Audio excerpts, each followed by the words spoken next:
All right. I probably won't be speaking much. I'm about to put my shoes on to get on the rower. Nice. Um, Morning. What's going on? Morning. All right. Um, just taking stock from yesterday. Crypto Swarm, how you doing?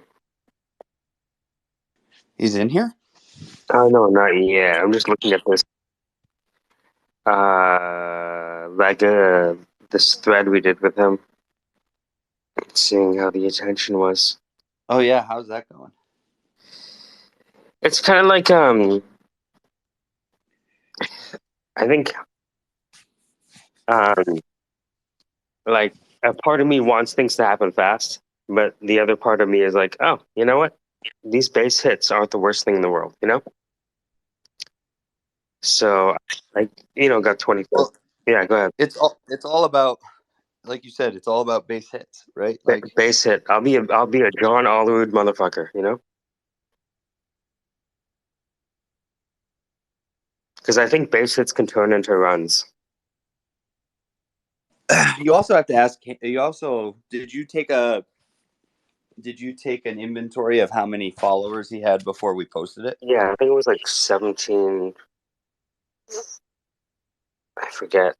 What's Yeah, I don't think he got. Here's the interesting thing.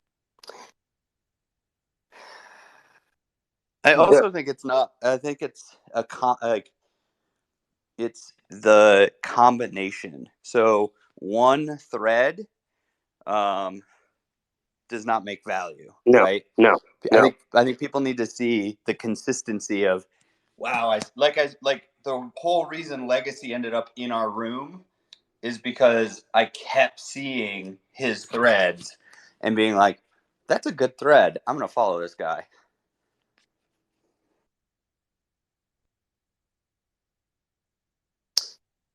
And I just kept seeing his thread because others that Would amplify it. Yeah, that were others following that you I followed liked it. resonated with it. Oh.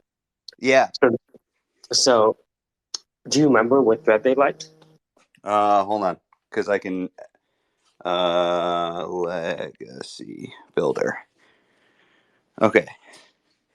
Pin tweet. Let's see.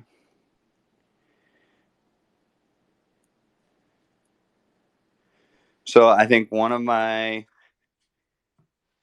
let's see.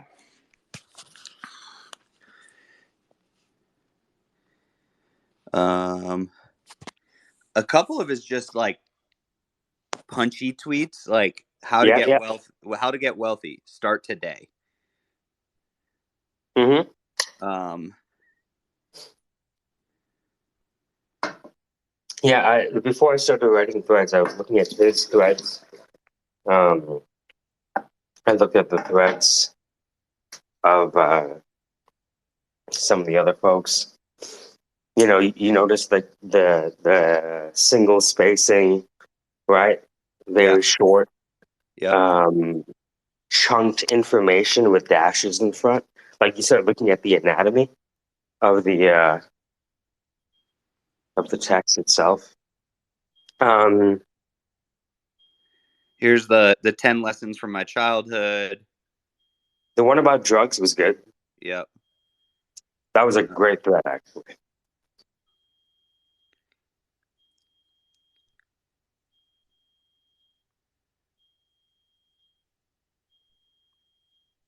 So I tried it with what I do. I did one. I think at one point I found his, here it is. Sunday must follows, right? And his Sunday must follows tweet where it said growth, psych, finances, leadership, e-commerce, etc.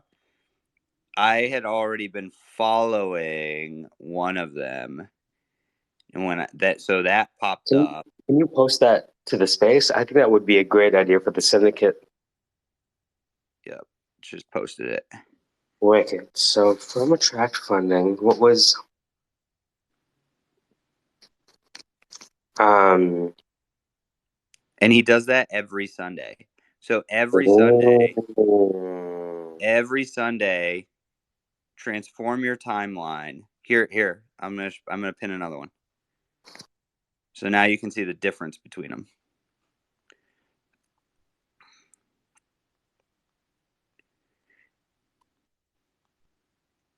So it didn't exactly get attention, but the tags were able to cross-pollinate.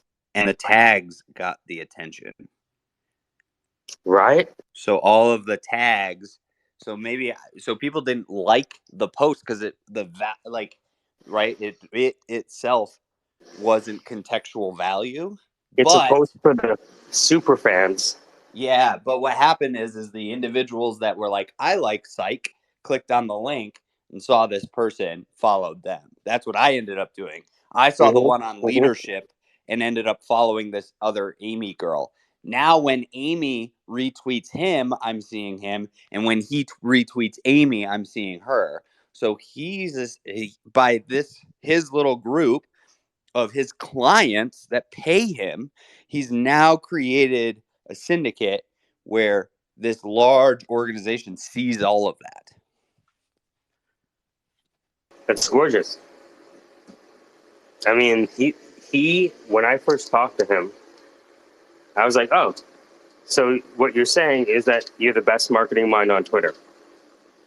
Because everyone else, you know what's so funny?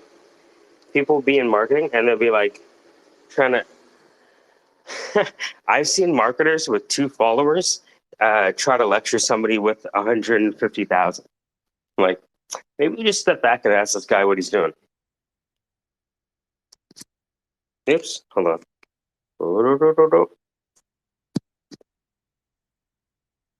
All right. Sorry, I hit the wrong button. Yeah, so it's like, when I heard him, I was like, okay, you actually are doing something that's valuable, right? Yeah. I don't think everyone needs 100 billion followers, but 10,000 wouldn't hurt. Well, and I also think that the way he's doing it, it's authentic. It's real. My question, right, is if so for $4,000, okay, for a month, where I'm tweeting is, getting the tone right and stuff, it makes sense, right?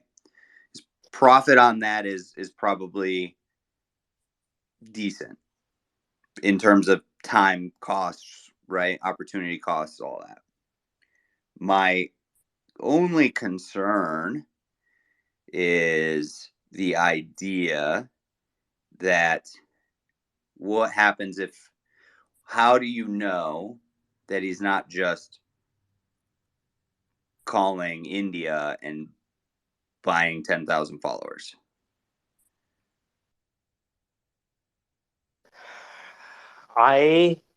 Before I told Legacy in the DMs that I wanted to test out the idea myself so that I would be knowledgeable going into the session with him. Right? So I was like, all right, so if I'm really going to learn from you, let me fail first. Right? And then when I meet you, I'm going to probably have some epiphanies. So I did one for me. I did one for, I can't remember anymore. The days are weird. We did one with Brad. Right? And here's the thing with Brad.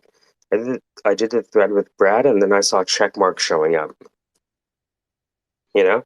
Yeah, because I feel like especially, so this is what I've seen, is that especially from me going from like 0 to 300 and since March, right? Mm-hmm. Is that 0 to 100 was really, I wouldn't say easy, but everyone's just like following you as long as you speak, right? 100 to 200 and like 100 to 200 to slash 250 was fucking slow. And then 200 to 300 and some odd was like super quick.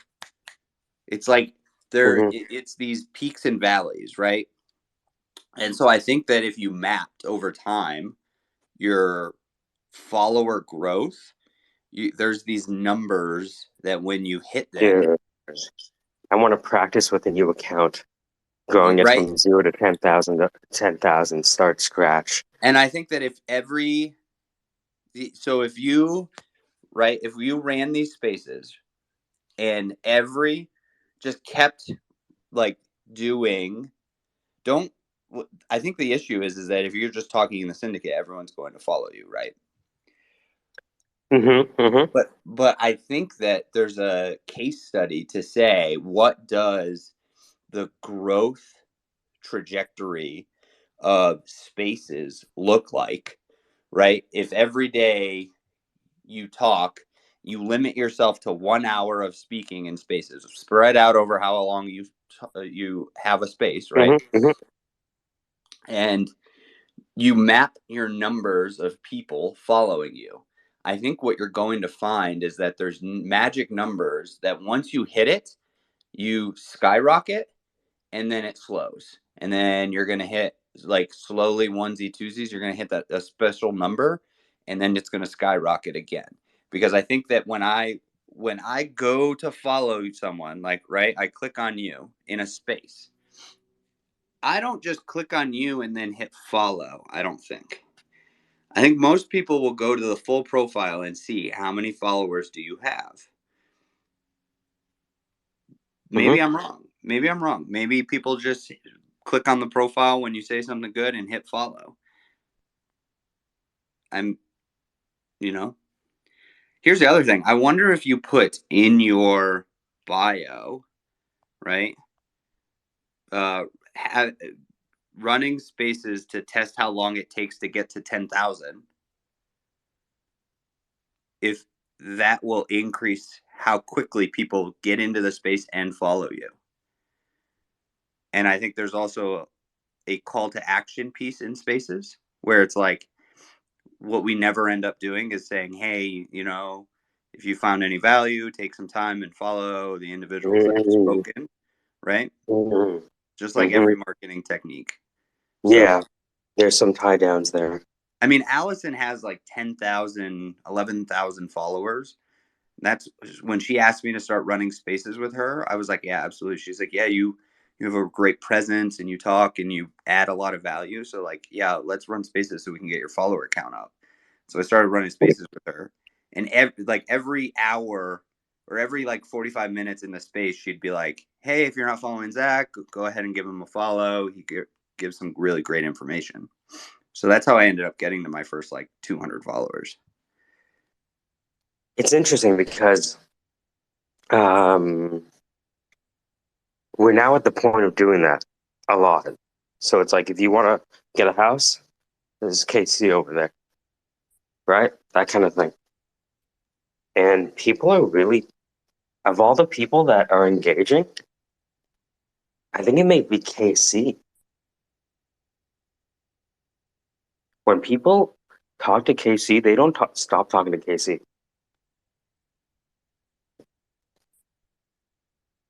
Yeah, for me, I think a lot of people don't want to hear what I tell them sometimes, because what I tell them is hard, right? Well, it's because the niche is so specific, dude. You realize that? Well, so And that's a good thing. I think it is and it isn't, right? So the one I present in the group is, you're a startup founder or a small business owner, right? And I keep that niche in the group because that's just how I am. Is I always want to niche it down, right? Whatever group I'm talking in. But if you look at our website, we don't mention that at all. We just mention that if you want to be a high achiever, right, or you want to be more accountable for your goals, sign up. Because if I took an aggregate of all of our clients, yeah, probably 70% are startups or small businesses. But that other 30% is just people who want to achieve more in their current Kappa, job. like for example, like I look at niches as sub niches, right? So when I look at this specifically, my wife is not a startup founder.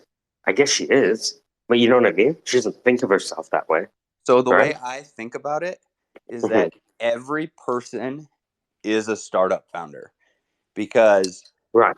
life is a fucking business. Well, I guess what I mean is across industries, there are going to be certain types of people in that industry. And by Kappa, he is more, I think Kappa is more likely to follow you than a lot of these fancy startup founders that might have Y Combinator money because they're so full of themselves. Well, a lot of the fancy startup founders follow us because what they're lacking is Mm-hmm. that cut their teeth, right? Mm-hmm.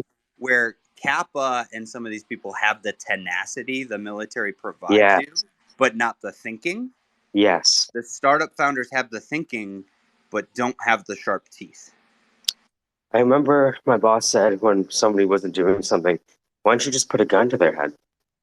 I'm like, then what? He's like, if they do it, then, you have a motivation issue. But if they can't do it, then it's a training issue. Make sure you're fixing the right problem. And that's what the two ways in which we approach things is like I have a client right now, John. Okay, John is working in this kind of sales company, right? And he makes like close to like $120,000 a year, but he works from 8 a.m. till almost 9 o'clock at night every single day, um, and just grinds. So it leaves him very little room for himself. And so our entire like work together was getting him to stop giving 110% to this company that he wants to leave, right? Hmm. Because sometimes being a high achiever in something that you hate takes your time away from pursuing what you really want to be doing. And he's like, well, what happened? Like, I what happens if they fire me? And I was like, look, priorities of work. The Army has priorities of work. The first priority of work when we set in a patrol base is security. Do the bare minimum at work so that you get paid to pay your bills. That's security, right? The next priority of work is cleaning your weapon, because if the enemy walks up on you and your weapon's not clean and it jams, you're fucked. I was like, so what's the biggest bang for your buck thing after doing the bare minimum at work to get paid? And that's, some of these, like looking for a new job that gives you more time, et cetera, right? Um, and then after that, it's cross-loading resources. So for him, like, what's cross-loading resources look like? It looks like, how do you get more time, or how do you get more bang for your buck? Like the guy's living in Austin, Texas. Well, if you're going to look for a new job, where are we looking for it for so that your resource allocation is better, right? Do we look at you want to get into tech sales, right? Let's do some running estimates and let's do some mission analysis Hold on, wait. He on wants to get into tech sales. What does he on want to sell? so he doesn't know. That's the thing, is he's never done tech sales. He's always done like biomedical sales or something like that. And I was like, okay, so how are we going to get there? What are we going to do, right? And so he just got offered to do. He just got a job offer at one of the top, like at a top tech firm, and he was like, they offered me in San Francisco, which is obviously off the table, Chicago and Atlanta. And I was like, why is San Francisco obviously off the table? He's like, well, I won't be able to afford to live. I'll be barely making ends meet. I was like, who the fuck cares? I was like, you're giving up the tactical for the strategic. I was like, your Mm, goal in this is not to make money at this job. Your goal with this is to get your foot into the door in tech sales with working for one of the top tech sales companies for a year. And if you're going to do it and you want to do tech sales long term, you might as well do it in San Francisco. Take the hit on resources now so that you're in the mecca, so that you can then really see if that's what you want to do. Because Yep. if all else fails, guess what you're going to do? You're going to get a shitty job for 60 grand. You're going to move to Colombia. You're going to live in a hut and you're going to live a great life. You already have that backup. So you already have that branch plan in your mind as acceptable. So if you've already accepted that branch plan, then don't sacrifice like the small objectives for the larger goal right now. Go fucking struggle in San Francisco barely making ends meet, but do it in the mecca and understand what the goal is. And that's where, cross-loading your resources. For us it's bullets and water and food. And then after all of that, it's fun. For us, we call it fun, but it's, eating and sleeping. So understanding that priority of work in every moment of your day is something people don't understand. But when we speak it to these individuals, right, be it startup founders or just clients who are looking for something better, it puts it into this very life death situational paradigm where they can't just bullshit us anymore, right? Most of them are just like, oh, well, yeah, but, But when you're speaking with someone from the military who's using this for life or death, you can't bullshit them because it's life Yeah. or death. Yep. It's funny, the advice you gave me on San Francisco, I call it earning power. My job is to identify earning power, because if I put you in a job that makes you obsolete, I've destroyed your earning power, even though it pays money, right? So it's like, okay, what is the earning power that this high tech sales job in San Francisco is going to give you in a year? Well, it's going to give you the ability to ask for $250,000 OTE for the rest of your life. How does that feel? Yep. And that's the thing is like you have to realize that like if your goal is to take a job that you're going to work at for the rest of your life and you're just going to be happy doing it, then fine, go pick a city that you're going to enjoy and you're going to be happy in. If you're going to take a job that it is a foot in the door, test the theory that you want to do this for the rest of your life, do it in the greatest place for that profession, because it's going to give you the most tangential momentum into another place. If you don't like maybe that specific company, you can get more data by saying, hey, I worked here, now I'm going to go get a job with XYZ tech company trying to do it there. Okay, two companies, hated tech sales in both companies, what do I do now? Sure, now we reassess. But if you do just one company and you're in Atlanta and you hate it, well, you have lost all of your ability to just go tangentially to another company, down the block or across the street or whatever. So We need see, what I want to do is I want to write a thread, or at least a few threads, on Win the War. I really want to practice this out, because if it's true, a legacy is saying, and I find that it's becoming progressively more and more true, then this is a super important muscle. I'll give you the fucking login for Win the War. I don't give a shit. Done. All right. Yeah, let's do it. Yeah. You're right. Because to be honest with you, I was making, while you were talking, do the bare minimum, clean your weapon, cross load your resources, and then I wrote down, you're giving up the tactical for the strategic. Yeah, like if your goal is to find a better job, like those are important. Like people want to go find a better job, but they're worried about getting fired from the job they're at. So like you have to change that mindset. If you're a high achiever and you want to get a new job, like what is the bare minimum security that you need, right?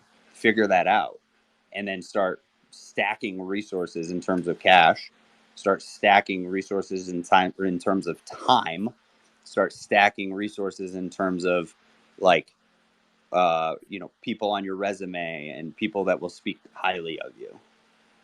And that doesn't take you working overtime. That doesn't take you working, extra hours. I mean, John was telling me, he was like, yeah, I just don't want to tell them that I'm looking for another job. And I was like, why not? He's like, because they'll probably fire me. I was like, okay, good. He's like, what? And I was like, if they fire you, then you have no recourse but to throw 110% into finding a job. So they are making your decision very easy. I was like, what's holding you back? And we talked about it, and it turns out he has a 12 by 12 storage unit filled from floor to ceiling, filled with all of his hoarder stuff.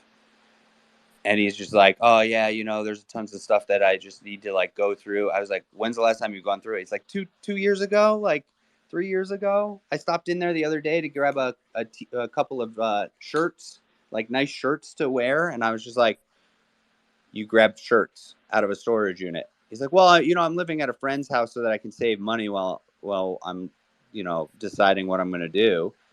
And I'm like, and you have a storage unit filled with what? And he sent me a picture of it. And like, it's mostly just trash bags full of papers that he says that he needs to keep because they're journal entries, and one day he wants to do his memoirs. And I was like, bro, you've thrown them into trash bags. Maybe subconsciously you knew what Wow. they were. Wow. And so he has this storage unit that he's been paying $200 a month on for 2 years. I asked, I was going to ask you if there's one thing, or what are the things that are worth more than $200 in that storage unit? He's like, there might be a flash drive with Bitcoin, but I don't know. And I was like, what do you mean? He's like, well, I lost the password to this cold storage, da da da da da. I don't know how to get into the password. I just put it in a lockbox in there, and now I don't know where it is. And I was like, cool. You will throw everything away until you get that lockbox. And he's like, what do you mean? I was like, go rent a fucking dumpster for $100. Start just throwing everything away. Get the lockbox. It's the only thing worth value. I was like, if you could write me a list very specifically of 50 items that you'd want out of there, what would be on the list? He goes, I have no clue what's in there. And I was like, then throw it all away. If the lockbox is the only thing you can tell me in this moment that's worth value, fucking hire somebody else to go in and throw it away. Tell them what the lockbox looks like and get rid of everything else. I was like, stop holding on to everything on this chance that you might have Bitcoin, on this chance that you might write a book, on this chance, like, fuck it. Start new. It's tying you to this location. It's tying you to this job that you hate. Like, Well, I think you hit the psychology of it on the head, yeah, which is well, you have to. this is an appendage from your older life that is going to be amputated, cut away, and discarded. I know it feels like it's going to hurt, but that's emotional pain, not physical one. Yeah, and that's the thing is like a lot of these, I don't do the psych deep dive a lot because a lot of people that we work with know this stuff. It's just putting it into terms, right? Like for us, and I use this with him, is I was like, look, like right now you are afraid to leave your hide site even though bullets are being shot at you because you have. It's interesting because people go to a restaurant. People can cook. A lot of people can cook very well, but that doesn't mean they quit going to restaurants, right? A lot of people can make their own drinks. That doesn't mean they don't still go to a bar and enjoy the experience of drinking a really good, Grey Goose apple martini, for example. And I think similarly, there's a lot of people that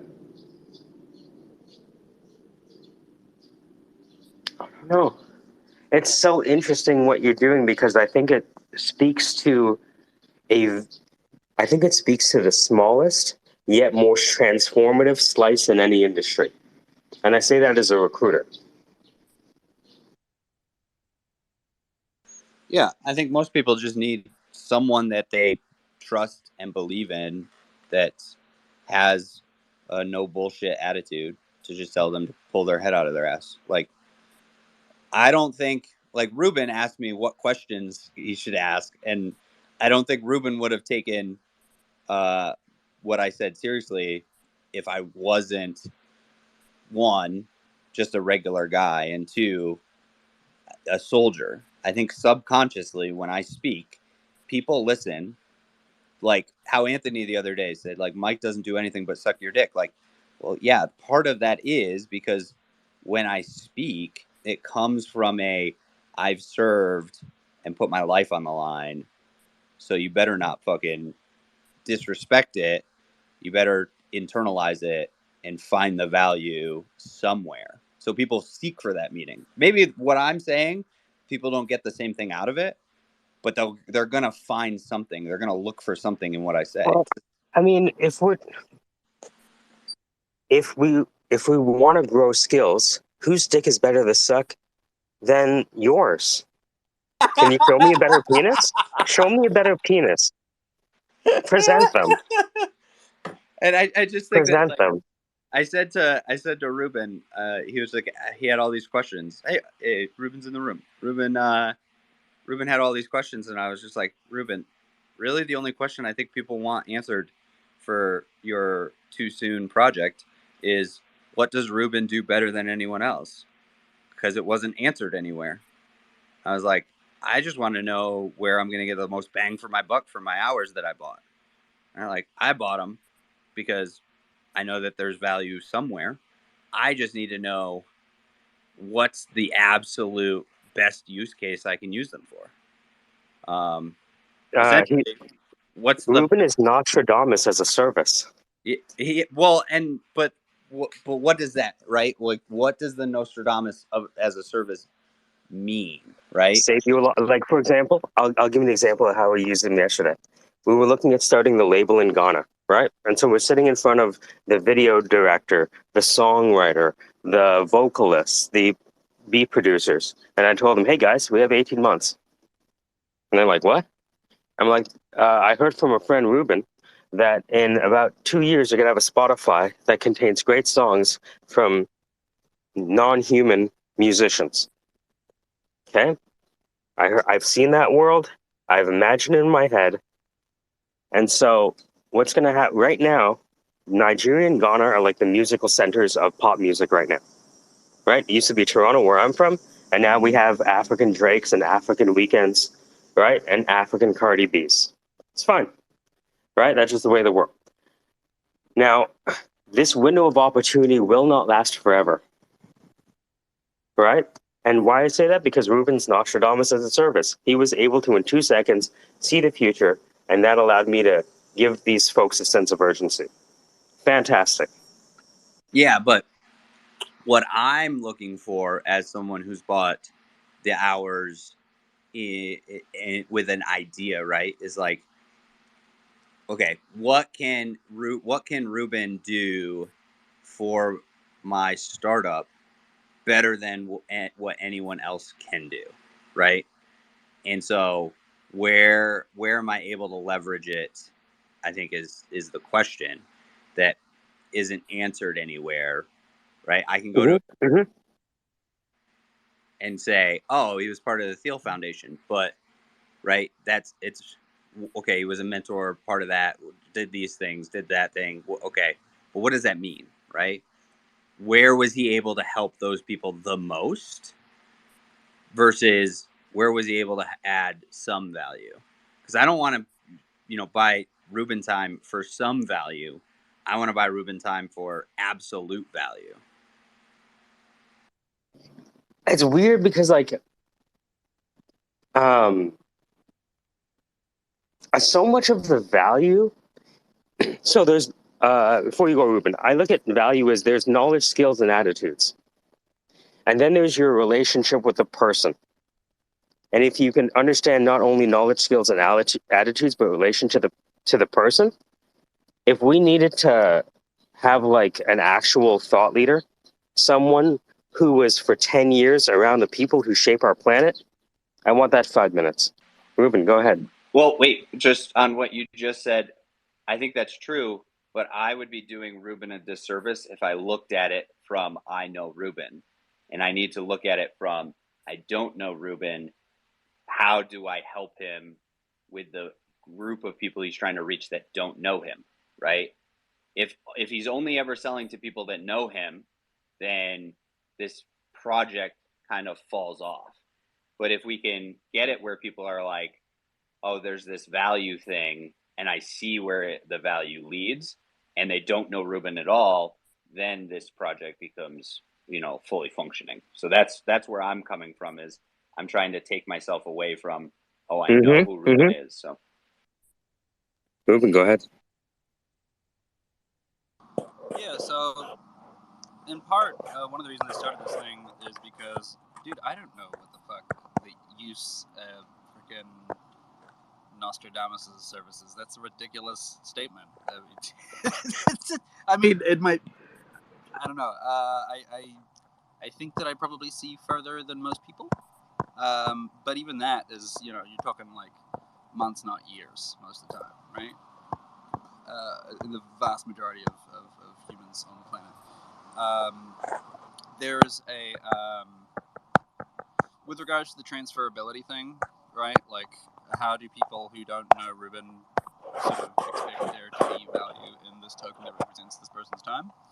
I think the only real path to that is trust, and that trust can either be sort of direct, that is, they do know Ruben, or it can be indirect, that is, okay, well, there are these other people who know Ruben, and I know them, and, or I can check out, like, his Yelp review on this immutable ledger, which, I can see the last 10 clients that he's had.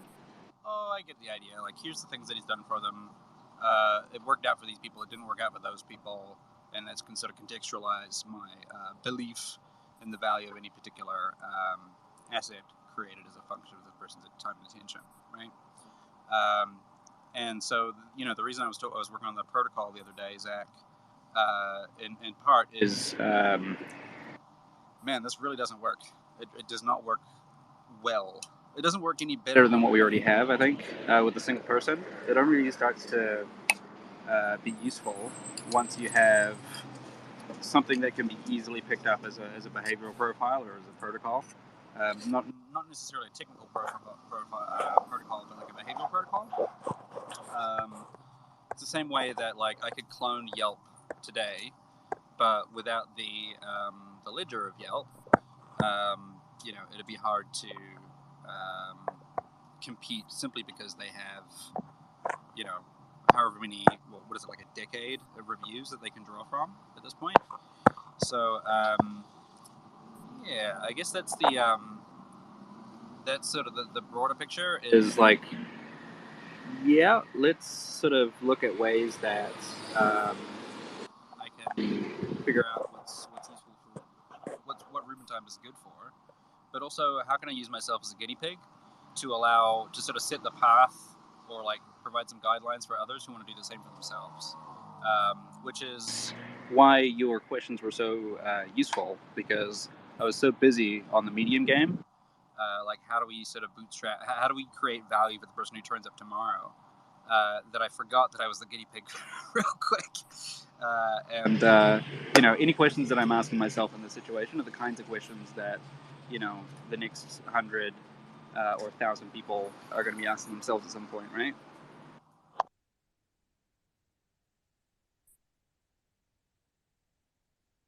Morning, Casey. How are you? Oh, yeah. Oh, yeah. Good morning, fellas. How you doing? We were just talking about you. Oh, is that why you're talking in a sexy voice? You just put me in the mood. we were talking about if we were able to go back and say, when someone talks with another person in this room, how long does the conversation continue? and how long does it continue in DMs, and if we could codify all that, who's the biggest value add? And I think that we've agreed that when people speak with you, the conversation trails and stays on a topic of your expertise for the longest. No, my. Well, let me just bathe in the ego of that statement. But I also think that's a cultural thing right now, especially because you can't scroll through Facebook without seeing a million get rich quick, go make money, finance, blah, blah, blah, blah, blah, blah, blah, blah, blah. So I think there's a connection to it. See, this is why I enjoy going through the singing spaces and the artist spaces, because the last thing they want to talk about is money. It's like such a break for me, because I go into other spaces and it's immediately mortgage, credit, reserves, budgeting, finance, more blah, blah, blah. And like, that's cool. That's cool. I enjoy it. But, I want a break too. I just would like to know, in terms of psychological anthropology, when we made such a drastic transition from like, all I care about is scavenging for food and all of these things, to money, and where we made the transition to now money is the elixir of life. Right? Like, because it's changed us psychologically so drastically. I mean, like, do you point at like the Industrial Revolution at that point? It's a bit before that. If you look at so back in the day, I mean, it probably when we made the it probably started when we made the transition from nomadic to agriculture. to agriculturalists. Mm-hmm. But I think that we were still trading food for food, right? We'd grow corn and trade it for meat. We'd grow whatever and trade it for beans. At least in the United States, right? We're one of the only countries that grows, 80 to 90+% of our own eaten food. We're one of the only countries in the world that does that. That's why we're one of the only completely self-sustaining economies, is because of that fact. The issue is when we started to be like, okay, now money is what drives us, and that's where we now take getting fired from a job to equal death and failure, which is why I have a job. That's why my company works, is because I get people to stop thinking that getting fired from a job you hate means you're a failure. It means you have more opportunity. But that's a hard sell sometimes. Ruben. So I'm reminded of a book I read this one time called Dead, The First 5,000 Years. And it's a boring book. It's a boring book because it's written by an economist, and all books written by economists are boring. And that's okay. There's a story that you can draw from the book, and it talks about one of the earlier minted currencies in the world. Basically a dude. Actually, have we talked about the dude who turned up and with like a bunch of soldiers? He had like 3,000 soldiers or something. No, 6,000 soldiers. And he needed to feed them. And he didn't have any land, so he just turned up.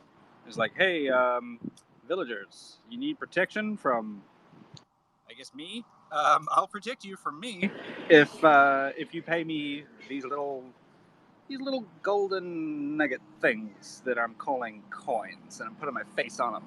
And they're like, sure, I guess you're the dude with the 6,000 person army. Funny thing about it, we don't have any of those. Do you know where there are some? We can go get them, I guess. And they're like, yeah, well, funny story. I give one of them to my soldiers every month, and I guess you just gotta help them out, right? Like, do whatever you need to do to help out the soldiers. And if you help them out enough, maybe they'll give you one of these little gold token nugget things called coins. And yeah, and then you can give it to me. And if you don't, then I'll kill you, I guess. And that was currency. So and really it struck at the core of Maslow's hierarchy, right? Which is the first one was like security. So if you think you're gonna die, there's not a lot else that matters, right? It's kind of like sex or air, where you don't really think about it until you're not getting any. So I think it sort of started creeping up the various flavors of human needs, through sort of security to shelter to food to warmth to self-actualization and so on and so forth. I'm sure there's some stuff in the middle, but really, it's we're such a gregarious species that our continued cooperation is the only way that we're going to survive on an individual level. We're at such a scale at this point where it'd be really hard for, say, 6 million San Franciscans to wake up tomorrow and just hunt and gather, Well, individually. I think that I think what I was more interested in is the way that it's changed the physiology and the chemistry of the brain to connect certain pathways to this piece of paper or to this tangible coin. And now, because you have to understand that to understand how it's now changed the psychology and the physiology towards fictitious money in terms of just numbers on a screen with a little piece of plastic in your wallet. Because once you understand those two transitions, now we're about to enter into a third transition where everything's completely obscure and virtual in terms of decentralization of it, right? If you understand the psychology of how those two transitions were made, then because I think right now a lot of people are approaching decentralization, currency, and DeFi and all these things from the same way we've approached the psychological aspect of currency for paper money and then credit cards. Well, what if we understood it and we were able to, create something that has a more psychological attachment that's different? I'm sure all these DeFi people are paying PhDs in psychological anthropology to unearth it, but I'm just saying is understanding it for all of these. I love this. You guys, if you guys ever study Veblen, he was an economist, and he's the guy that came up with conspicuous consumption and conspicuous leisure. Yeah, yeah. Right. Like So, the opposite of Austrian. Yeah. oh my God! And he said that back.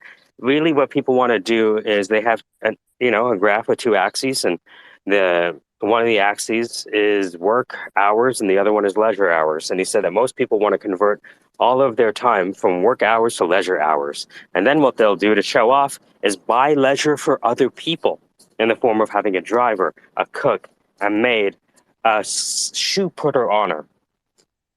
Right. But this conversation made me change the title at the top. What do you think about the statement, people don't buy product, they buy prowess? Yeah, I mean, I think that's like, Gary Vee says the same thing is, people don't buy shoes, they buy brands. People don't buy clothes, they buy brands, right? I think it's all saying the same thing. Well, not so much a brand, but the prowess. So yeah, it's everything you purchase is saying something about you to it's a some degree. signaling thing. Yeah. So like Veblen said that, back in the day, if we were all hunter gatherers, how would we know which one of us was the best hunter? Well, it's the same thing. Everything you do is peacocking. And that's why Yep. when we have these conversations about the metaverse and people are like, we're going to let capitalism ruin the metaverse, blah, blah, blah, blah. It could be so great. And I'm like, it will always revert because people want to peacock at some point. They have to. It's inherent. It's natural. It's part of our psyche. It is built in, right? But how did we attach money to the peacocking, right? Like, did we do that? That's Veblen, right? Yeah. So Veblen said that when you look at this, when you come across this tribe of hunters, the most effective hunter back in the day used to be someone with a lot of fur. Why? Because they killed a lot of animals. And so fur ended up being one of the first pieces of signal. And that's why people were so easy to be taken in some of these junk NFT projects, is because they saw one opportunity that allowed them to peacock with Bored Ape and CryptoPunks, that allowed you to be part of a group with all of these highfalutin people. And then every single shit NFT project, they went, oh my goodness, who am I going to get to rub elbows with? And right. And that's, but what's that equate to in the future?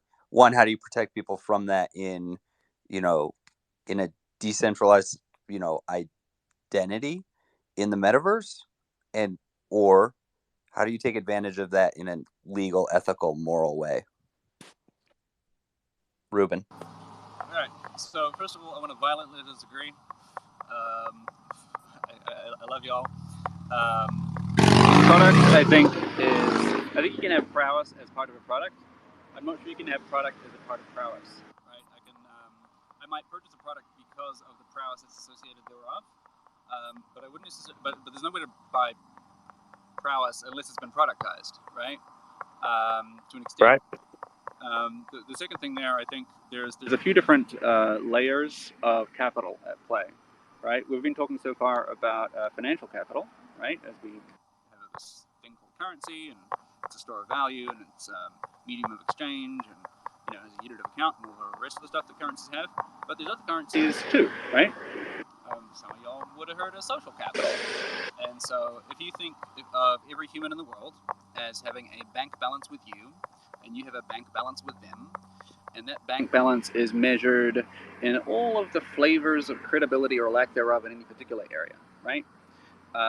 So, if I get a phone call, right, and I have a magical power which lets me figure out who's on the other end of the line, and it also lets me know that it's going to take exactly 10 minutes of my time and attention, right? There's two scenarios. Scenario A, we've got somebody who's trying to call me and sell me a phone plan. And the second scenario is it's my mother. Chances are I'm going to not answer the first call, and I'm going to answer the second call in the different circumstances. Not because it's going to cost me more or less money. I know that at the end of both of those phone calls, I'm not going to have a new phone. But the bank balance that I have with my mother is my hypothetical mother, who passed away when I was very young. But my bank balance is super high because we spent so much time together. She helped me out, I helped her out, so on and so forth, right? And people have whether or not they sort of are conscious of it, they definitely have a sort of de facto balance, not only with the people that they know and trust, or the people they distrust explicitly, but even just people walking down the street, right?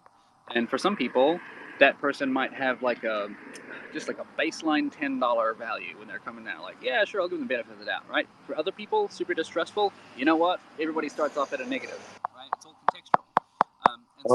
Wow. Yeah, you know what I'm saying? So there's when you hire someone, it's like, well, Clay Christensen says that we hire products to do jobs for us, the jobs to be done model. So it's interesting that we're at this age where it's like prowess as a service. So it's like people are saying, hey, can you do sales for me? Right? And they want to attach that prowess of sales as like a bolt-on feature. Well, so part of this whole idea of trust and credibility is where we as individuals choose to derive that trust from, right? Because ultimately, you don't know what the hell the person standing across the seat from you is going to do. Y'all didn't know that I was going to say the word cucumber until I said it. And so there's only so much that you can predict. However, there are sort of factors at play which one might use to infer a degree of predictability for any particular kind of behavior. Say, for example, if I hire an attorney and that attorney has not got a license, I might expect a different level of service than somebody who does have a license, right? And so we've created these structures where there's a group of people that we trust to sort of give people the seal of approval for this kind of behavior, and we call that qualifications. But I guess in some cultures answers, and as we've evolved. Whoa. Well, yeah. You just what if instead of just a crazy idea, like imagine if Ruben could give Zach a leadership certification. Like Ruben yourself. Instead of some institution, be like, you know what? Of all the people I met, this guy gets my seal for leadership. Have people ever gave each other these badges before, like individuals rather than top-down institutions? Yeah, Dude, what do you think a black belt is? But that's still the institution. That's the dojo. Yeah, That's the dojo, not the person you just fought. Eddie Bravo gives you the black belt, right? Mike, they do it on LinkedIn. It's the endorsements on LinkedIn. And it's the worst. Right? It's interesting because if you follow the LinkedIn path, especially for recommendations, dude, the whole network is right there in front of your eyes. Just look at the recommendations. Right? And there's that shadow network behind the scenes. It's funny because when I think about how I might use KC, right? You need to add financial prowess to your tool belt, and you can't do it overnight. So I'm going to introduce you to someone who's going to be able to help you bolt on, like a weapon that you can fire, financial prowess if you want. Right? So this is why I think the whole trust graph thing. Sorry, am I interrupting right now? Sorry? No, I love when you talk about trust graphs. So yeah. Please. So trust graph. I'm not sure if we talked about it, Casey. It's real simple. It's any node on the network can make an attestation, and any other node on the network can either agree or disagree with that attestation. That's it. That's the whole thing, which is kind of freaking awesome, because it allows for an attestation to be, oh, Steve turned up and mowed my lawns on Thursday, or Steve did a good job, or Steve did a bad job, or Steve is a sauerkraut monger, or something, like whatever the attestation is. And so, Yelp has built an empire on this. The trouble is that when in a single, just like how if the stock exchange had like a corrupt actor that like was able to like print stocks and remove stocks and do all sorts of crazy stuff on the infrastructural level, when the trust graph itself is owned by a single party, inevitably they corrupt it for their own purposes, right? Which is why Better Business Bureau used to be useful, and now it's a system. I'm so sorry, Ruben. I can't. Are you hammering something? I thought he was riding a horse. I'm imagining him like, constructing I something. thought he was and cutting hammering onions. nails. Oh. Oh, a chopping board. It just sounds See? tap dancing very rhythmically. He's actually like 2'2", and he's just tap dancing, and this is what it sounds like. He's just tap dancing down the street right now. Ruben's just a like midget. tapping Ruben's a away. midget tap dance. He's actually a slinky going down a spiral staircase. Extra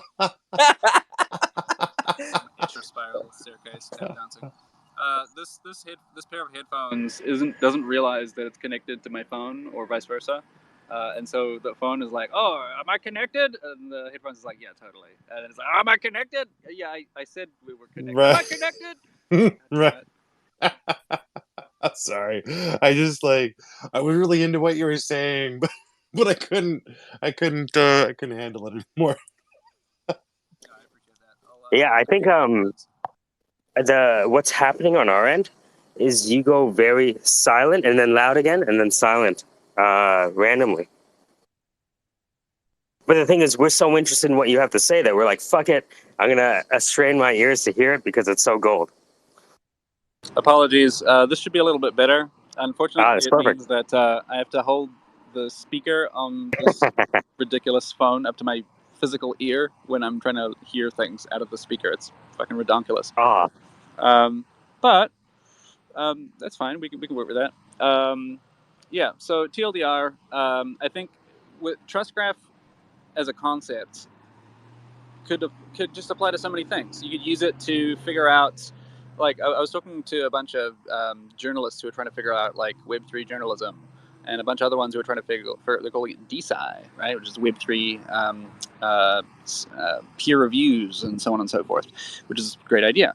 You know, one of the issues right now, if you're a scientist and you're running some experiments, you want to sort of declare that you're creating this experiment. And then a journalist will turn up and say, "Oh, what's the sauciest piece of headline? NASA maybe found aliens? That sounds like somebody will click on it. Cool." And then they sort of publish a piece on that, and the scientist said, "That's not what we said." But like that second part never happens, right? But if both of those parties had an identity that they could make trust graph claims with, then the journalist could say, "Oh, here is my news article, and I'm associating it with that particular source of evidence, right? Which is this experiment that the scientists are running." And the scientist could say, "Yeah, this journalism piece, that's not what we said at all. And I'm going to put my signature on a claim that disavows that claim or says that or tags it as misleading or whatever, right?" And so it's a little bit like a Wikipedia, but for fucking everything. Yeah, which I think is a more useful way than trying to do Yelp reviews for everything, because the biggest problem with Yelp is Yelp.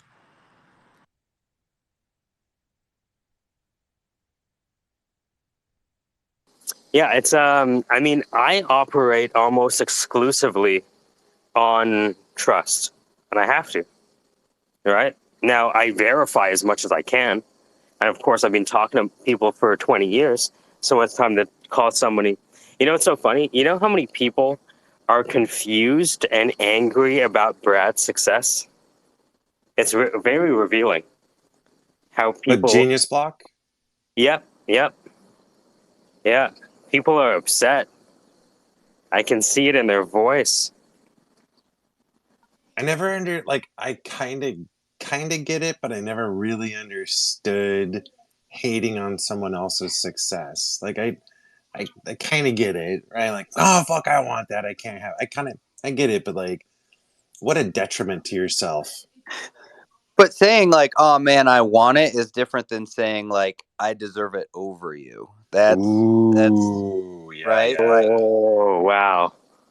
so like, I just take it back to what I know. Right, is like looking at a soldier that has a higher PT score than me. I go, "Man, I want to be like that," and I use it to motivate me, to push me to take action. Versus saying, the other part is saying, I deserve it more than him. He's cheating, or he's being a con, or he's taking steroids, right? Like, it's saying that they got there illegally over, and that's why Right. I'm not They there. they cheat. I couldn't do it. They did it, but they cheated. They Yeah, don't really exactly. deserve right. Right. Exactly. Dude, I'm gonna have to bounce in a minute, and if it's okay, I'm gonna sidetrack the conversation real quick to Please, give kind of a little bit of an update.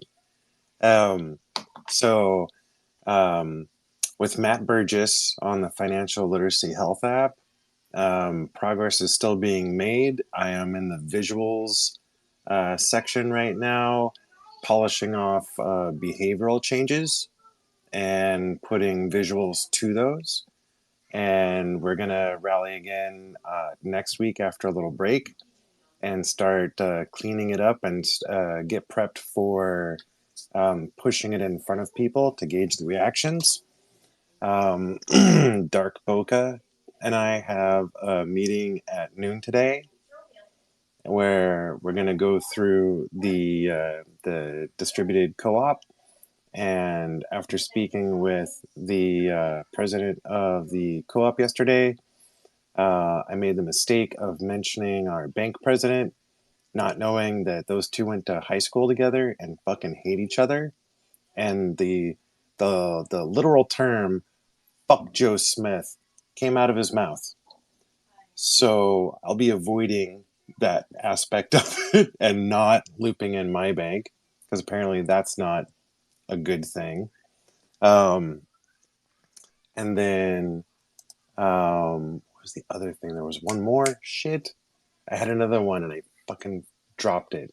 Um, oh, we're up to like just under 30 people that I've been working with for credit rehab, uh, housing security, loss mitigation, things of that nature. And I've started to ask people for, I didn't say it this way, but attestations, as to bring it back to the conversation previously. And I think capturing those as audio versus written is the way to go.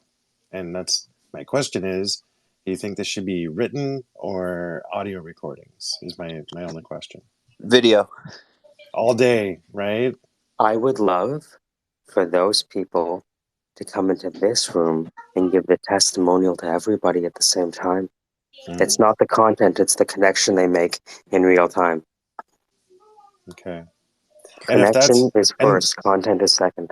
some of them aren't going to be comfortable with that, but I I still want to, understand. right? But I You still want, understand though, right? yeah, for sure. But I still want to, so I guess it does, if they're not, it depends on their comfort level. If they're comfortable with it, let's meet in spaces, do a recording. If they're not, maybe they send me a voicemail or fallback is an email, right?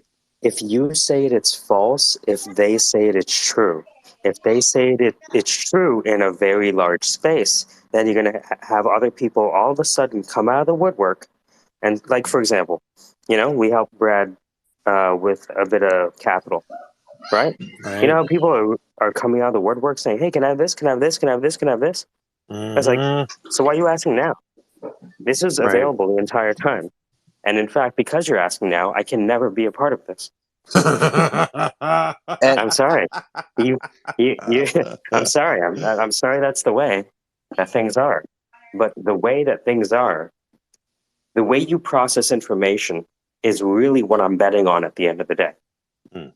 Not I think anything that you arbitrarily built.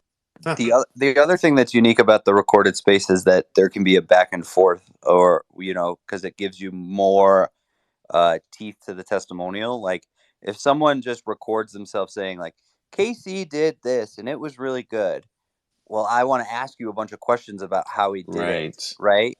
And I can't. But now we're able to record not only their testimonial, but maybe someone coming up and being like, well, why did you choose Casey? Oh, I didn't think of that question. That's a good question. I want to know Mm. the answer, right? So if they're comfortable, I think the recorded space is the For the best, engagement, right? is the engagement and the connection. Second is a Okay. video recording because it gives you multiple ways Mm. of incorporating it, and then after that it's just a vocal, and then after that it's a written email. Right. Okay. Thank you. I have Remember when I to. remember when I turned your little talk about the battling the IRS into a little Mm. video? Same thing. Mm-hmm. Okay. Same thing. Yep. Just use the Yep. audio. Casey, Okay. I also have a like 5 clients that are poised to be beta testers on your platform, Ooh. Okay. Okay. that are super disciplined right now, but are struggling with like finances just overall. So Casey, can you give Okay. me before you go? Can you give me the commercial for Matt? Because Matt is one of the most powerful people I've met on Twitter, like top 5 easily. the commercial for Matt himself. Yeah, well, like if you were going to give it instead of somebody giving a testimonial on you, what would your testimonial for Matt be? Oh my God. Because everyone needs Matt, they don't know why yet, but they need Matt. They Oh. don't know why yet, but they need Matt. They don't know why, but they need Matt. Mike, I have, and I'll send it to you. I have like this. I went to an entire fucking 3-day seminar just on how to get the best testimonial questions, and so I'll send them to you so that when we need these, Awesome. we can start asking the right questions in the space for the recording. What was happening before you met Matt, and what did Matt do that nobody else could do, Casey? So I would say if you're tired of stumbling around in the dark, Matt is the light. He provides the vision and the clarity to your idea and brings it to a visual representation that you can actually hone versus guess. So it takes He takes a lot of the guesswork out of it and turns your lump of clay into the sculpture that you are envisioning inside your head. That's the shortest way I can think of to say that.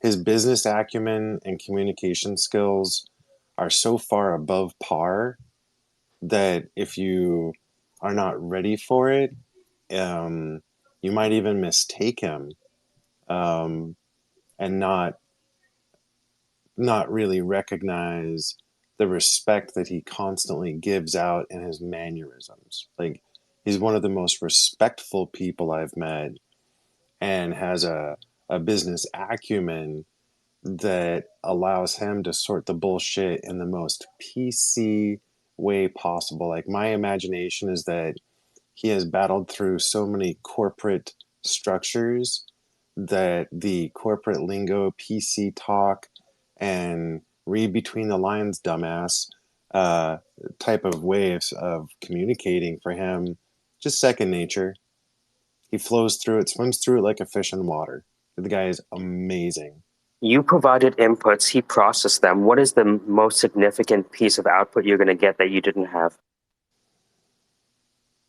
A clear picture. A clear picture that's actionable. A clear picture that's actionable and actually, especially if you're dealing with multiple components, they'll actually flow together. Whereas, like, I had this kind of like jumbled, chaotic ball of string, and now, like, there might be a couple frayed ends or knots that we're working out, but we know where those frayed ends and knots are to work out. What is the culmination of his work? What are you going to have when he's done and he steps back? We're going to have a visual representation of an entire system of data capturing that shows your real-time financial health and your daily habit impacts on your financial health.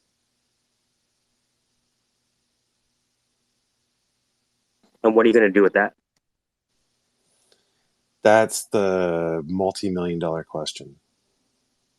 Because there is an altruistic, I think is the right word, approach that we've been really staying strong with. Like, kind of, my approach to this is, if I don't see a penny from this, but we create this amazing platform that actually helps people not financially destroy themselves on the daily, I'm okay with that.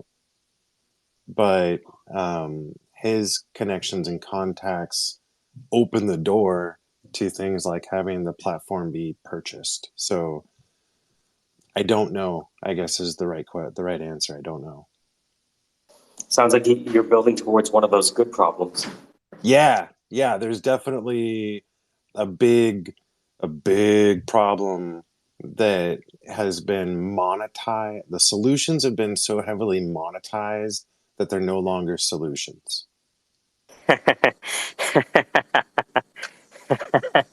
You like that?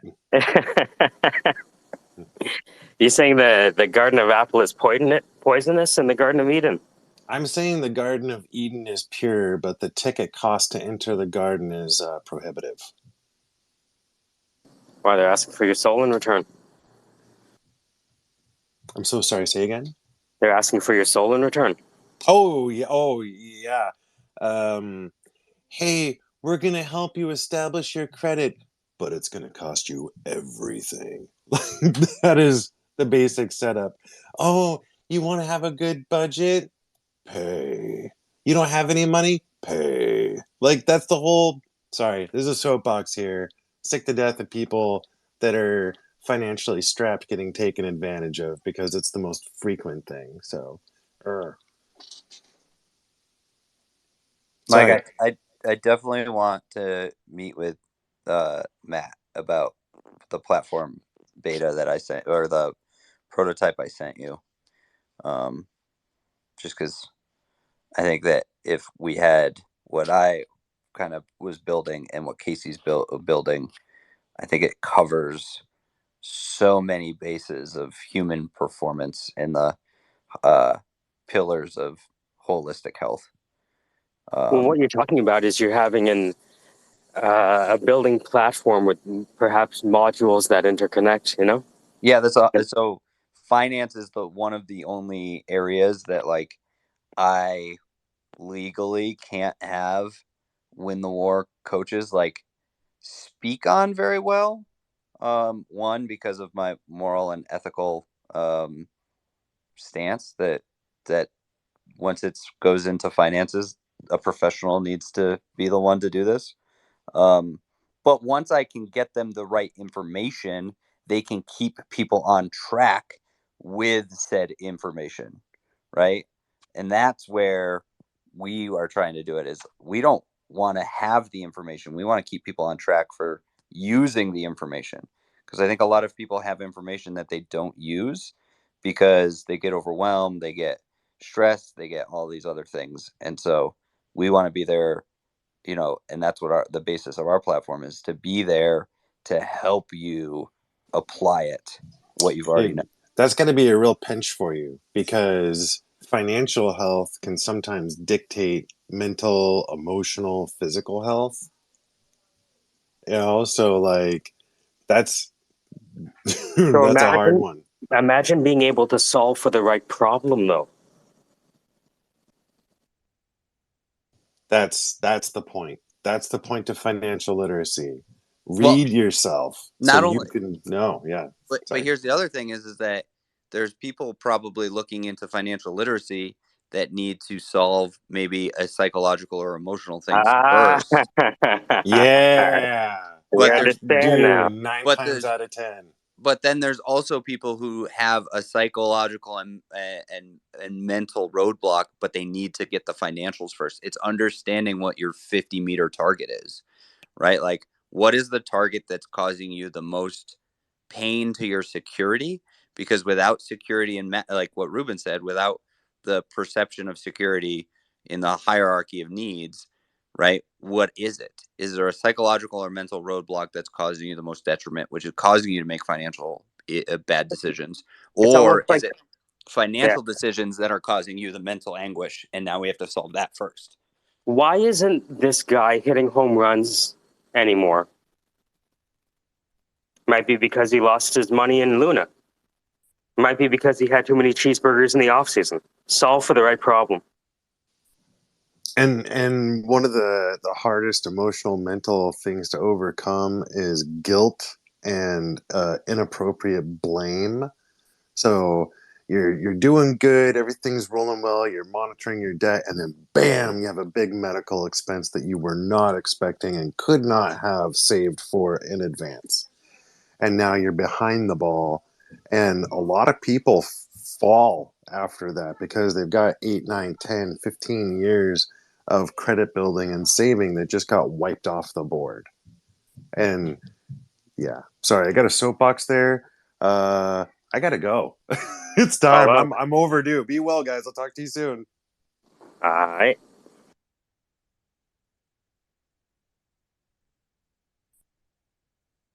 Lena, what's going on? Oh, Canada. Hamilton says hi. Hi, Michael. How are you? Well, I'm alive. How are you? Good. I just checked out your LinkedIn. That's why I Oh, nice. What do you think? Is it good, bad, ugly? It's good. Your teacher, nice. He said really nice things about you at U of T.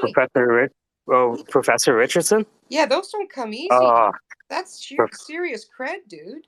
dude, Professor Richardson. I mean, that's why people say, it's so funny. Somebody said that I like to suck Zach's dick. And that's a bit early in the morning for that conversation, Yeah, but that's what they told me. Yeah, it's a bit harsh for the But morning. I told them of all of the appendages that I would like to get close to, it's probably Zach, because my mentor from U of T, his grandparents fought at Vimy Ridge. No. Oh. And so it's one of those things when you look at, I didn't realize it at the time. I mean, I knew that he had a military background when I was fucking 20, but what did I know about the significance of that? Nothing. Absolutely nothing. And then he's been my mentor for the past 20 years, teaching me this doctrine, right? The things you can control and the things you can't. Make sure you know which is which. Yeah. Right? And I didn't. You're blessed to have a mentor. I think Oh everyone my needs one.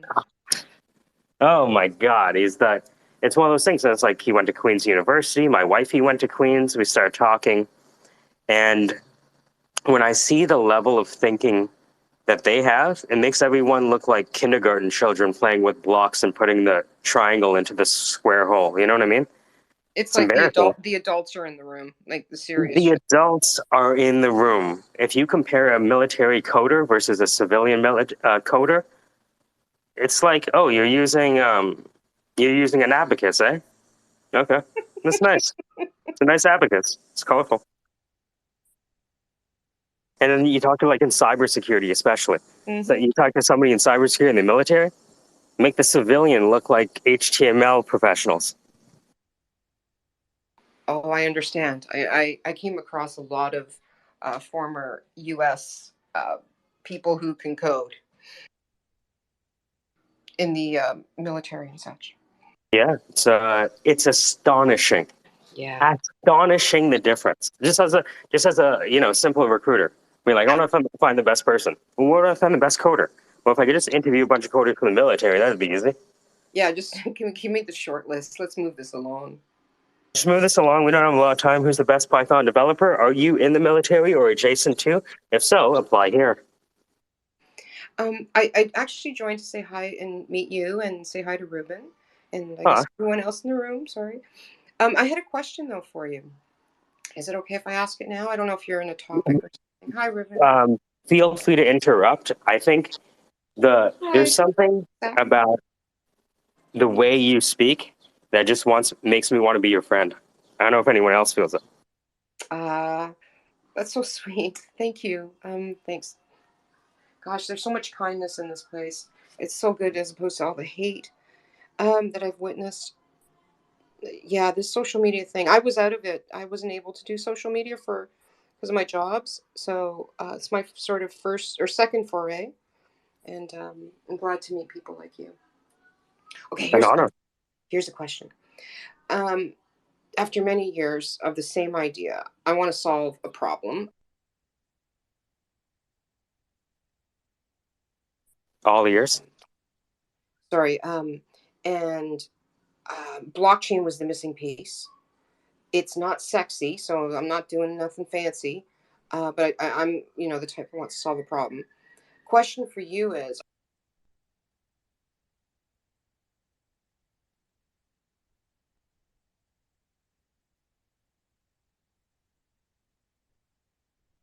You taking another sip? I can't hear you. Sorry. I don't want to make. I want to make sure I'm not losing you.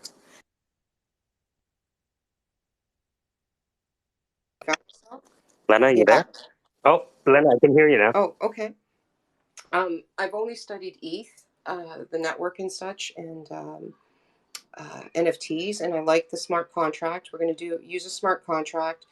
The chain, like, how would you go about? Like, do you have any suggestions on where to look for like ways to evaluate a chain at a business level, not Um, a technical level? Well, that yeah, the technical we could do, but it's the business level of like which one's going to survive and play like which role in this ecosystem. Zach, you go first. Hi, Lena. Zach, how you doing? Pleasure to meet you. Could you, if you're Mhm. comfortable, explain more about what the problem is, and because without it, it's hard to understand what you're trying to evaluate for. Okay. So Gosh, it's even being recorded. I'm so used to stealth modes. Hold on, let me think. I come from the old world. we have a very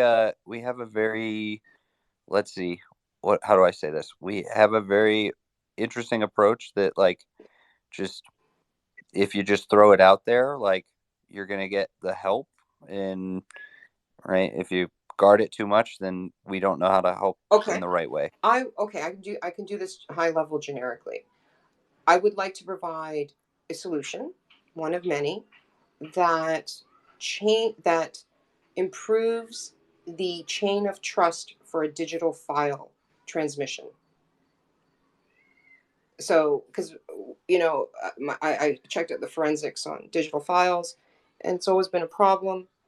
So, the system that we've kind of designed will help improve the chain of trust.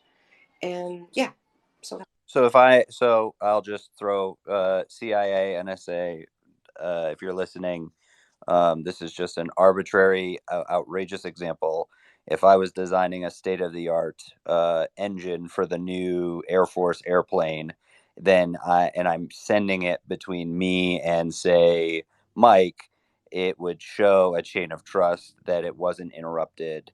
And so therefore, if those documents ended up on somebody else's plans one day, we could follow it back, not just have some encryption.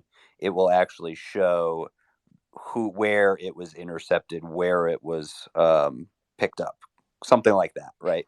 yeah, Okay. the intent, that use case is close. I wouldn't even touch them. Yeah. It was They have that's their why I ways. went. That's why I went outrageous, is because Yeah, I yeah, didn't I want like to. outrageous. Yeah. I didn't want to go down to where I think your use case probably is located. So I Yes. went Thank you. outrageous. Because I feel like you would like that. Yeah. Stay away from my actual use case. Perfect. I'm not the Web3 expert in the room. And so I can only speak on, I think, the business side of you. And I think that one of the things I always say is, if you are the right founder market fit, not product market fit, but your founder market fit, then be willing to shout it from a rooftop, because you're going to run fast and break things better than anyone else. And so I think that you sound like you are the right founder. So be willing to just Thank you. throw it out there for the right help. Yes. So that's all I would say in Okay. terms of the psychology of the business. But Ruben is probably a good resource, and Mike as well. Okay. Okay. That's great. Thank you. Thank you for the confidence. I really feel this will work. And the best part is, um, over 25 years, I've collected the coolest group of friends and colleagues, and they all want to do their own thing. And I really want them to do their own thing so that I can have a check cut and like chill out. So the whole model is based on basically handing it over to my colleagues who still are young enough to want to do it, right? um, so that part's easy. Like the dev is there, the people who would actually, really run the company is there, and I can scream from the rooftop when I believe in something. So thank you. Yeah. So it's just got to figure out which chain. Like I want to look at the all the R&D product, like Microsoft. Everybody's got something going. God, and AWS is like, apparently everyone's mining through AWS. So Yep. And we've got the AWS hookup and all that stuff. So I don't know. The easy way to do a minimal viable is AWS, and I don't know. I'll look at Cloudflare, but yeah, I don't know which chain, and I don't actually care which chain in the sense though, because I'm okay to pivot. Um, the people I design with know how to design to pivot. Good. I think it's critical to startups to be able to read the tea leaves and not make it an ego. Like so many founders have died on their sword of they don't want any change to their original idea. And actually that's what I want to prepare for. I want to be nimble enough to see how the market takes it, and be able to pivot in it as opposed to choke on the first idea. When are you familiar with the trilemma, No, the like I don't fundamental know all problem the, with? yeah, this Okay, world. not a I problem. just, yeah. I Sorry. will. No, it's a good place to start because it's one of the most misunderstood yet pivotal things that the Web3 founders do. I'm going to put it at the top. This was outlined by Trent McConaughey. Trent McConaughey is the head of Ocean Protocol. And he identified that, well, he created a diagram, I should say, because this database theory has been known for 40 years. that there are no solutions, only trade-offs when it comes to database technology, including blockchain, right? And you have to make a choice. It's like designing a fighter. Do you want strength maxed out? Do you want speed maxed out? Do you want defense maxed out? Which one of those? And you only have a fixed amount of, prowess points to attach to each of those performance areas. So if you look at the top, it says multiple black swans are converging in this arena. Um, you'll see Trent McConaughey's article on the trade-offs that people are not telling you about that they're making. So, for example, people say we are fully decentralized, and of course that's a lie. They are distributed, not decentralized, right? Oh, And so, exactly. Yeah, we're not going to and even claim to be decentralized other than the ledger. see, that's why I would believe in you over 99.9% of the products out there, because at least you're honest with yourself, right? Oh, yeah. Well, we're trying to create a new chain of trust in a trustless society that is underway, right? Everyone's You're admitted absolutely right. they trust nothing. So, okay, can we deal with that now? Like, since the new Hmm. technology is here, and it's early, right?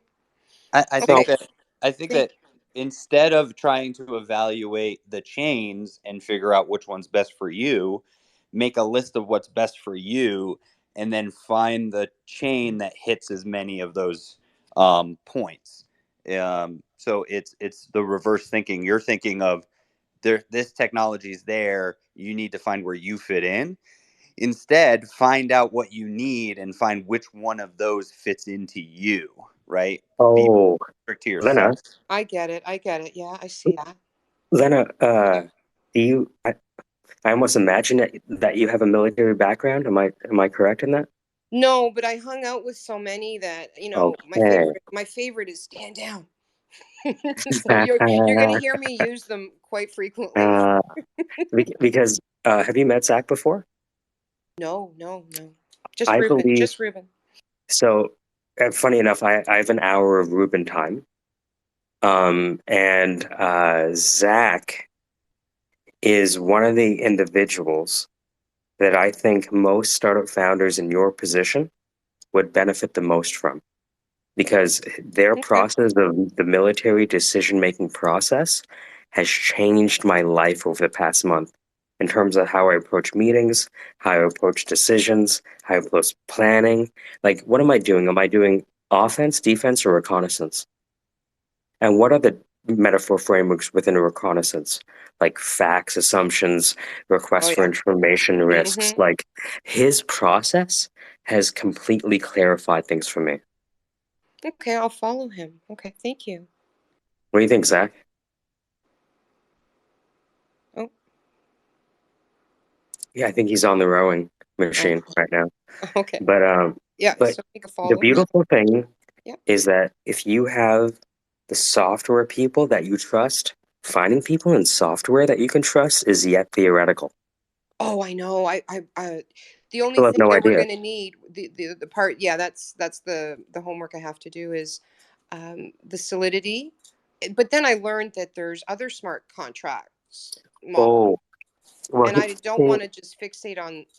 We have to evaluate all the options to see the flexibility, and then do the far out scenarios so we can kind of predict if it's going to meet the future kind of thing.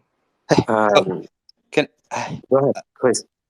what's preventing you from just doing this in some sort of protected experiment on like 3 chains and then put it into 3 use cases with people and then evaluating?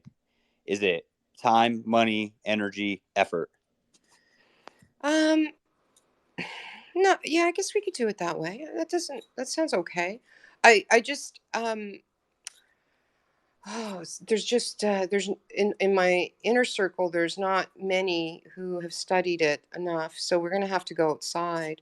Oh, And well, I don't want to burden, it's such a new thing for many of them. Um, I'd like it. And if the lab, if it was a lab, oh God, we'd go nuts. Um, okay, let me think about that. because then You're- the evaluation process is easier because Yeah. you apply the and you look at the pros and cons and the weaknesses. And yeah, I've done that before. Your minimum viable product will neither delight nor impress anyone, but it should solve the problem well enough that they continue to want to use it. And Yes. if you can build it on multiple chains, it allows you to figure out which one does that. Well, and we then would you need, can yeah, just, that was when we get funding though. Like yeah. that, I'm worried about the funding, right? Because I'm going to Okay. fund the MVP. Yeah. Unless, but I'm also thinking about equity instead. The guys are cool with that too. So when I said what's there's holding you actually, back, hold on, there's a woman in there too. Thank God. So when I said what's holding you back, it's the funding to be able to do it on that scale of all the different things. Okay. Ruben. I want to see with our connections in the industry to see if we can call. This is the first time I've ever wanted to call a favor in, and I could have done it years ago on some crazy ass idea, but I wanted to wait for when it was a really solid concept, and this one is it. So I'm going to look to see if we can like jump in on something, and I don't know how it works this part of the world because it's new. And I don't know those groups of people, but we'll figure it out. Because I want to get in and see if we convince somebody and get them interested enough. They'll let us, use their systems. It's exciting. Yeah. All right, I Thank you think that's so my much, cue. gentlemen. Oh, go ahead. No, I was just thanking you guys. Thanks for this. This is helpful. Yeah, for sure. Hey, so Ruben. figuring out what chain to build on Mhm. is something I have a degree of exposure to. Okay. So the question is somewhat contextual to the what's and the what, well, to the whys, really. Is Ruben speaking? Can anyone hear me? Yeah, I can hear Ruben. You Yeah, can't Ruben hear is Ruben? speaking. Oh, okay. You know Cool. what, Zach? Go back to listener mode and then come back up.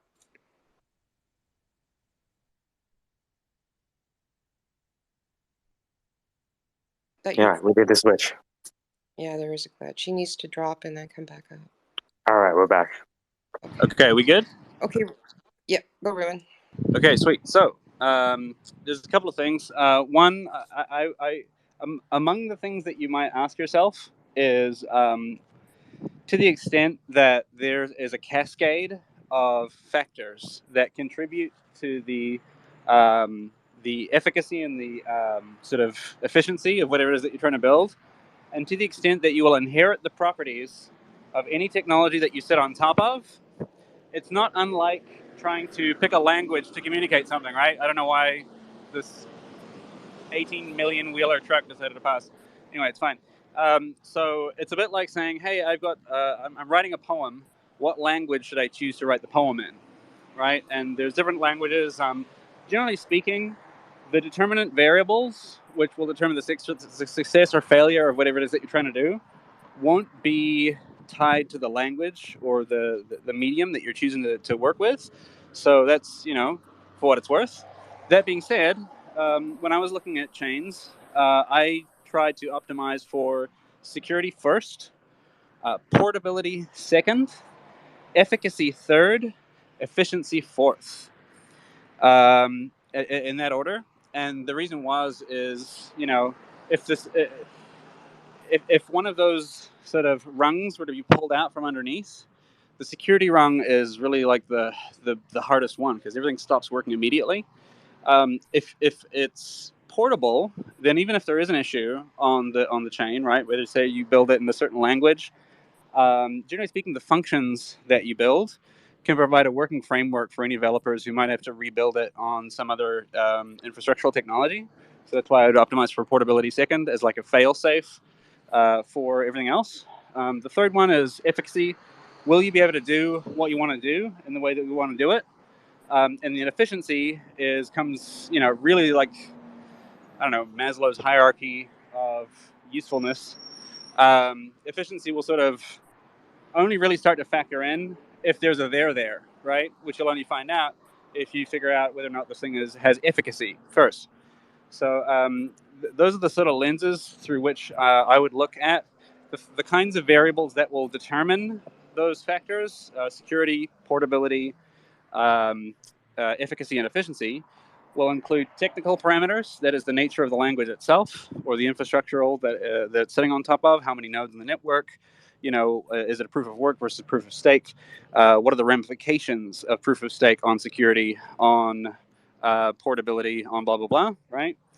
And then separately, the human element as well, right? So if a good example of this is Cardano. Cardano is a pretty sweet chain. I like it a lot. But it also uses a fairly divergent approach to building stuff. It uses sort of a lot of the old sort of formal methods when they roll out.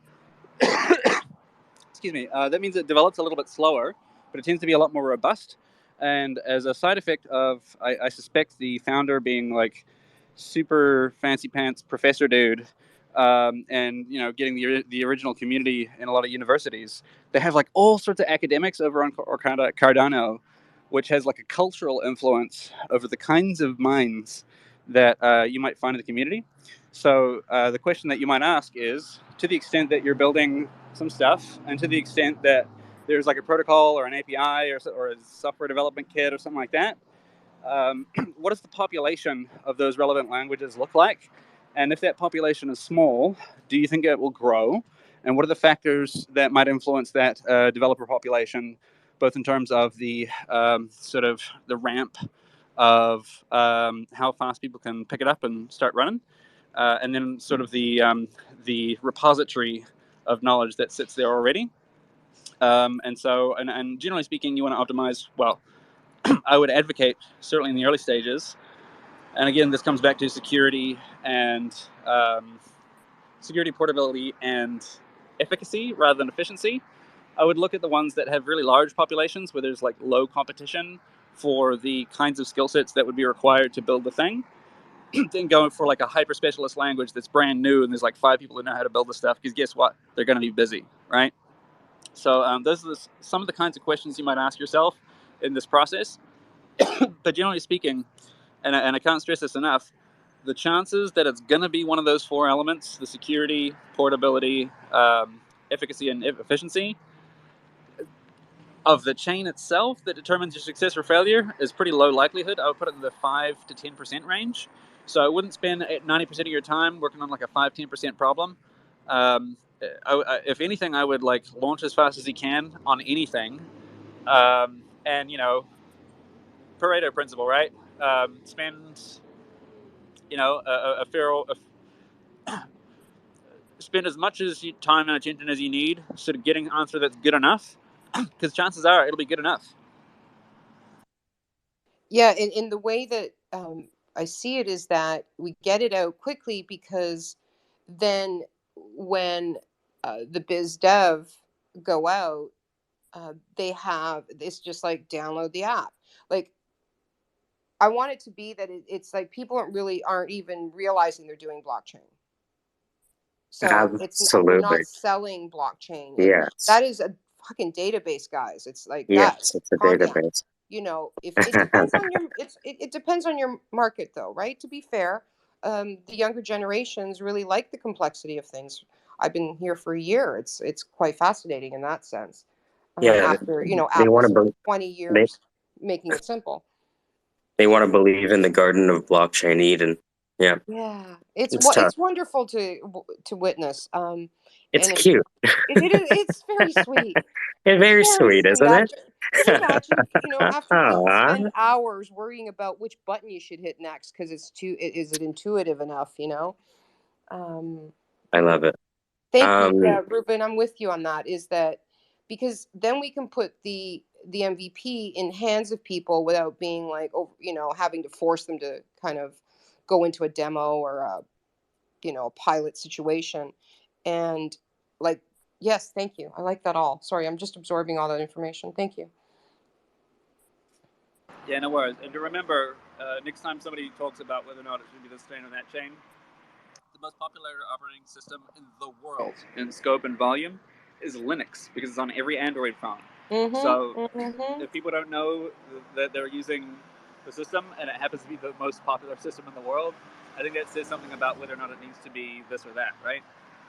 Exactly. Yeah, that's not the sales pitch. I'm the focus is this isn't sexy stuff. This is uh, we call it meat and potatoes, right? And if we can improve the chain of trust, because where we're going is not good. So any part we can do in that um, will be a good way to end a career. Cool. Thanks, guys. This is right. This is cool. Astonishing. It's so funny. We have so many people come here and try to peacock, to be honest with you. And I really appreciate the humility, to be honest with you. Oh God, I had to kill my ego, man. I had to work with men. In the beginning, I had to fool them all. I was like, "Oh, I'm sorry, Mr. Brilliant. What Ah, was that you're again?" great. Yeah, Oh, yeah. can I take that down? Hold on. What did you say? Let me take out my red pen, which is the red pen of truth. Hold on, hold on, hold on. Can you slow down? Hey, I talked my way into an engineering department. I can. I'm good. I'm good with ego. I'm Look, so good. I, Um, I'm I'm like, I use my low status as a video editor and recruiter yeah, to just gather as much information as I can. yeah. Yeah. Well, thank you This for is, this is great because I'm just done with the ideas. We got to do it. We're just gonna do it. have I don't you, care. are 6 months you, in.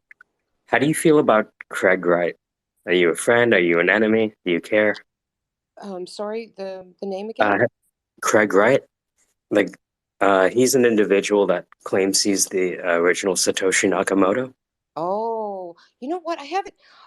I, I don't know. I The mean, reason, I read the so reason many I things. ask, I don't know what to believe. the reason I ask is Yeah. because so many people are butthurt over this guy claiming what he's claiming, Uh-huh. that they are unwilling to look at what they've actually built. And I would argue Hmm. that it is easier and faster to build something on BSV than all of these chains combined. So, for What? example, at the top, right, you'll see a code pen, right? I think the code pen still works. It's a digital cash register. It's using HTML, CSS, and minimal JavaScript. The most interesting thing about this is BTC, Bitcoin, is not what people think it is because they're no longer using what's called Nakamoto consensus, right? Oh, okay. Okay. And so if you, there was an accounting firm, a major accounting firm out of Canada called MNP, and MNP, line by line, made an accounting of all of the op return codes that they deleted from BTC. Now, nobody is really interested in this stuff because it's highly technical and it doesn't help the religious nature of what's happening here, right? But if you check up at the top, the original Bitcoin protocol and essentially what was deleted, you will see the most specific accounting on everything that they changed from the original Bitcoin protocol. Hmm. BSV is the easiest way to build on blockchain on the planet, but because people hate Craig Wright, they're they don't want to use it on emotional grounds. But Oh, me as a stupid recruiter who just wants to create a digital cash register to accept Doge, I was able to do it faster with Money Button than any other system on the planet hmm. as a stupid recruiter, you know? Mm-hmm. Yeah. So Quotation. if I had a hackathon and somebody had wanted to test your idea, I would have the team from BSV fight all these people. And I would say, hey, we have 17 minutes to do this. Gosh. Yeah, the whole hackathon thing is new to me as well. Yeah, it just, hold on. The one person to talk to Mm-hmm. is Kurt Walker Jr. Oh gosh. Oh, Um, can I get a piece of paper? Hold on. no, it's okay. I'm going to do even better. I did a whole interview with him. I chopped it up into little pieces, and you'll see his. We recorded this at the top of the market in September when everyone was excited. You know, because I'm 39, I'm like, I see this. The rising tide lifts all boats. Mm-hmm. It doesn't matter if you're dumb or intelligent. You can say Bitcoin is going up because donkeys are flying and sitting down every once in a while during a full moon and because they're Taurus. And you'd be right because the price goes up. It's only when the price goes down when you see who's swimming without trunks. So up there is an interview with Kurt Walker Jr. If you ever want to, yeah, if you ever want to hit him up, just say, hey, you either talk to me or just, you saw the podcast thread. That moment, if you tap on it, will lead to I think 20 videos that I chopped up. Oh, cool. Okay. Right. Well, And I've been so, following. The part about Bitcoin for me is watching what Jack's doing, and really, to me, he's putting in the plumbing. Um, it's all there. Everybody's there to do it and use it. It's not an if anymore. I mean, it's You're just not if. It's gone. It's when. You're right. And I think that because we are operating in a space where we do not know what the ramifications are of moving to proof of stake, other than of natural centralization, right? Well, We but don't. is everyone that does smart contracts proof of stake? Is one of them proof of consensus? No. Well, that goes to the. So if you see at the top, Yeah. there is here. Let me repost it so it becomes the most recent. To me, this is one of the clearest thinkers in blockchain. He used to manage the Pepsi account for the Group M, the world's largest advertising company, right? So he knows more about people's data than most people, right? Okay. And he said, these are the 5 questions you need to consider when considering a blockchain. Oh, wonderful. Okay. And if you can, and those 5 questions change your life. Okay. I But fumble around Twitter. So if it's it's okay. posted up here, Yeah. will I see it in your feed or my feed? Actually, It should be in the nest right above the space. Yeah, I see it, but I want it when I leave the room. Will I still be able to access this item? What you can do is retweet it, and it'll be Ah. on your profile, and then you can watch it on your profile. Oh, thank you. Or you could just send it to someone that you love, and then you can just go to the message. Oh, perfect. There's Okay. got to be a save for later function too, but I haven't found it. That's what I was looking for. I think it's a bookmark. Yeah. You can bookmark the tweet. Do you have Notion, Lana? Guys, I simple life here, man. I don't. What's Notion? Is that the software? There's a program, Notion, and if you put in any kind of tweet, if you put the @Notion save, there's a thing you can tweet, and it'll automatically port all of those tweets over into your Notion for later. Ooh. So you'll just have a running of all of the tweets that you wanted to refer back to or save off of Twitter. I wish I had done that a year ago. I should have talked to you a year ago. The other thing about BSV, when sorry, I'm just going to go in and like them all. Yeah. That way I capture it. The other thing I loved about BSV is I was able to do microtransactions for 0.00001. Oh, yeah. It has to be. Yeah. Oh, yes. Okay. Okay. So that's what I loved about it the most, that I could get started right away. Yeah. I didn't have to ask it. No. Like a 1,000th, a 10,000th of a penny. And I want the transaction to happen absolutely now.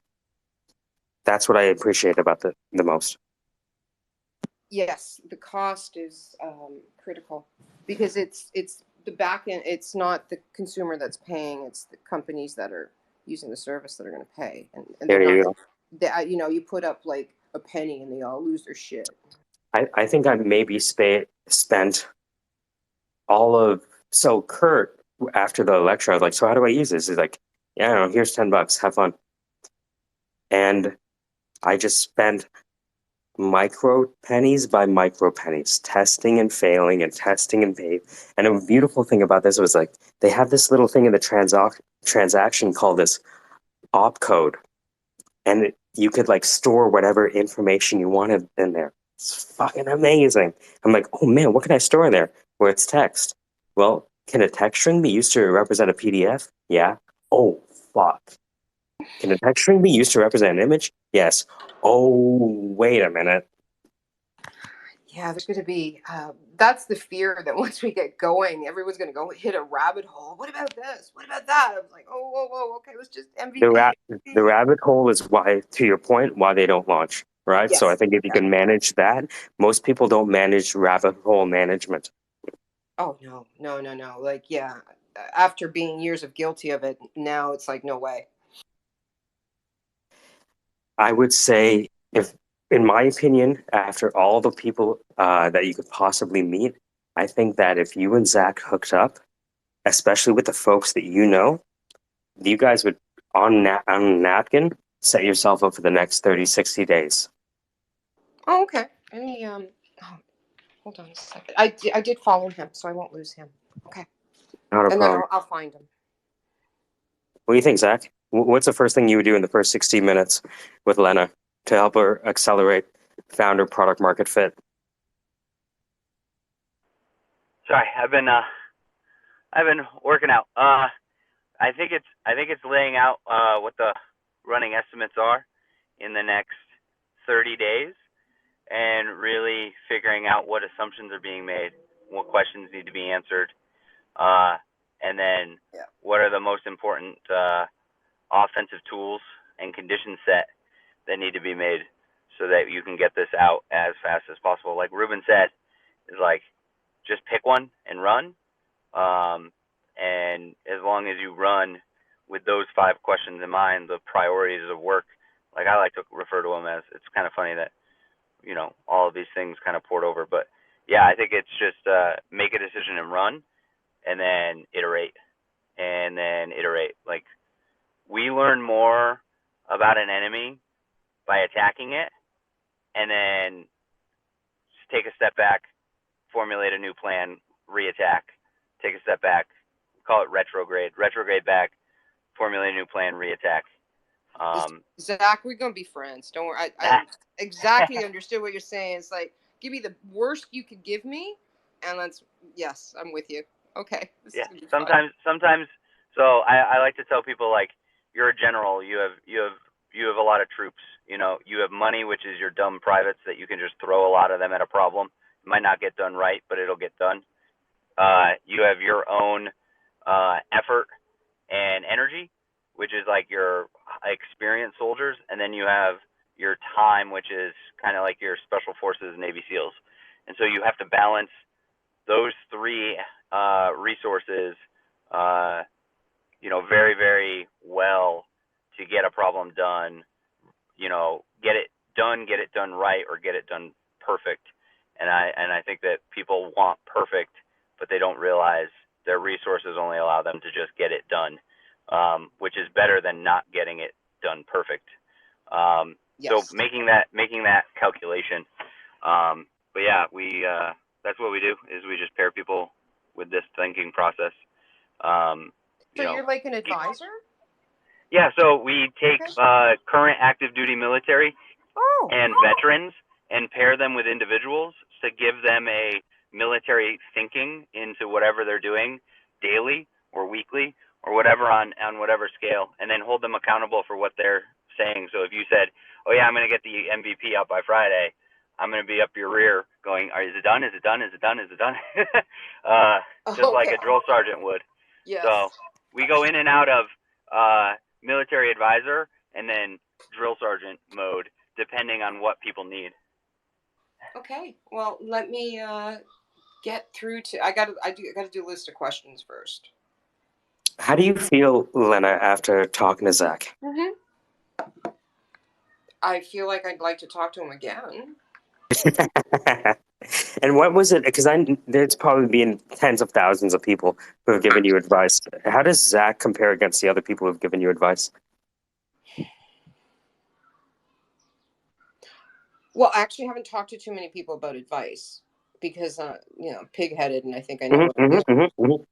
But I would want to talk to him again because I can't do fluff. And I don't think there was any fluff in that. So yeah, no, I'd call him again. I'd talk to him again. And then I like it, so we could take out the fluff and just get to it.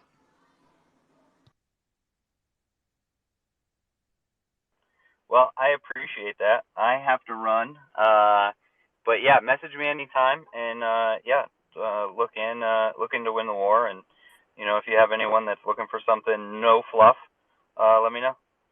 Thank you so much.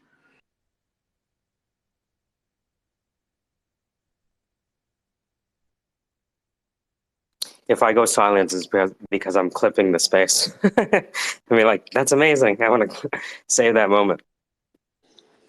Saving the moments? Are you alone at night thinking to yourself, hell yeah, it's Friday. That's right. You're waking up to a brand new day here on the East Coast. We're going up on 11 a.m. That's right. Dan's got to get ready for that big meeting with that random person to talk about some cool stuff and activities. We're going to make things happen here in America, one step at a time. Thanks for watching and listening to the Skinned It? Now, the Skinned It Syndicate live. Volume 6, I think, was the best one. I need a line. Yes. Sometimes I do that when I record. Like I fuck up on camera and I'll just like act like there's someone in the room and go line. And then I'll just like say it again, just. I remember, I think it was somebody talking about playing with either John Coltrane or like Sonny Rollins, where he was like, there was a time where I hit a wrong note when we were improvising, and Yeah. Sonny Rollins changed what he was playing to go with the wrong note I played. That's awesome. And he was like, this guy is on a different level, where instead of getting upset at me, he just changed what he was playing to fit it, and we were right back in. Makes me think of kind of a weird story, but a really quick one. Yes, please. One time we did a hackathon, and we didn't actually have any data. It was a sort of an altruistic hackathon to try to envision what the future would look like for the city and all these, different types of solutions that could be done. And one of the things I really was pushing on the team that I think is a really great idea, and it actually helped a lot of people really innovate, is we actually, instead of working with limited data sets, I said, well, we'll just generate the data that we think is in the business. In other words, we'll look at the insurance company, come up with the data that we think is in there, and then we'll go to this fake generation tool and we'll make that fake generated data set. And now we can go back to proving our hypothesis with the data piece, right? If we had this set data and it had these fields, then we would have this thing, and then this thing powers that thing, right? And it was a really cool way to sort of jump over all of the initial, like, we don't have access to that data. And what if we don't get that data? I was like, well, we can give a shit about that. What we need to do is focus on, getting to the next stage of the ideation and the concept. It really worked a lot. And the team that actually leveraged that actually won the pitch competition because they were able to not focus on the constraints of the situation in terms of public access to data and all this shit. There's so many laws and rules that the thing would die, but they won the pitch because they were able to sort of get on the other side of the concept faster, which is a cool idea. I wish I've been kind of promoting that more. I've even been promoting the idea of AI powered personas. You know what I mean? Once you know your customer clientele, why not have just AI-powered personas inside the research institution, or whatever you're building, so that you can actually test against this AI. It's an accumulation of data that you get with research. I actually pitched this to the bank the other day. I think it's a pretty cool concept because then your testing gets cheaper, right? Because now you have internal AIs that essentially are those persona types, and you actually can focus more on the fringe personas that you really should get to know. Everyone has the same data on the same 4 customer types that they started the business with, but not with emerging customer types that are like walking outside their peripheral that they'll never know if they don't figure out a way to get to them. So anyways, that was a hot take moment. I'm going to get ready for this call and I'll be back soon. Thanks for listening. If you're just joining us, welcome to Together Alone. Together alone. Ever want to be together with people, but totally not? Us too. That's right, together alone. How might we be together yet alone? Because who really wants to be together? All of us. But not really, but kinda. Together alone. What's going on, Jeff? Hey, just having some coffee. Me too. You know how you're... I'm always going to ask you to do this. It's only because you're an expert, and I love how you make me feel when you do it. You don't have your guitar close to you, do you? Yeah, it's hanging on the wall across the room. I can. I love it. So if you guys don't know, Ruben, I'm not sure, Lena, if you've ever met Jeff. Jeff is, we say Jeff is Jeff because we don't know what Jeff hasn't done. From working on harp in Alaska to playing guitar like a god to doing Python and Linux development. I don't know what he can't do. He's that guy. Okay. He Hi, is Jeff. that guy. He is if there's an apocalypse, I want to go to Jeff's house. You understand? Got it.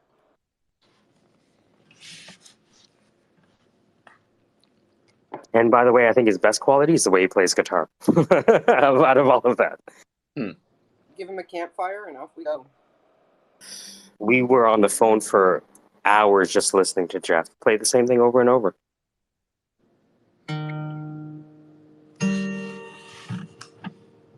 Yeah, let's see here. Gorgeous.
There's a little guitar for you. Gorgeous. I love Jeff. Have you taken the next step with Unnamed Company? T minus 1 hour and 30 minutes for the HR interview. Congratulations. It's already done. Time is slow. Everyone congratulate Jeff on Pythoning his way through the nature of reality.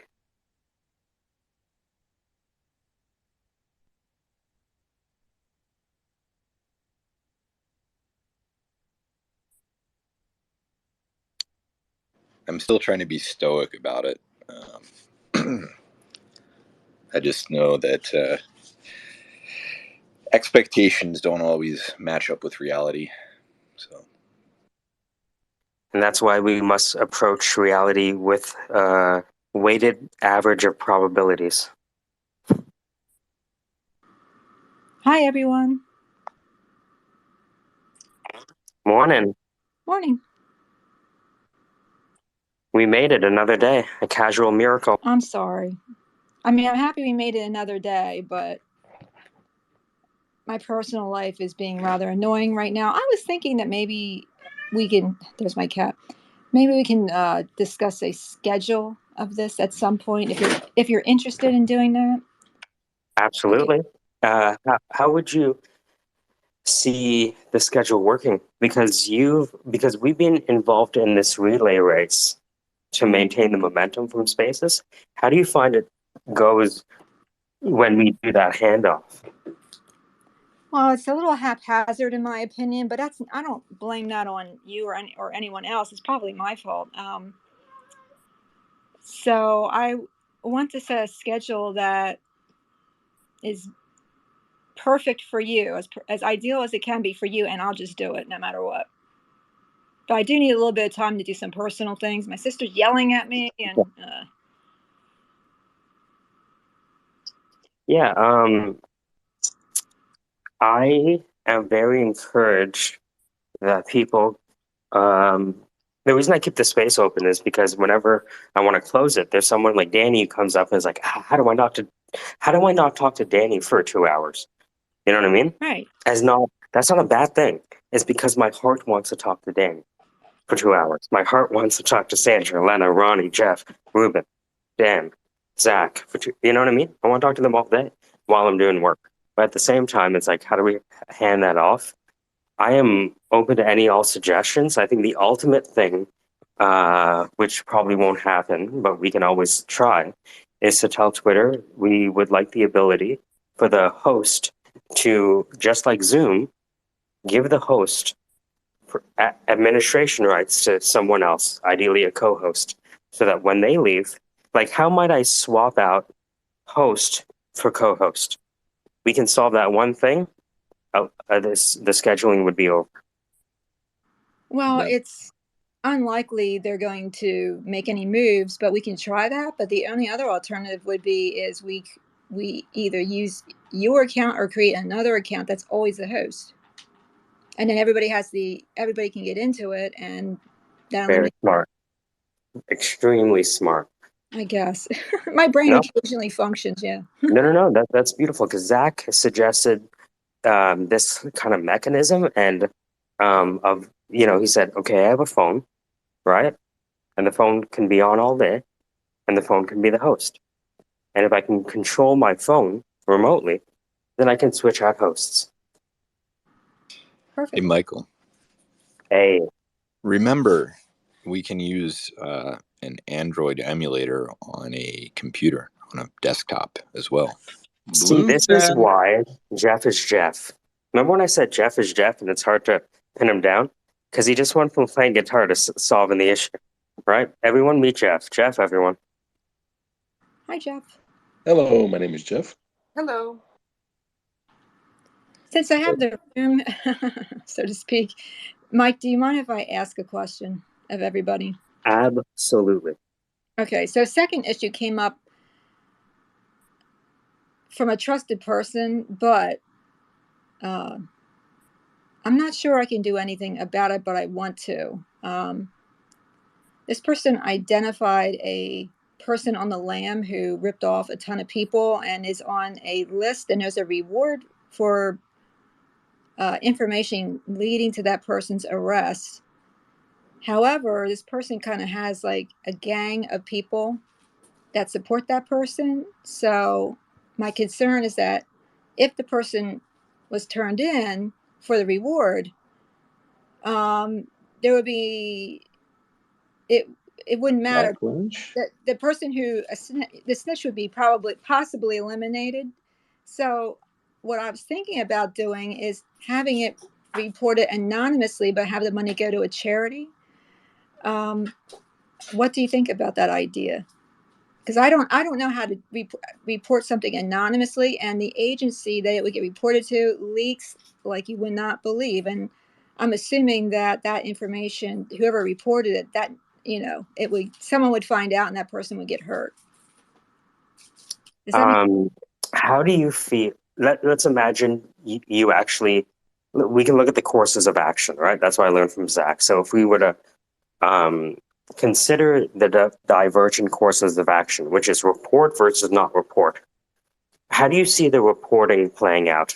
And do you think that would be better for the people attached or worse for the people attached?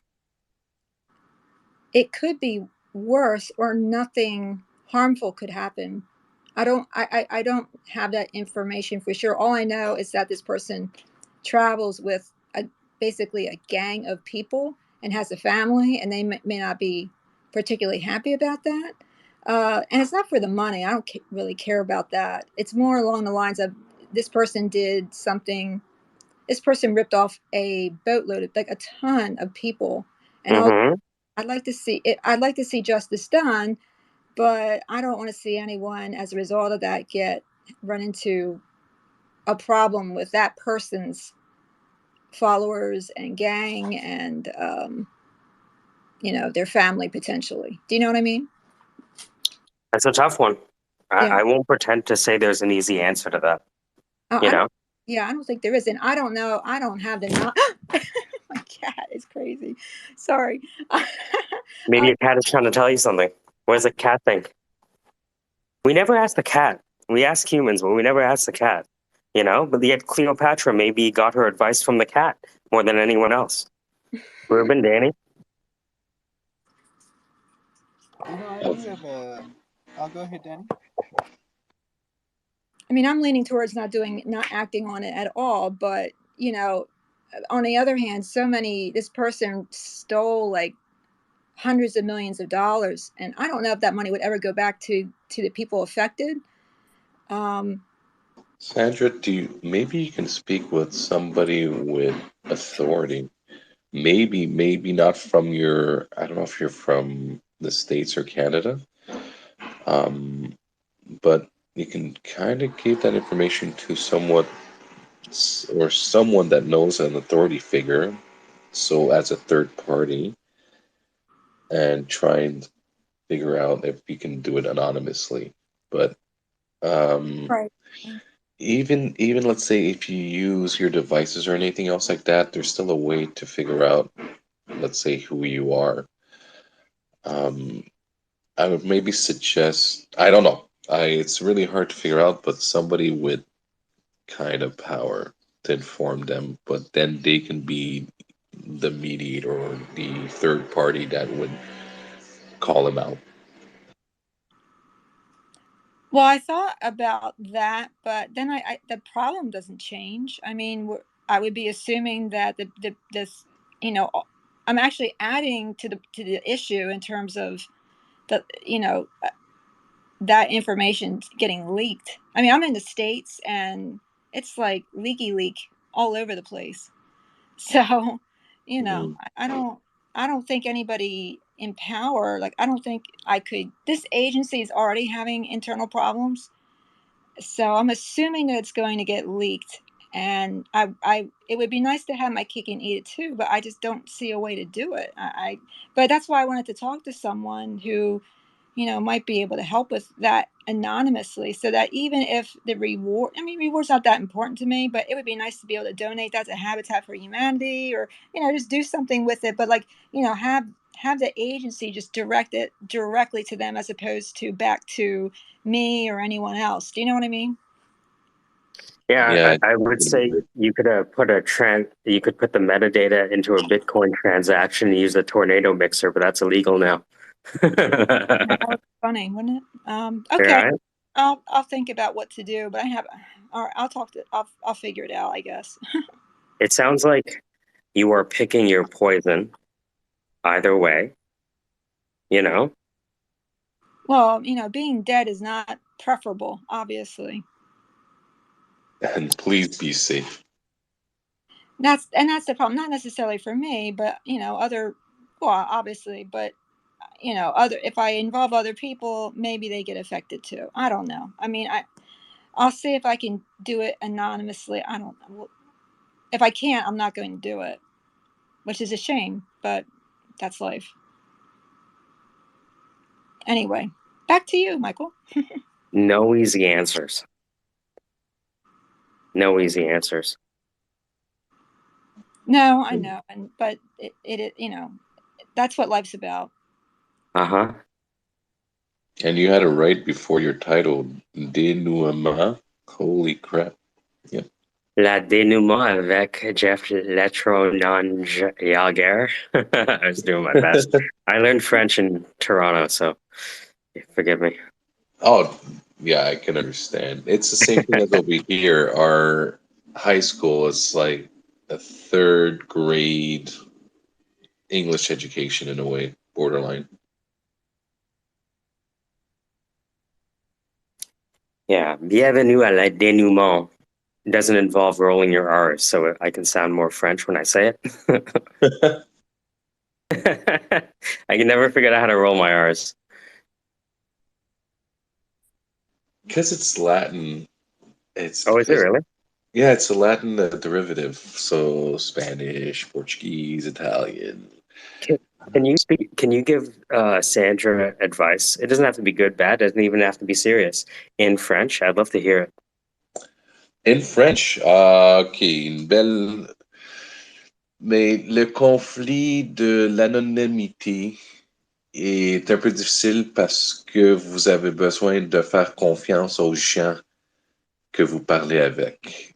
So, ce sorte de conflit pour être, mais de pas donner votre information, va être une complication à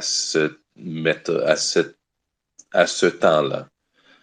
Et oui, so, d'une certaine sens, comme je vous avais avisé avant, même avoir quelqu'un qui est autoritaire, qui serait autoritaire, et l'organisme est un peu corrompu, ça va être quand même un, un dilemme. Puis même votre anonymité, I can't even say that word, peut être, on va dire, ramassable. Ça peut être, mais tu peux être traqué d'un certain sens. And yes, oh my goodness. That was gorgeous. You got that, Sandra? Does that translate? Can the Quebecois forge relationships with the United States? Oh, well, unfortunately, I'd have to run that through a translator, but it sounded beautiful. Sounded great, right? Right. In fact, I think a lot of startups, what they should do is just have Danny do the pitch in French. You know? Exactly. I think that would be, a win every time for me, anyway. People, yeah, and I could just say some random stuff for the company, and they could say, "Ooh, fancy! It's very exotic." Yeah, I My think friend traveling in Paris, and she got angry at someone, at a worker at the train station, who she was frustrated because she couldn't understand what he was telling her in terms of where to go, and he kind of flipped her off. And so she wanted to call him a whore, and she ended up calling him an umbrella instead because her knowledge of French was limited. And the guy just laughed at her, and then she looked it up later and realized she had been calling him an umbrella instead of something mean. So That is funny. anyway. So she was yelling out, "C'est un parapluie! C'est un parapluie!" Oh, that's hilarious. Yes. And he got a good laugh, and he kind of like took her by, took time off, took her by the arm, and like pointed, and that solved their problem. So I guess the moral of the story is, call someone at a train station in Paris who's angry, and you're angry at them. You want to curse at them, call them a whore. Call them an umbrella instead, and they'll help you. It still kind of offers kind of the how can I say? It's still expressing her kind of anger because it's just some random word you will probably never use to say that what kind of person they are. So he kind of had an idea of what you want to say. Exactly right. That's why he laughed and helped her. I don't think otherwise the comedy of it otherwise, because she's so angry, But right. what I might suggest is Ruben has quite a bit of experience. Ruben, are you an actual lawyer? Did you get called to the bar? I'm weirdly part of the bar association, but I'm not an attorney and don't pretend to be on the internet. Yeah, so I think Sandra, if you got in touch with Ruben, I think from a very technical perspective, he has more of a understanding of the lay of the land and where the bodies are buried, so to speak, literally or figuratively, perhaps in this case. Good. Okay, I'll contact him after this. Thanks, I appreciate it. Absolutely. Absolutely. No, it's great. I'm glad you felt comfortable to bring it up. It's not an easy thing to do. Well, everybody here, I trust everybody here, and it's a good group of people, and I think I kept everything sufficiently vague. It's hard to do that, right? But yeah, I think if you get in touch with Ruben, we can figure out a critical path together Thanks. somehow. You know, crossing the river while feeling the stones, Deng Xiaoping. Amen. That's the way I look at everything. Hey, what's the future going to be? I don't know. Cross the river while feeling the stones. What does that mean? I'm feeling where the next stone is because I don't know if this river is on average 6 feet deep. Oh, for sure. They say on the Weather Channel, don't drive into water because you don't know how deep it is. I believe them. It's funny. Applied Nassim Taleb for startups. I love it. You ever see that Office when Michael trusts the GPS so much he drives right into the ocean? Right. I love that one. That's my favorite. That's like the ultimate. Like that one little vignette is like to me all of blockchain Why is that? because it's just people driving into the ocean trusting the AI or what their conception of the AI is. Okay, I get it. Right. We have to trust it. It's good. It's decentralized. It's fully decentralized. Nothing can go wrong. Haven't you read the white paper? It's like Exactly. it's like you can't hear the other person because they're escaping out of the window. You think that's how Atlantis happened? I think that's how Pompeii happened too, perhaps. Hmm. Hey guys, I feel some magma. What's that? Well, people just want to believe something so badly that and I've done this, I probably do it more often than I should, they want to believe something so badly that they put all critical faculty aside. And just talking about fear and technologies, Swarm AI, I can see, well, I see a massive positive, but I can also see a negative on that as a multiple chain AI with human intelligence. It's a hive mind. I love it already. The multiple chain AI. You just either at the. I remember it was it Terry Pratchett that said that scientists started talking about chaos because it was easier than talking about science. I think so. When scientists observe chaos, they stop talking about reality because they find out it's much easier to discuss chaos. Yeah. You guys read Terry Pratchett? Change your life. Oh, my reading pal. I every time I hear something, I write the book down, and it's all very valuable. I hope I get to prioritize the list and read it. I'm gonna, for anyone in the group, when I, the beautiful thing about Terry Pratchett is he created a fantasy world to do stand-up comedy, pretty much. The whole book is pretty much stand-up comedy, and to get an idea of just how wild this book is, to be honest with you, Terry Pratchett is the secret handshake that nerds have. It's strange. Why is that? What do you mean? I think I put it to the top. It's called the theory of narrative causality. I think in those 2 minutes and 20 seconds, you'll realize why Terry Pratchett is the secret handshake for super nerds. It's like Harry Potter for adults with experience.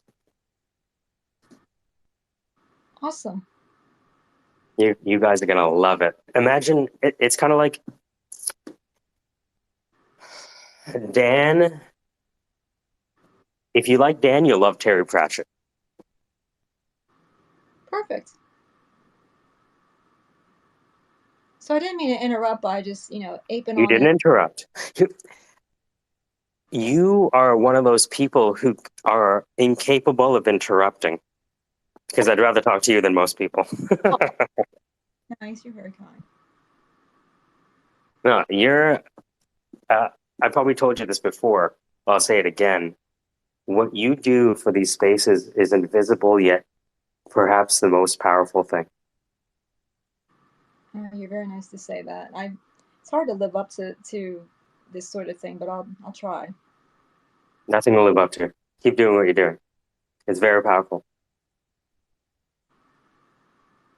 Just be yourself. You can say things in a way that none of us can. Well, you're I like I would said. agree. Yeah, absolutely. You can say more than 4 seconds than most people say in 10 minutes. And you'll say your statement with a question, but maybe that's because you're a lawyer.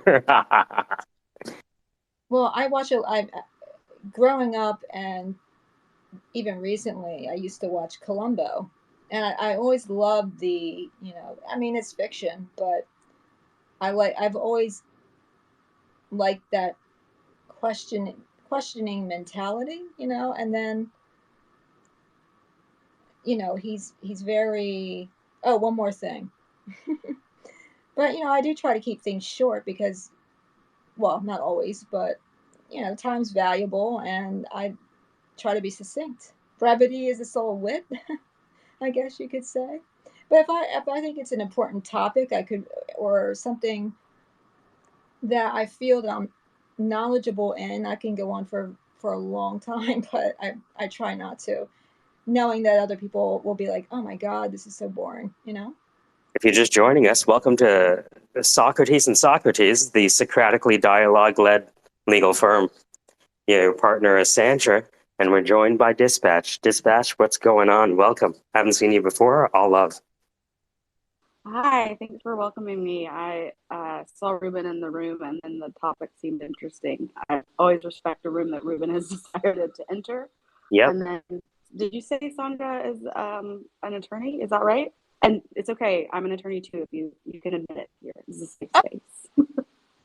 Well, I would go into depositions and things, and they would always ask me if I was a court reporter, and I would just flat out, I would say the court reporter is far more important and works a lot harder than I do, but now I'm a lawyer. And they would look at me funny. 100%. I say I play, like, I dress like a lawyer days, and now that this is a recorded space, I wish I worked on my company account. But anyway, nice to meet you, counselor. Nice to meet you. Oh, and the host as well. And the pleasure is all mine. What interested you in Ruben? Obviously, like me and the wife, you bought Ruben time. Have you bought Ruben time? I mean, I want to go down as one of a key supporter of the ideation of Ruben time. But now I kind of want to make a jingle. It's Ruben time. Ruben time. Ruben time. No, he actually really helped me, like, kind of work through. Actually, we didn't really get anywhere with the no code issue, but definitely just expanding my ability to, what is it called? Respect. I don't know. He's better at words than I am. I think brevity's good too, but I always try anyway, and I just fail miserably. No, I love it. So what happened when you met Ruben that didn't happen when you met other people? Because I follow around Ruben too. Ruben, you have a fan base. We're space is stalking you, respectfully. I think it was like I was listening to all these people give these these absolute statements about like what is a thing, and I started joining these spaces to support my sister who is in the NFT space, and she does art, and I wanted to like sit next to her in the audience since she had moved to New York, and the spaces had just started up around the same time. And I finally heard somebody speaking not nonsense that was like canned and like basically telling the party line for this space. And so I was like, this makes sense, yay. And that's it kind of went from there. I DM people like it's my job. I'm sorry. From my personal account. I'm E-Rich in another portal. But would love to hear what you guys are talking about right now. Dan Other was than telling me. us. Dan was telling us about the origin story of Reuben. Have you ever heard the origin story? That I have not. That I have not. Deep, long ago in the hills of Nordark, the great dragons of Zulta and Dugante stood above the seas of old and said, "What is this that you bring for me here? My liege, we bring you the Lord Reuben. He's but a knave. He's a man of the village. He says the ground is not real and there's gravity is here. He speaks of heathen words. What shall we do with them? Pray us not what we do with Reuben, but what we do with those who appease him. Don't you know that Reuben is a disease, a carcass of span? Great notion. You with sharp teeth. Look at the bones. He's some crazy man. Cannot be tested. No, Reuben must be digested. We must synthesize him into a holy host, just as the spectacle oracle requires. Anyways, Reuben is a fantasy-based series. It's a type of improvisational spoken word LARPing that started in the 70s, and it's meant to use with a lot of different sort of operatic notions. It's a big inflection of breath and tone. But what we try to do is just embrace something relevantly strange. And Reuben was the first guy to do that. It's not this Reuben, it's another Reuben. But again, he's the same kind of Reuben. There's might be related. I don't know. There's a lot of Reubens in the family, I guess. But it's this improvisational take on your audacity to realize that pinnacle notion that you might actually be possible, although you're probably not because you're still human. So it's sort of like the audacity that you could, but there's the relevant data will tell you that you probably won't. And that's what we really believe in here today. And it's still morning and I haven't had any coffee yet, but I had a really great meeting. So that's just about as good. Just never disappoints that when I follow Reuben into a room, I like love it. Except for that one room, at one time. It got a little weird. But still learned a lot. Yeah, you see, the crazy part about that. I'll let Reuben talk. Sorry, I'll let him speak for himself. I'm always too loud, and I'm so high right now. I'm sorry. No, it's delightful. You have this capacity for what I'm starting to call like a zero latency narrative stick shift. It's like you go from fifth gear in a particular direction to like anywhere between 45 and 75 degrees narratively, but without the inertia effect, which normally is associated with narrative shifts. It's wild. Yeah. Anyways, the craziest part about that Los Angeles dispatch is I don't know what room you're talking about. Go ahead.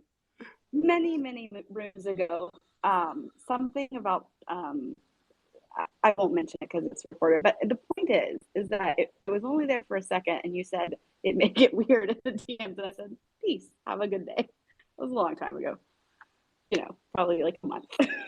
Time is really relative in these spaces. Am I right? Like it's weird here. Yar, it'd be a weird time for everyone you see, Harry. Yar, we be on the net for a long time. Be on Friday here at the Syndicate, Yar. Yar, you know the Kraken, you see, he be coming be soon. Soon they be releasing the charts and the markets be open. In fact, where be my Tesla stock be today, I say? Yar, who buy Snap, I say? Snap is undervalued, I say, yar. But who knows? No one believe in me, yar. Reuben, you have a line, please. Please seize into the conversation and join, please. Hard. Yeah. So I'm working on a new DAO. Do you want to know what it is? Yar. Fucking perfect Yep, answer. you are that. So the DAO is called Now DAO. And in order to participate in Now DAO, there is a single criteria, which is to be aware of its existence. So this, of course, means that if you were not a member, you are now. Welcome. Gar. I think I'm kind of. Well, that's awesome. You know, I do like the Now DAO because I don't really understand it right away, but I mean, I like it. I got to share these Mid-Journey pics. So check out the prompt here. This is Ruben, comma, the Incredible Sandwich Band, comma, Quantum Discourse Interface, comma, Logistical System Invalid, Find Relevance and Alert, comma, as seen as part of the world that Animal from the Muppets would be in. And I'm telling you, this one result here is some fantastic AI. I'm going to post it. Let's just grab it. Someone else talk.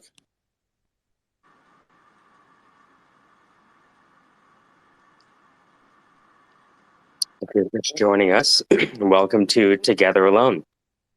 Ever wanted to be together with people but hate people? Well, welcome to Together Alone, where you get to be with people but not be with them. The best of both worlds, Together Alone. Welcome, everyone. Welcome.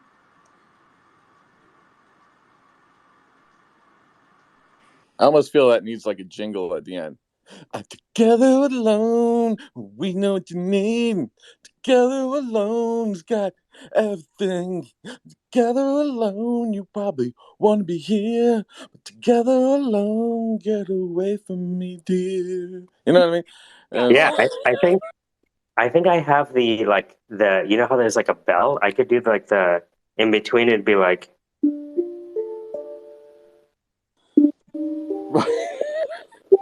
Actually, it needs to be like a high-pitched like tone for memorization. You know what I mean? And now we commence alone. You know what I mean? Hey, speaking of jingles, did I ever tell y'all about barbershop animal facts? Please do. So a while back, I was like, oh, so I used to make jingles. What's the thing that I could do on the rig that is sort of related to my musical background that I could just do to sort of keep in shape, but not actually have to do for very long? And so I decided to come up with a fairly formulaic process. And the process was find a cool fact about animals and then write like a 10-second, 15-second bit about it and sing it in 4-part harmonies, and you can call it Barbershop Animal Facts. Yeah. And so I mean, actually have a couple of... Huh? You only need one pitch, and then you can pitch shift the other quartet, right? Well, yeah, and you can do it on your phone, too. Anybody can do this. Whoa. Do you want to hear one? Yes, please. Okay. Before we do that, I made a jingle for the series. Let me see what we got here. Welcome to Barbershop Animal Facts, where you can find out all the animals like. And if you have a question that you wanna ask, just send them down to Barbershop Animal Facts. Right? Man, I love that. You know, there's something about Ruben that has a very Hudsucker Proxy kind of vibe. Anyone ever seen that movie? Raise your hand in here in the room or smile if you've seen Hudsucker Proxy. Look, all those smiles. Everyone's seen it. That's great. Jesus Christ. I haven't seen that fucking movie. Well, then you know what? You're all degen. You're worthless and weak, in my opinion. So your homework this weekend is to go find Hudsucker Proxy and watch it. Maybe we'll watch it together. That's what we should. We should all watch it in spatial together. We got to figure out how to do that. Put it on the list of things to do. I haven't seen it. Sorry. Oh. And while you think... Oh, go ahead. Oh, it's not important. This is dispatch. So this is the real me. Hey, you. How you doing? Hi. I'm good. Good. Thanks for asking. Love the jingle. Do you want to hear? Oh, go ahead. It's do you want to hear episode 3? It's 27 seconds. I'd love to hear 5. The thing is, you didn't whatever happened to that whole thing that you had months ago when we first met? You remember? You played us a clip, and it was like you were going to release it or something like that. Yeah, And The sex tape, or as let me sort of consider out how to articulate that. In the meantime, geese. There's gay goats and giraffes and baboons, gay koalas and cats and caribou. There's gay reptiles, birds, fish, and raccoons. Last not least, there's gay geese too. Yeah, that other thing never released properly because the founder was so excited about building the thing that he forgot to spend time on figuring out how to launch the thing, which is fine because it was fun to make, and that's the story. so Well, you're hold on. saying that you basically did POC jingles before you made the prototype, and only the jingles worked out. Yeah. But hold on, like you have a comedy album. Like you just distro kid, $50 a year, upload the WAV files. You have a comedy Sure. album. You're over. I don't know what you're talking about. Comedy. This is a very serious project. Those serious accusations. Yeah, no, it's great. I'm just telling you that I have comedians making like $3,000 a month off of stuff they thought of in their head and wrote down on a napkin. Just throwing that out there. Exactly, and you don't have to sell your bathwater, man. He's talking about a legit, clean way for you to make money. So you don't have to do Casey's sell your bathwater, which Casey says it's all about smelling the aroma of and not drinking it. So that's pretty amazing. And you can do it like a 6-part rinse. Like you can rinse yourself 6 times and they'll still take the water from like the 7th rinse, which is amazing. In all seriousness, if this album was created, I would send this to folks at SiriusXM. Absolutely. I got to get a better microphone, and then we're just going to start going back and revisiting the oldies. That's the other thing. We not only are recording new jokes on the fly, but our system over time will be like, you know what, Dan? You got a 49.8 giga DX from that last joke. And I'll be like, holy shit, a giga DX? I'll be able to then redo that. Actually, that's totally possible, by the way, based on emojis, if people are doing emojis in time, or maybe like laughs could be heard or something. I don't know. It's possible. Everything's possible. You're absolutely right. If Web3 is available to speak, Web3 is one of the most silent people in this room, which means he's the smartest person in this room. You know how that works, guys, right? It's true. Web3 is on another level. He's sending me DMs saying, hey, what's going on, Mike? Figured out something new today. AI still can't understand what I'm saying with my southern drawl, but I figured out the speaker diarization. I'm like, what? Yeah, I figured out the speaker diarization, and now we're doing the speech emotion recognition. I think it's pretty great. You know, I'm spun up a Linux distribution. It's all self-contained. Right now, just developing the tool chain and the sequence. I'll get back to you in a bit. It's like, what? Where That's do you awesome. play? That sounds positively self-sovereign. Okay, I did actually come up with a game last night that actually complements what you're doing, Michael. So your system that sort of scrapes the audio and sort of does the analysis, I came up with a game last night that could be built on top of Twitter Spaces. And the idea is that we use the monitoring capture on your side, and then we use basically how much time your spaces go for and how much relative like conversational goodness happens, and that actually determines how far your pirate ship moves. Yes, it's a pirate game. So that's where I got the pirates from last night. Whoa. It's Yeah, like a carnival game for shooting the target and having the horse go left and right. kind of. Well, let me give you I actually wrote a spiel. You want the spiel? Here it goes. Please. Yar, conquest! Conquest on your spaces. Yar, these be the high seas of Twitter, be dangerous. But you can join the fight, yar. No longer. You can just lay around in your boat. Actually, that was an added line because I was losing pace. That happens a lot, by the way. When you're reading something and then you lose pace and then you got to do a fuck You up just joke in the middle catch up a couple to of get you yards to and the it'll be bridge. fine.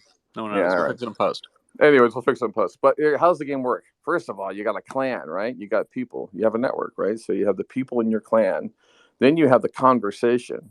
And the conversation that you have in your Twitter spaces is actually part of the fuel of your boat. It's like you can't just have a long session with no noise. That doesn't count. The audio counts in the conversation. So people rig this kind of shit. But anyways, and then you have your conquest. So what I like is this clan, conversation, conquest. That's all going to be fun words to play with. And then the conquest is actually the space time that you're in spaces, plus the relevant conversation, and then it basically moves you on the map. So if you do spaces over and over in time, you're not only does your pirate ship have a more loyal band of pirates on there, right? Because this is the same people that show up. They're the part of your clan, right? So you get experience points. The more we all stay in here and sort of play together like this, our pirate ship gets bigger. So now you say, okay, what's happening in the game world? Well, it's a completely random generated game where your pirate ship is just exploring the universe, right? It could be a metaverse group of pirates, whatnot. All right, I got a lot of questions here. Hold on, I'm going to finish this first. And then the idea is it has like a tarot card system. So as you explore the map, it sort of unleashes cards that sort of represent things that you've acquired or gained in the world. So, for example, if you've been traveling in this world and you've stumbled across the great lost, David, instead of David Lee Joe and Ruckus, there's Ruben McCaslach, oh my God, right? So you can get the Ruben McCaff card, right? And now what's cool about that is that that's just a baseball card system. So now everybody has a baseball card, which is essentially their spaces that they have been part of or been recorded of, the tokenized time concept that we have, right? Plus all the relevant things. And it's like their link tree stuff, everything around. So we're basically building a social network using the Twitter login and all that kind of stuff. We'll use the Twitter piece. Why? Because we want them to acquire it. We're going to go and organize the problem. We're going to fix the problem, and then we're going to put a fun new mechanism right on top. So Yeah. I see Ruben, Danny, and Kane. Can I just Yes, hear from good Web3 question. first? Web3, where are you today? Are you talking to me? Yeah, where are you today with everything? I've been loving the DMs.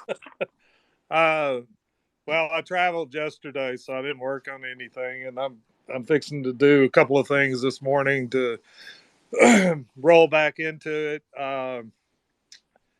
Pretty much, I don't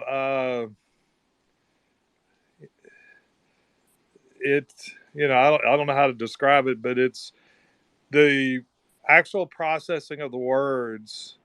I would say it's between 95 and about 99% accurate compared to some of the segment that I took, and I looked at the details of the words, and kind of I knew what the conversation was. I listened to it, and then I compared it, and translated a few words because of my southern pronunciation or the way you say a few words. So it's kind of like it translates it a little different. So there's a little bit of error in the translation itself. It's not 100%.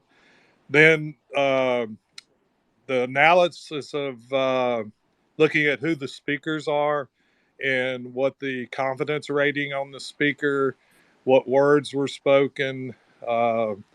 That's pretty straightforward. It gives you the results in a JSON file showing showing the time range in a in an integer number. The last three digits are 0.000, but it doesn't use a point. And so the position where it is in the audio file, and then it gives you the three ratings for the sentiment, and then identifies A, B, C, D speakers.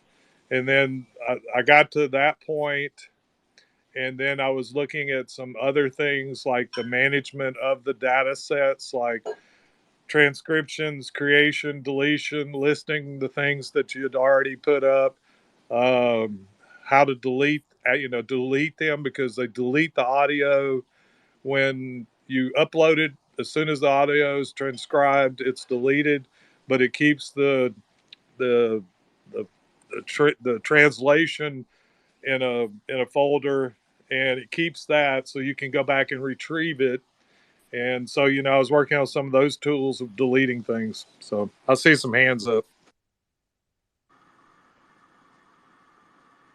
I gotta ask because it's back to Web3's. I don't know. I think he's doing a project for language. The back to speaker diarization. So would that also work if people speak at the same time to try and find, let's say, speaker ABC, or it would have to be separated? Well, that's the reason why that's something I have that is on my list to kind of look at, is because I know, there are sometimes that conflict, and that's the reason why I took a small segment. Is about 55 minutes.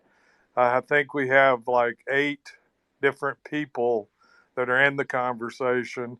And so, that was one of the things on my list down the road to kind of take a look at after trying to get through, all the tools that they provide. Because that's what I'm doing right now, is just going through the different code that they provide, and then what examples that they have been given to us, and then what can I do to, put the information out in a little bit better form where it's, more readable for for normal people. So Do you have to do it manually at that point for now, or you still right, have a template, rough template about it?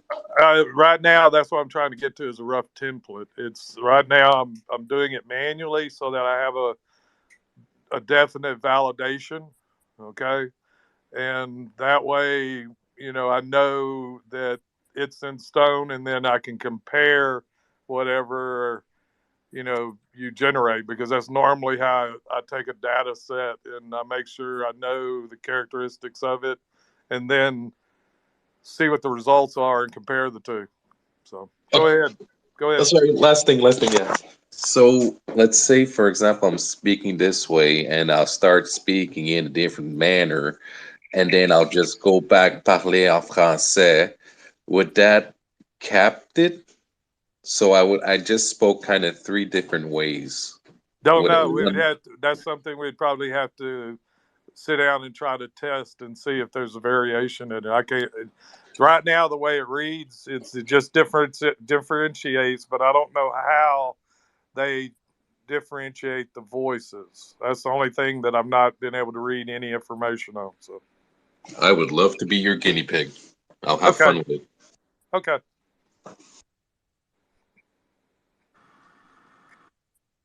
Ruben.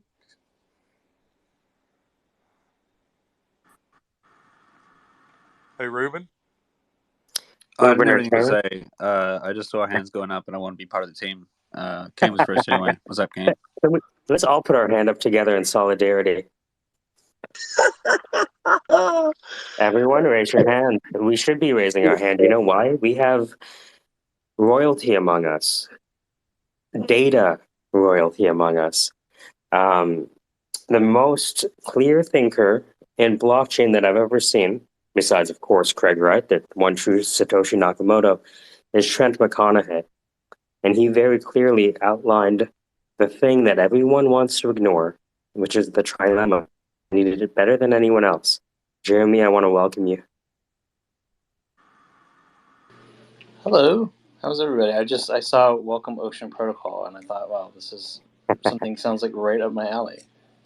I did it because I saw your name, and I've been following Trent McConaughey for a while and been taking in his talks about decentralized autonomous organizations, the idea that data is unreasonably effective, right? Did you see that Python lecture he did?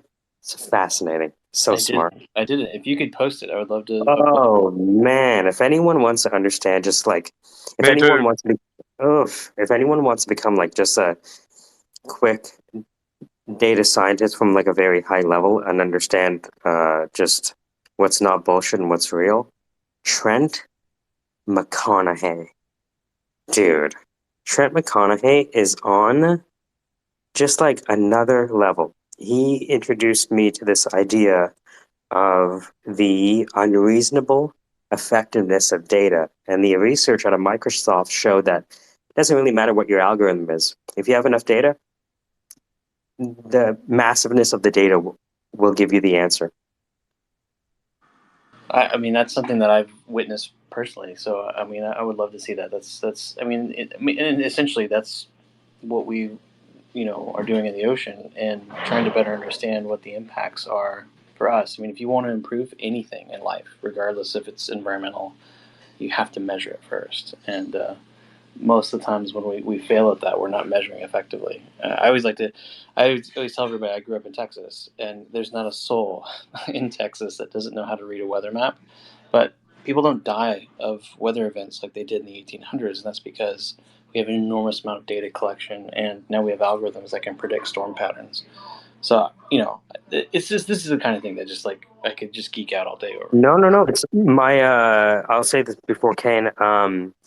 My buddy Mike Mira is the chief coin officer of Demetra.io, and Demetra.io is leveraging the Ocean Protocol for their agricultural app to improve crop yields with smallholder farmers all around the world, helping people in India grow better turmeric, helping people in Africa that are predominantly smallholder subsistence farms gain access to an agricultural yield platform, and they're using Ocean.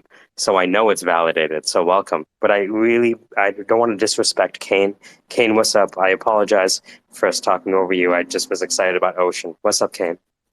No, man, I want you guys to get back to the big brain energy and how to properly get the electrons to ambulate on a dilithium crystal because it sounds fascinating. Absolutely. I'm just here for the swashbuckling. There was talk of buckle, and I wanted to swash it. I've got 2 flintlock pistols and a real pirate sword. I don't know if that can help, but I'm here to swashbuckle. Now, when you guys are finished calculating radiuses and shit like that, just let me know because I'm stupid, so I can't help with that. So I can't help with that part. But I buckle some fucking swash. That's what I do. It's one of my skills, one of my finer qualities. Some would say my finest quality. You were in the right place. Welcome, Kane.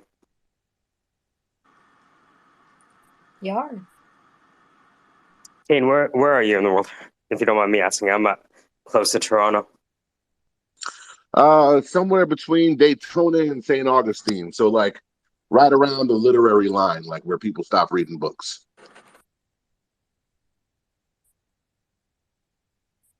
God, I love you, Kane. I'm so glad we met. Dude, I wasn't gonna join, but fuck, that's awesome. I want just sound bites of everything you say, Kane. Like I just want to be able to be on a conference call and press a button on a soundboard and be like, drop the mic. Well, there's 2 ways you can do that. One of them is the bullshit generator that Ruben gave me. So what I do is when people are pitching their rug pulls, we type in, we go to the bullshit generator and we start reading things from it and asking if they agree. And they normally do it. It's very fun for us. That's the first thing. Second thing is we have a show that's going to get canceled because we're trying to get canceled every Thursday. We just did one last night. If you scroll down my Twitter, you'll see it. And it's just me and my friend talking, trying to get Lad City to cancel our show because we're frankly just too busy and we don't want to say no to them. So we're just saying the most egregious things we can to get canceled. So if you would like more sound bites, you can tune into that and hear us talk reckless to the point of cancellation. I love it, man. But don't let that. But listen, I'm just doing it to get canceled. I don't really believe that shit. So don't let that, disqualify me from any bucklings of swash that may happen in the future. I'm here for that, and the aforementioned swash will be buckled. So if you need my sword, it's here. My hand's raised, my hand stays raised. Danny, qu'est-ce qui se passe? Là.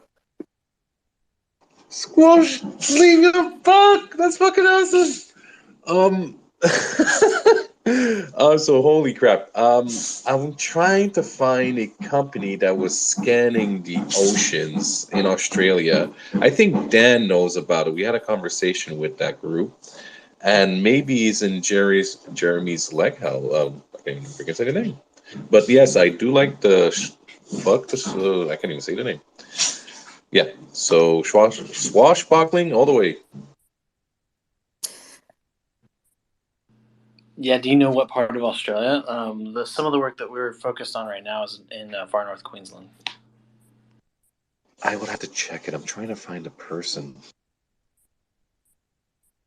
Hey, Danny, real quick. I just got a swashbuckling, I'm like, of course I know a swashbuckler. No, I thought about like, I don't actually know. So I'm just going to read this real quick. Swashbuckler, a person who engages in daring and romantic adventures with bravado and flamboyance. Fucking awesome. That's me. I'm a swashbuckler. God damn it. That's actually on my LinkedIn, and I'm surprised you found it so quickly because it's not under my given Oh name. no, I googled that shit. I'm dumb. I just googled the shit out of that. Freaking Jack Sparrow right there. Yeah. But just the daring part. I wasn't inviting you to a romantic entanglement. I mean, you can. But I bet Yar? that if you had a romantic entanglement, it would be done with bravado and flamboyance. Oh yeah, 100%. But I wasn't like that. Wasn't there's no tag. I'm not really into the group thing, so I would do the entangling like on my own time. That would never interfere with work. Like I don't want you to think that I'd be lazy because I'm out entangling and I'd be late for the buckle. Like I'm never late for the buckle, bro. What do you I'm call only a trying to do the squat. swashbuckler Wait, party? how do you separate the swash and the buckle? How Oh, does it's that very work? simple. One is an action word. I like that. So we're buckling. We could be a buckler or I think buckling. is this like William F. Buckling? Like, is that semiotics? How does that work? I mean, we read his work, but it doesn't affect our day to day. I mean, that's just really more for inspiration. Can you buckle your swash? I love that I've lowered the GPA of this room dramatically. Yeah, you definitely want to buckle. You want to go for buckling over swashing all day. No, I mean, can you buckle your swash? Yeah, I mean, in some cities, it depends on the ordinance. What are we, a bunch of Norwegians buckling our swash all of a sudden? I like to buckle my swash before I go swashbuckling. But that's Okay, just me. I'm sorry. I'm just like Googling for shit over here. The archaic definition of swash: flamboyantly swagger about or wield a sword. Yar! I'm literally walking towards my sword right now just because I feel I might need it. Yeah, I think flamboyant swagger with a sword is the Sikh doctrine. Shut the Okay, so this is the Does your sword enter the room? Oh, I first? heard that come out of the scabbard. yes.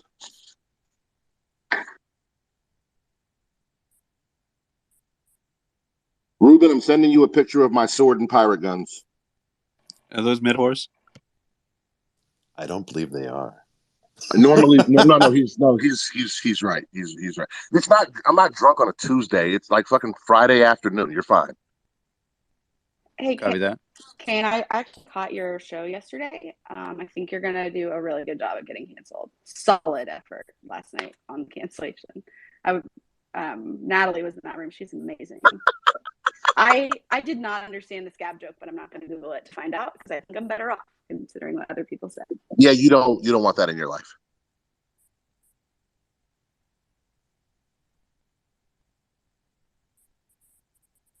I love this picture. It has the supervillain in the background.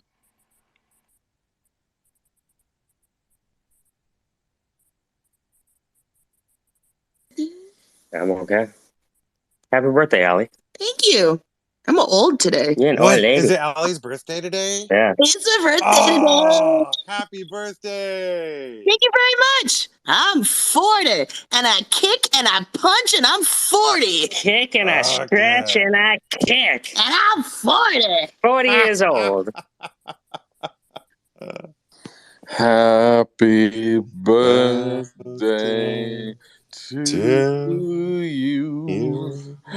Happy birthday to you. Happy birthday, dear Ollie. Happy 40th birthday, although you're still 29 if I meet you in person. That was a rule in our family. No one was ever past 29. So every birthday, mom, everyone was always 29. Now you have to sing happy birthday to Ruben. Or Dan, sorry. Oh, it's also Dan's birthday? Let's pretend. Oh. Are you supposed to be like the Marilyn Monroe, Vito. like that? Exactly. Happy birthday, Mr. President. Yeah, exactly. You don't mind if I clip this and save it a couple times? No. Yeah. Now you're gonna have like. Actually, can you give him some sound bites for his? Because he has like a loop station, like Scratch does. What kind of sounds? The same thing you just sang. The happy birthday, Mr. President, Mr. Danadin. Oh, just happy birthday, Mr. Danadent. Yeah. Like that? I don't know. Danadin is a dissident president. Wow, that's a mouthful. Danadin is a dissident president. That's right. It's a portmanteau. Well, technically, I am a mouth. No, I'm sorry. Yeah. I'm sorry. I couldn't. Yeah. You set that one up, Allie. I had to just hit that one. God. Yeah. I'm innocent. I don't think of those things. Yeah. And one thing you'll know about Allie and I are that we are innocent completely. Totally. Completely. I can only wonder the deviant mind that you have, Allie, as I've gotten to know Michael. Like that's Queen's University. They weren't created to do science; they were created to defend Canada. When you were created to defend a country, you study different subjects.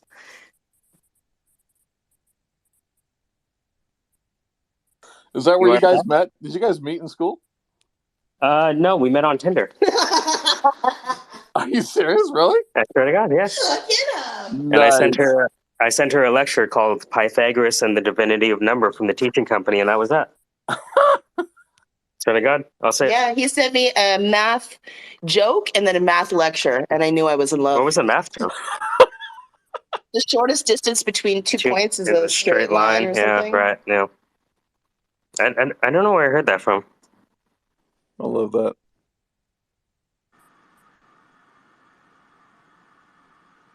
I'm going to put the lecture to the top if you want to listen to it. Pythagoras and the Divinity of Number.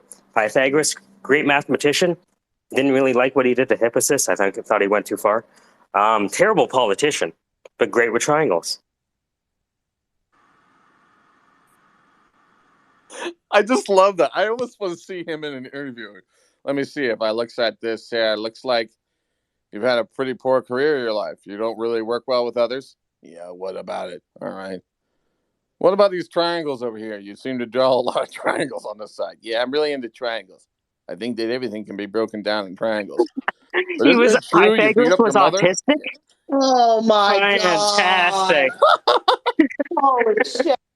Never mind. Thank you for that, Dan. Pythagoras wasn't a genius. He was just autistic. So was Euclid. The thing is, the reason that we listen to Seneca is because Seneca was not autistic. He would just, a lot of people would be like, yeah, letters from a Stoic. You know that motherfucker was like the richest guy in Rome? Never mind. Well, I almost failed history. I wrote all those songs and almost failed history. I really didn't do so good in school, but I managed to get out. I almost had flashbacks, though, for a while in my 30s on whether or not I actually passed high school. Like, you ever feel like that? Like, you start to think, wait a minute, did I ever get my GED? Fuck, am I really? Maybe I am fucked, you know what I mean? But it worked out all right. My buddy I graduated with a 1.8. I had a 1.8 GPA out of high school, which you should not be able to graduate with that, but I did. My buddy didn't even have a degree and worked for Google. So, nice. And he didn't care. He was like, I don't know. They never looked. Yeah, around 2005, if you learn how to tent your fingers and speak with a lot of confidence, you can do anything in this world. That finger tent is finger tent, and you have to cross your legs. That crossing of the legs, finger tent, trust me. Well, I'm not that ambitious. I don't cross the legs. I mean, I'm not trying to be CEO here. I'm not trying to be CEO. Just to work, I'm a common man. You don't want to be like Martin Lawrence or Eddie Murphy inside the Actors Guild. I don't want to be Pythagoras. I'd rather be the guy doing pornography graffiti downtown. That's who I want to be. Yeah, more of a Hippasus vibe. Yep, I feel you, Danny. Oh my God, I don't want to remove the comedy that you guys are in stating, but we'll make fun of whatever you're talking about. Keep going. Oh, of course, anytime. All Well, of. I finally found, let's say, the company or the organization. Well, Reefy DAO Yeah, .xyz. Reef DAO. Those guys are awesome. Yeah, there's What's just the scanning. what's I the don't know the THC location. content of Roof Down? Over 9,000. But Wow. but yeah, so it's an awesome kind of group. They're scanning the oceans of Australia. I don't know where exactly, and for, let's say, protection of the coral reef, or let's say more information, and they're implementing it in an XR kind of concept or VR kind of concept. So it's looks like a pretty good group of people. Yeah, they're great. They're really good people. Side note, does Kane remind you of Patrice O'Neill at all? He reminds me of someone from Toronto because he talks like the people that I'm friends with. Not the voice, but kind of somewhat the mannerisms. The vibe, right? And and RIP. Both of the comedians I work with are from one's from Trinidad, one's from Jamaica. So like, when I hear Kane, it's like, oh, thank God there are more of us. And then, like, for example, I saw someone in the bottom, and they said hip hop connoisseur. I was like, oh yeah, perfect. This is great. This is everything I ever wanted to talk about: startups and hip hop. Yeah, tell Ruben to tell me about the pictures I sent him. Oh, wicked! Yeah, I do. I I can't saw. wait. Don't think I didn't notice that shit. God damn it. That's So wild, dude. is that like Kane, like Big Daddy Kane? Like, where's Kane from? Kane was my nickname when I was a kid because you just get nicknames and some of them were terrible, and you just Yep. stop fighting the ones that don't suck. And the Mayfield part came from, when you're the only one of your friends with a car, like what's on the radio is what I'm playing, and I take the fucking Yep. bus, put the headphones, play what you want. I played the Curtis Mayfield Superfly soundtrack for a whole summer. So you can pick whatever song you want. You want some disc two? I'll give you disc two. I'm not gonna not give you disc two. You can have disc two if you want, but it's not coming off, and we're not playing the fucking radio. So that was a whole summer, and it's New York. So my fucking friends are like, "What the fucking call Kane Mayfield over there?" And it just stuck. So when they said, "What's your rap name?" I don't have one because I'm not gonna call myself, Young Murder Uzi Killer or whatever niggas be calling themselves. That's silly to me. Oh my god! Young Money Uzi Killer. I want that to be my name. Yo, It is the that. skits I on that definitely. album were crazy. Yeah. Yeah, I find the sketches on the album was better than the music. Sometimes I listen to the sketches just because it brings me joy. Like, Yeah. I have a sword. I can now dub the Young Money Uzi Killer. But I don't want to be. And I've heard people with really silly rap names. There was a guy. best Well, there was a birthday guy. ever. Baltimore had silly ones. So there was a gentleman by the name of Young Sleazy Lust Money. That was his name, and I never stopped making fun of that. He didn't like being in the same room with me after a while because if I'm on stage with a microphone, we're all gonna know your name because it's fucking hilarious. And another guy called Young Sack. And that shit he was like, "What's up, man? I like your raps, man. My name Young Sack." And I said, "Well, there's just no way I'm going to call you that. Absolutely not. And you should think about changing your nomenclature, my friend, because that's some fucked up shit." And he goes, "Well, they also call me AKA Sack Banger." And I said, "How is that worse? It's worse, though. No, I'm going to call you Chief. I'm going to just call you Chief. What's up, Chief?" And that was his name from then on. But yeah, the Kane Mayfield part just stuck. And now I just I make NFTs and terrorize people as some sort of a vigilante. Sack banger. Yeah, that one's gonna sit with me. It sounds like a threat. It does. Yeah. If you're in a Like fucking room tied to a chair and the guy with the accent is questioning, "Let me know where the microfilm is." And he's like, "I will never tell you where the microfilm is." And he goes, "Bring in Sack Banger." Yo, honestly, I'm telling you, where the microfilm is, you can have that shit. Just let me go and keep your weird friends away from me because obviously you want that shit way more than I do. So you get it and I lose and I don't get to be James Bond. how is it so specific yet so vague? You should read my resume. Oh my god. You ever have any other pseudonyms? I got like 3 or 4. Most of the people in this room don't know me from hip hop shit. In fact, that may be the first inclination that some of them have heard that I do hip hop shit or used to do hip hop shit. I'm a hip hop enthusiast. But yeah, you got any old names that people would never would have heard? I will never ever disclose my old names. Natalie has dubbed me the King of the Blacks, Web3. That's been happening. There was a whole coronation ceremony on Clubhouse, which I That's what hated. Natalie called me. Ashley did not call you that shit, Ruben. Yo, what the fuck? I thought we had something. It's always situational on the decentral.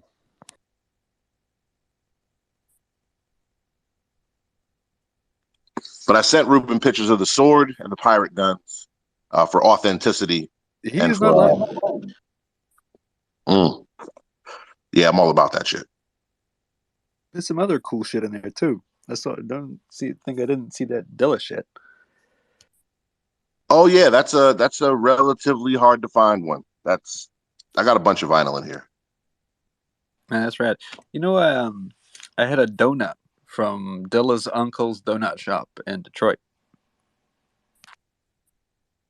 I just talked to the Yancey Foundation a couple days ago. They was dealing with some bullshit Web3 people, so they might need some help. And Ma Dukes is actually a really lovely lady. She kept me from punching somebody in the face once because she's just a sweet old lady. And my friend is helping with that whole thing. And I was like, well, why don't you just fucking call me? And he's like, well, man, by the way, nothing is more infuriating than what my rap friends think I'm doing. Every time they tell me I'm fucking building motherboards or I'm some parasailing the metaverse. I don't know what this looks like from the outside and anymore, and I've just stopped caring because they just, yeah, man, you busy, man. I see you in the metaverse. I fucking love that. Drinking fucking Energon cubes with fucking Optimus Prime. Whatever they think I'm doing, it pisses me off, and they never ask me for help, and then they do some rug pull shit, and then get mad that it didn't work. I always felt a little bit like that when you started referring to me as the dude in the room who was gonna like tell you how to the flux capacitor. But it's nice to know it's relative. I did that as a punishment because you were trolling me, so I let stupid people know you're smart and could fix all their problems. Little do you know. Well, I mean, you probably know now. Malicious compliance. I'm a fan. Oh yeah, the things you'll build them, they won't be able to use. It's fucking awesome. Speaking of things that have been built and are unusable, what the fuck is going on with Polygon today? It seems to be having a heart attack, and it makes me sad. But that is immediately isolating. What are y'all talking about? What's going on? OpenSea got spoofed. Somebody got their let me not see. Someone got their blueprints. I'll just say it that way because I'm not smart enough to understand what the actual thing is. They're fucking, I don't know, they're fucking schematics. I don't know what it is. But someone can fucking spoof their whole site and you can make your own marketplace with their shit on it. So there's about to be a fucking whole, just a metric ton of fake OpenSea sites leading to scams and wallet drains. Oh, that's awful. I created one of those actually for fun, called the wipe list. I wanted to see if somebody stole my account, how many people would get tricked into a phishing scam by following a Netlify link.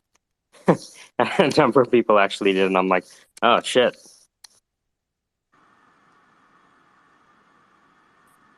All it takes is one good sloppy influencer to retweet some shit, then whoop, out it goes. Yeah, if you look it up, it's like from add attract funding. It's called the wipe list, 2 words. And it was just something I mocked up and I was like, I'm a recruiter, right? So I was like, all right, so how can I do this in HTML? So I just mocked up an HTML on GitHub, Netlified it, and that was that. Posted it. Welcome to the wipe list. The wipe list is now open.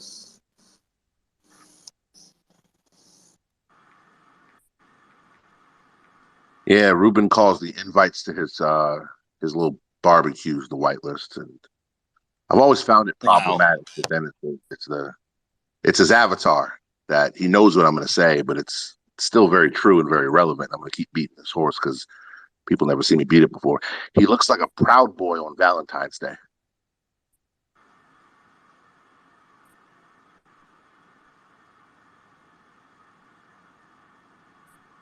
See, gorgeous. the silence there is the difference between Clubhouse and Twitter. I feel just the general vibe. Yeah, it's a solid burn. I love it. If I'm silent, it's because I'm clipping the space. That's the only reason I'm silent. I don't know what you motherfuckers are Yeah, doing. thanks, Kane. All right, that's enough terrorism for one day. I got to go get work done and get ready for my show. I don't know who my guest is. Someone booked it for me, so I'm gonna probably have to tear their shit apart like live on the air, and that's gonna be super fun. Because my new thing is booking guests for just the process of shooting at them. Nothing more. Just I'm not gonna help promote your nonsense. I'm gonna just bring you on and tear it apart in front of my audience, who will Oh, cheer. you go on Because Fox News on this. I appreciate that. yeah, they're Coliseum spectators. They don't care who Hold the on. fucking target is. Are you starting that space right now? No, it's gonna be on Discord later tonight, like around 8 o'clock. Oh, okay. I was gonna say, I would love for everyone here to follow you. No, it's all good, man. It's a lot. We've been doing it for a year, and I've been super nice for a year. Like I carried a few people through interviews because they were just unprepared. The shit sounded scammy, and I was like, "Oh man, you're a nice guy. Let me just Tim Russert this shit." Yep. Yep. I feel But like then, what we've been doing on here, but I feel like I'm slowly removing the kid gloves day by day, little by little. well, there was a DeFi platform, and it was another one of those fucking like Wonderland-esque things. And the guy just, anyone who got hit and shit like that, whether it was Wonderland or what was it, Anubis Style and shit's like there's a soft spot. So, and it's just like, well, if you didn't yield, it's because you didn't understand it. Oh. And I just took I just wailed on him, just masterfully, just poof, poof, poof. And you can't hit them because then you're bullying. So you got to hit the air, and the air hits them like some Taekwondo shit. So I harnessed my chi, and I throttled him. I throttled him soundly, but it looked like I was just asking questions, but I was really being extremely insulting. And he understood it, and then he starts reacting. What the fuck, man? He starts getting real like piped up. And I was like, I don't understand. What you're getting very unprofessional. I don't get that. I mean, dude, we bring you on the program just here to talk about your platform, and here you are cussing like, oh, you got to reel it. Is there a PR person we can talk to that maybe this would be a little smoother?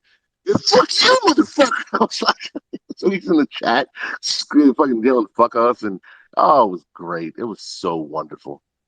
I'm gonna do more of that. I am here for all of it. Big fan of all of it. Yeah, I kind of want to check out. The rug pull here. First cut is the deepest, because like at a certain point, people know, right? Like that's the issue with Sacha Baron Cohen, is people know his characters too well at this point, so he can't get those kind of interviews anymore with Borat or Ali G. But early years, man, when nobody knew who the hell he was pretty solid. Did you see him on Who Is America? Oh shit, maybe not.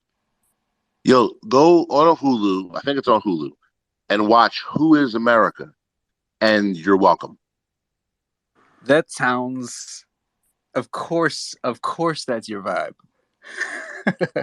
Just go to YouTube and put "Who Is America" N-word, and just let that choo-choo train take you all over town. God damn it, Kane. He had a congressperson or a fucking something in Georgia. He goes, what you have to do is cause attention to stop the terrorists. So I want you to yell the N-word. And the guy's like, oh, okay, I'll say it. And he's like, all right, you ready? Yeah, I'm ready to say it. and he knows he's on camera. This isn't like a secret camera thing. He's like, all right, go ahead. No. What are you doing? The N-word is noonie. That word is disgusting. It's a terrible word. He's like, oh, okay. And he goes, the Muslim, you have to show him your butt and test him with it, because if you touch him, he turns gay. So you had this guy drop his pants and backwards shuffle walk, trying to rub his ass on a terrorist. Yeah, son. Yes. So his new characters are like a Mossad guy, a very liberal guy, a very conservative guy. Yo, it's everything you want it to be. That's incredible. Okay. He had Giuliani on there.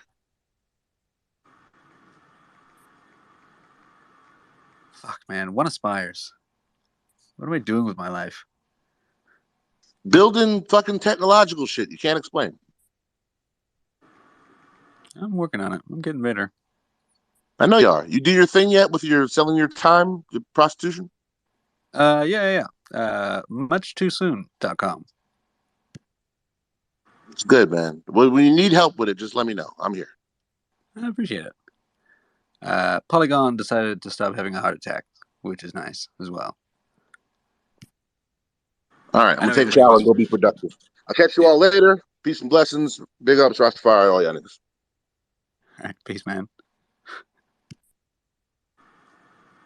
I just saw that Who is America?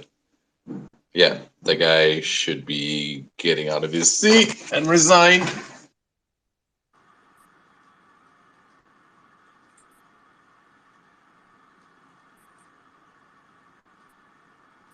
I'm just Oh, making Web3, did you get it?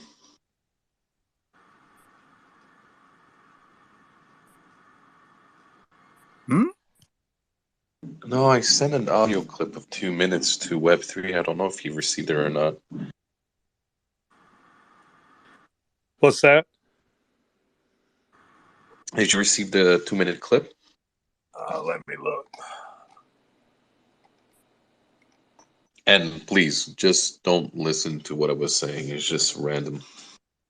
Yes. Yeah, I got it. Thanks.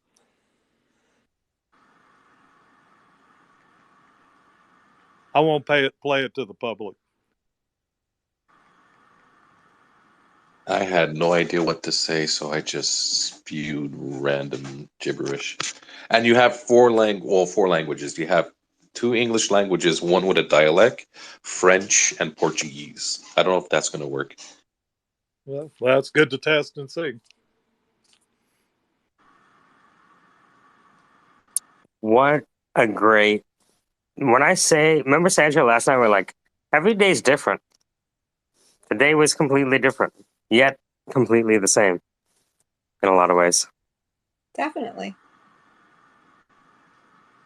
Variety is the spice of life. What's happening here, Dan? I think we're putting out an energy and we're attracting it back. The energy in the room went silent. Michael closed the door. Sandra asked, "Are we clear?" "I don't know yet," Michael said. He looked at the degen gauges. Seemed like sarcasm was going down, but overall intelligence in the room was dropping as well. Danny alerted him. "Guys, that's not good. If the intelligence of the crowd goes down below 64, Michael said, I know what happens then. You don't get it. I mean, it's like that movie Crazies and The Walking Dead, but compressed like into like a 4-minute trailer. It's not exactly a 4-minute trailer. It's like a 7-minute trailer. And there's like a little interlude in the middle where people bomb for apples. Yeah, but they won't bomb for long. And they're crazy. Guys, we have to be focused. Got to get out of this room. What happened next? No one knows. I've been looking at these knobs for a while. And with the intelligence going down, I think there's a way to address this. It's a way to address this that we've actually never talked about before. And it's kind of very experimental. There's not a lot of research on it. It involves speaking to software developers who develop with a different language, a language that's never been used to develop software. And that language is Pigeon. A lot of people are using JavaScript. A lot of people are using Patois. A lot of people are using Quebecois French, but it's hard because it gets the screen wet with the spittle. All right. But there is a new paradigm that's emerging and it's being suppressed because it's so much more powerful than the other languages out there. A lot of people will tell you C# is the one true way. Some people will tell you Solidity is the only way to remain liquid. But they won't tell you that Svelte is actually potentially one of the most powerful ways to use the web today and not waste any of your time. And those people that are experts in Pigeon can understand Svelte. because it allows them to do what you would have to do with React with just plain HTML. So Dan, John, and Ifo, Dan. I want to know if Allie actually like does she do a big eye roll when you say like things like "this is the way"? Like I picture like her like in the room somewhere doing like a massive eye roll when you say. Look, I married her because of the eye roll. You I understand? know. In fact, that's how you probably tested people on dates. You probably said That's something it. crazy and esoteric, and Ah, then if fuck, they you nodded, believe you're me? like, I'm out. right. I love that. I don't want to be with anyone who believes me. You know? That's what you need in your life. Yeah, I like that a lot. John, how's it going? What time is it? Is it there in Nigeria? What is it, like 8 o'clock? No, no, no. It's actually 5:28 Ah, in the evening. Yeah, nice. yeah. Nice. And I'm just taking a walk like to stretch out. That's gorgeous. Today was So great. so how is it going? Like anything interesting today? Yeah, I just wanted Dan to hear your voice and you to hear Dan's voice because Dan runs one of the most disruptive software agencies on the planet based out of Ohio. Oh, And so I thought that, by you following him, you'd be able to peer into the future because I think you both have half of the future in both of your hands. Man, that's awesome, man. John, I feel like you and I are thank you so carrying the much. burden of the Uh, man's, humanity and stuff. yeah, like we need to impact the world in a positive way, and I think tech is the way to go for it. Like there's no other better way to impact the world in a positive way than tech. Also, it can also impact in a negative way, but it's in our hands to direct it in a positive aspect, and yeah. Absolutely, man.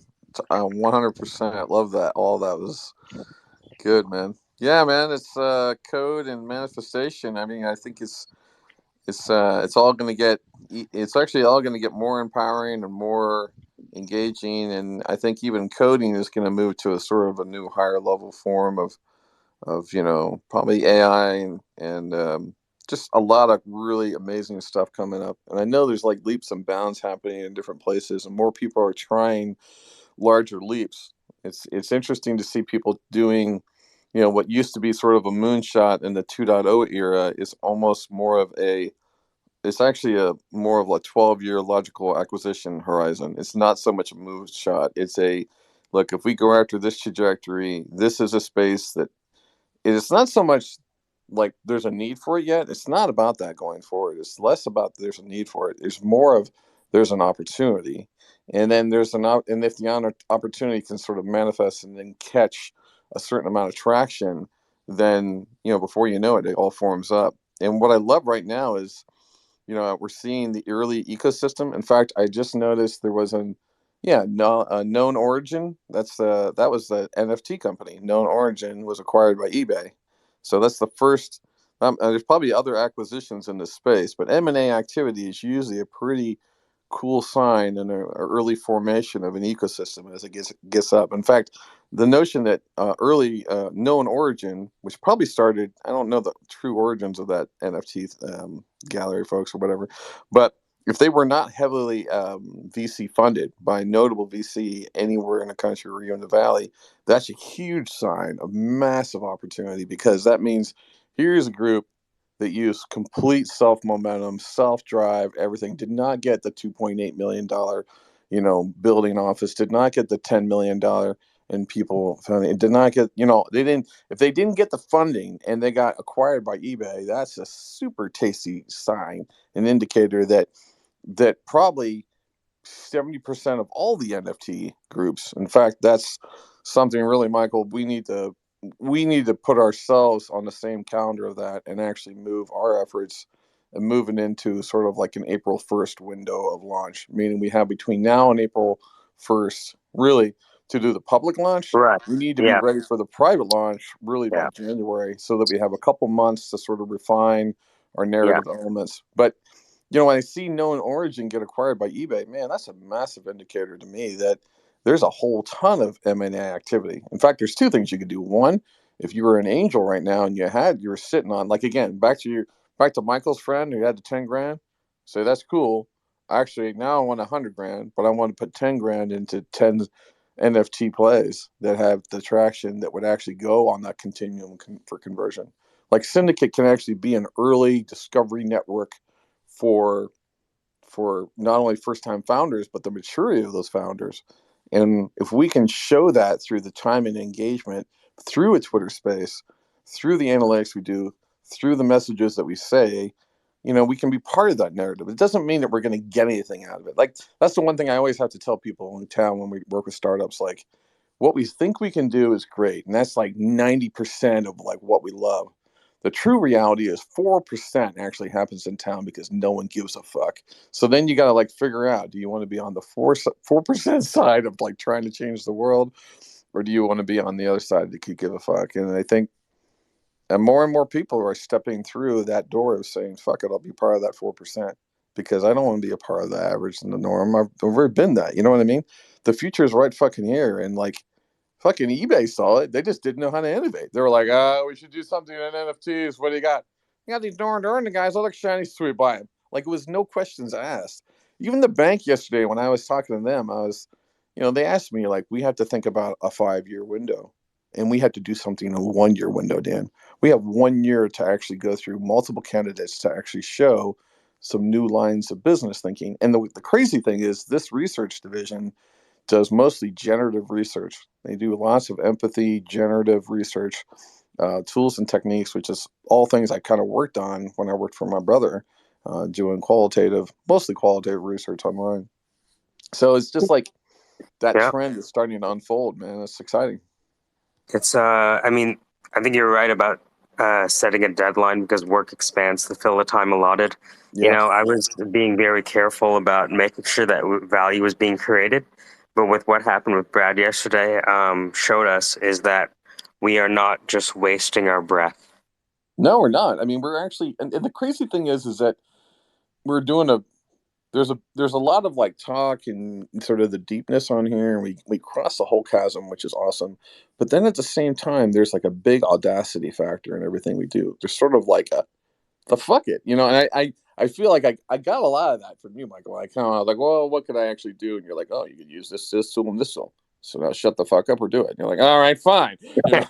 So I mean, that is a really cool thing. Even for the people that we just nudge, right? Or the folks that just need the nudges. And we see all those people, CryptoSwarm, Amy, all those folks so to have different products and techniques. What's funny about Brad's story is that he's not from a position of I know exactly what to do. You know what I mean? Like, he had a prototype. His prototype was his known pattern and his obsession, right? And then he talked about it, and then he didn't really see he saw that value, but he wasn't actualized. He didn't have that piece, right? And then you had that piece. You kind of went in and enabled that. That's a really significant story for Syndicate. That's the kind of story that if you announced it in any Midwest city would instantly put you on the map and would probably get you a ton of attraction. In fact, there's a lot of ways you can unseat. That's the cool thing right now, is that we're in a position to actually unseat the current authority on how things are done because they have a legacy reputation typically of not actually making anything done. So here you are in a decentralized degen, ad hoc method. And you spawn 10 grand, you give people jobs, there's all kinds of things happening, right? People getting loans, financial literacy, reaching out, just helping people on the journey. That's just good shit. So we need to keep that in mind. I think if nothing else new happened, value-wise, that there would be enough for us to slap together a pitch deck and get some money. And that's okay. We're not going to do that. We're not going to slap it together. But I know that if someone came to me and asked me, where's the value being created? I'm like, how do you calculate value? Using assets under management or barrels of oil under management? I would suggest BUM because that's what we're using the dollars for, right? It's the exchange oil. We're still doing that, right? Yeah. So we're doing that for the next 100 years. So we're going to use how many barrels do we have under management? So we're currency agnostic. Yeah, I like that. You know what I mean? Because I don't know what the fuck is like. You put arbitrary currency on a graph, and then it tells you what? I don't know. The trust in that currency. That's what it tells you. No, let's just go to barrels of oil, right? So I was talking to Brad. I'm like, hey, how many barrels of oil do you have under management? He's like, about 120, or whatever it is, and Cool. it's happening. And like yesterday, I was on a phone call to start a music label in Ghana. And what I do, I just told him, hey, this is the desired end state. I'd like 2 divergent courses of action. You want to talk again on Saturday? Sounds good, break. Mm-hmm. And so it's even helping me do things faster by putting myself in and taking myself out of the process. Yeah, that's kind of cool. That's your well, you really are getting your advanced short course on puppetry. Oh, wow, right? Hey, Allie. That's good. Allie, what do you think about creating the advanced short course on puppetry? It's advanced scene orchestration. That's what it is. I mean, I like it. I don't. Yeah. Tell me more. The idea is that the thesis is that people are their own worst enemy. Okay. Okay, and that's not a good thing. That's a bad thing. That's just a tragic flaw. Right. Right. Tragic flaws have existed from the beginning of time. The inner saboteur. Exactly. Who knows? The shadow knows. Problem is, the shadow is doesn't have a mouth. Right? So how do you manifest the shadow into a mouth? But the Hegelian dialectic in a Socratic way in real time. Man, I cannot imagine you guys like at a fucking corner cafe flirting like that. Like, how would people like walk by and go like, yeah, there's a bomb. There's like these 2 bombers Tell her here about the talking first about date. dilithium crystals, and I think they're flirting, but I can't tell. Yeah. Wait, what about our first date? Remember? We were like, so Allie, is the true thing what you're gonna do is just digitize yourself? This was like 5 years ago. Right? If you're the best teacher and nobody else can teach you like you, then the most natural thing to do is digitize yourself. Yes. Yeah. That's how we started talking over like pakoras and fried rice. I just love that she's got even a faster response time than you. Have you noticed that? She's even Whoa, it's quicker. crazy. She's like, the brain never shuts off. Yes. And you're listening to the Syndicate, nudge-driven development, also known as Move Fucker. Our service is simple. Odds are you've been sitting on your ass and thinking about that brand new idea and jealous that the whole world is out there, like in Jurassic Park, saying, dude, there's a Velociraptor. Let me get on my computer. Crap, I wish I ran Linux on this thing. I got to do an update on Windows. Poor Steven didn't make it back to the bus. He was eaten, and that dongle key was taken as well. Good luck for getting the files back on that server. Your mission is fucked. Or you could come to the Syndicate and learn how to do things the old-fashioned way by just fucking doing them. Think you're gonna fuck up? You are. That's right. Fuck up amongst friends and feel comfortable and saying things like, shit, that didn't work, or God damn it, I burned that money. You know how many times you've burned $100 on something stupid? Raise your hand if you've done that. Come on, everybody. Raise your hand. Raise your hands. Raise your arms and your toes. Raise them all, your hair to the ceiling, because God knows you've been given a soul and an emotional cortex, and that's been fucking up your chemistry since day one. Let's face it, you're just an AI trapped inside of a human organism body that likes to fuck. But that's all right, because you'll get what you need no matter what, and you'll keep on drawing those triangles, because the Syndicate will be there for you every Friday. Thanks for listening. Wow, that was next level. That was courtesy of 2.5 shots of espresso, I'm pretty sure. Nice.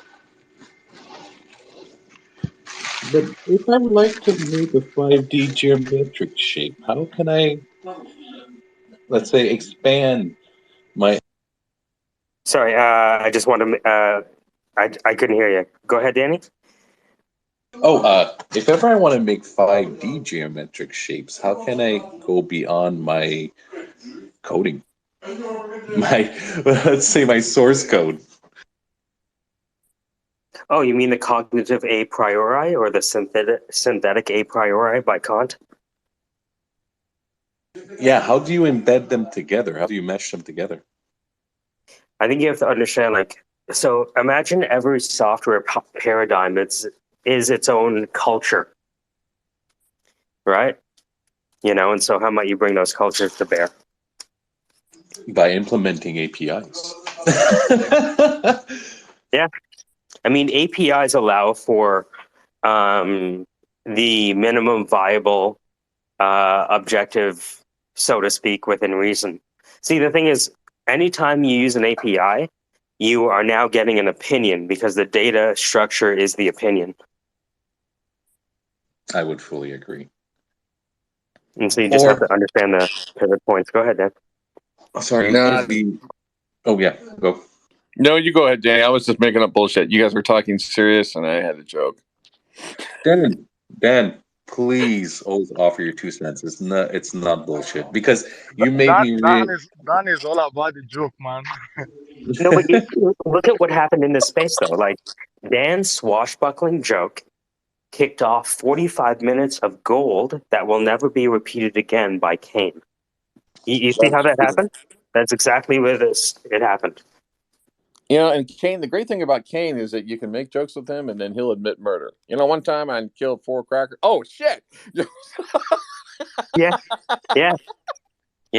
But it's the thing that people don't recognize about comedy is because when you compare startups to swashbuckling and you continue exploring what it means to be a pirate, and then you consider, wait a minute, what if I go back to the startup domain? Oh no, because we are freer with our associations with pirates than we are in software, even though piracy and software are one and the same.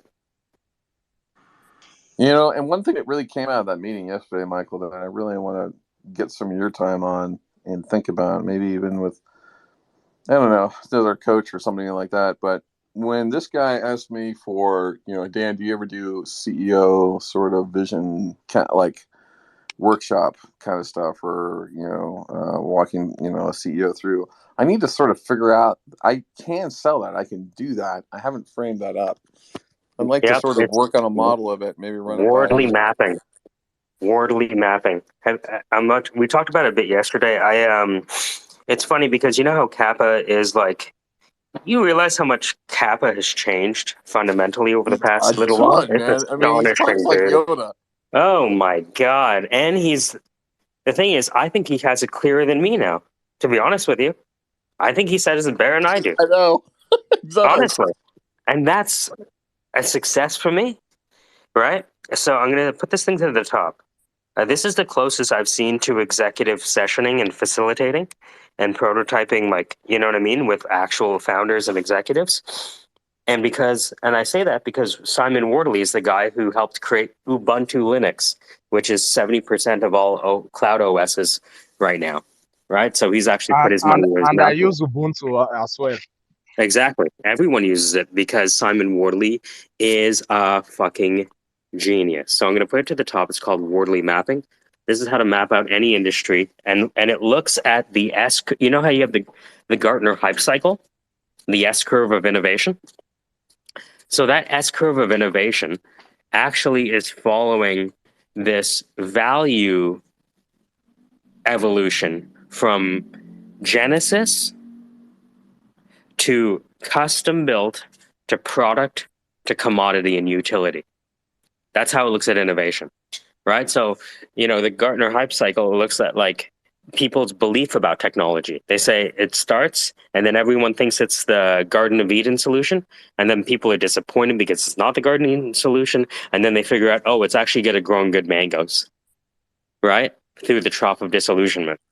Yeah. And so this is just looking at the evolution of innovation from the customer need and the invention of it, the custom solutioning of it, the custom solutions becoming a product, and then that product becomes so powerful like AWS, it becomes almost like a utility.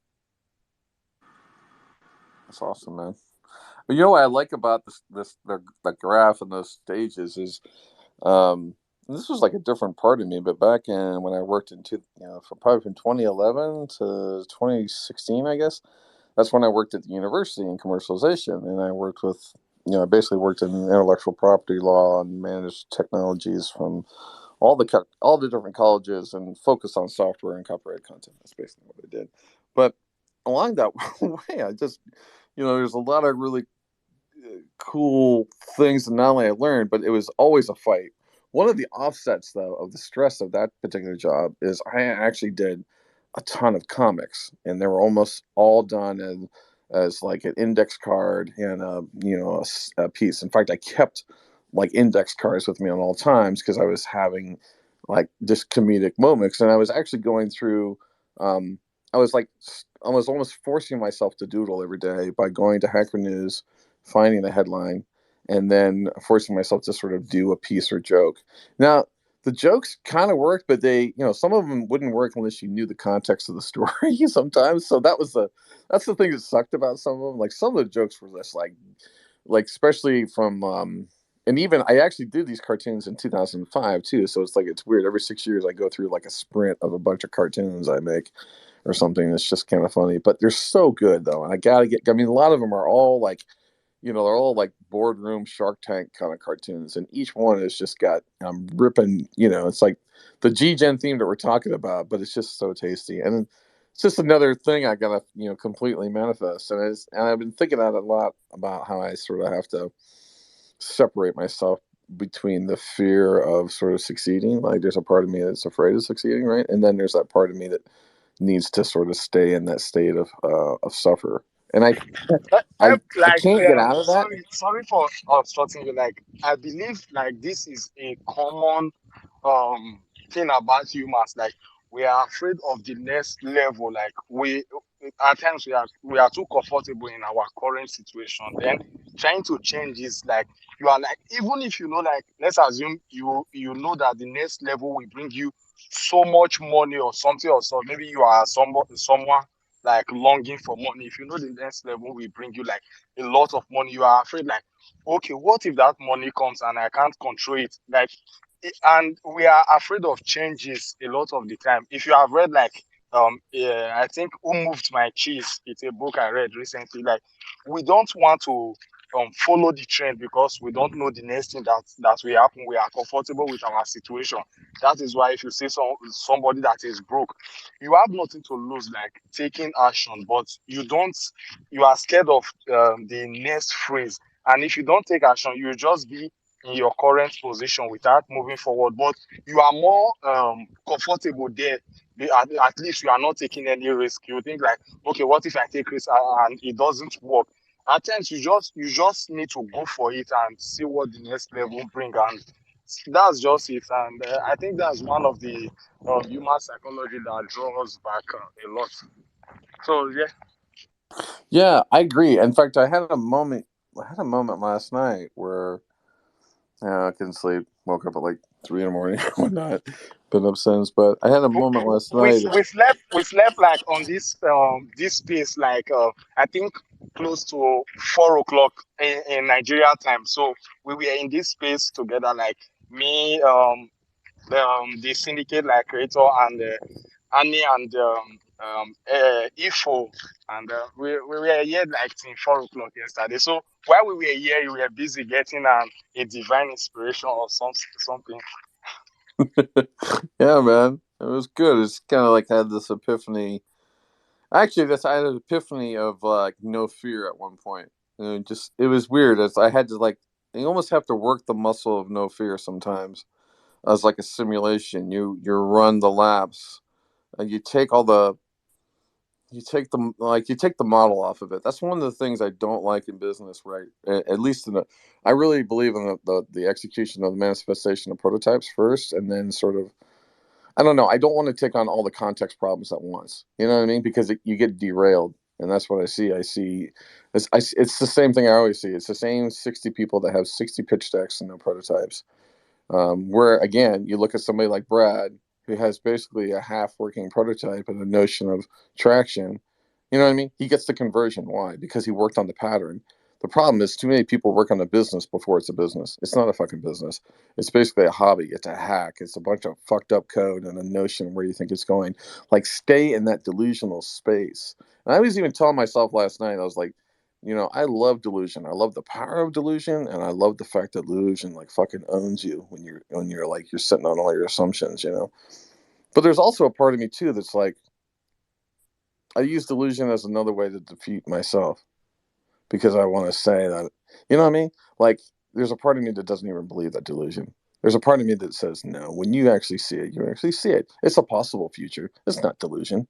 It is a true possible future. You devise it. You actually can write it down. Just like that Twitter space game I made last night. I didn't just write it down. I storyboarded it. I know all the parts and pieces. I know it can work. I know it's already going to get acquired. Like, I already see that destiny. I see that destiny between what Michael's making and like how we could just play with it a little bit more. And it doesn't have to, like, the funny thing too is that for as much as we talk about empathy and features and all that, the problem is the future is collapsing and also widening at the same time. So it's not like you don't need as much relevant validation on empathy because empathy is moving at the speed of like Mach, gazillion, right? So by the notion of you thinking that's relevant in empathy, by the time you launch it, it actually might not be because the freaking user is moving so fast. And so, Yes, like this yeah. this is a really great point, especially among developers. Like uh, at times when you are developing a product, you don't want to launch because you want your product to be as perfect as possible. And it's possible that someone else is developing similar thing, if not the same, and the other person does not care about perfection. So he wants to ship to the market ASAP. And you are like, Yep. even if at times you might even finish your product and you are like, let me just quickly refactor this code so that it's more beautiful. Nobody cares about your beautiful code. It provided like the whole concept is working. Get a working prototype up and running as soon as possible so that other people can use it. Then if once people start using it, you can get a team or a bunch of people to work on that idea. Like look at Zoo, like when the corona started, the next thing we are hearing is Zoo is like the next conference calling application.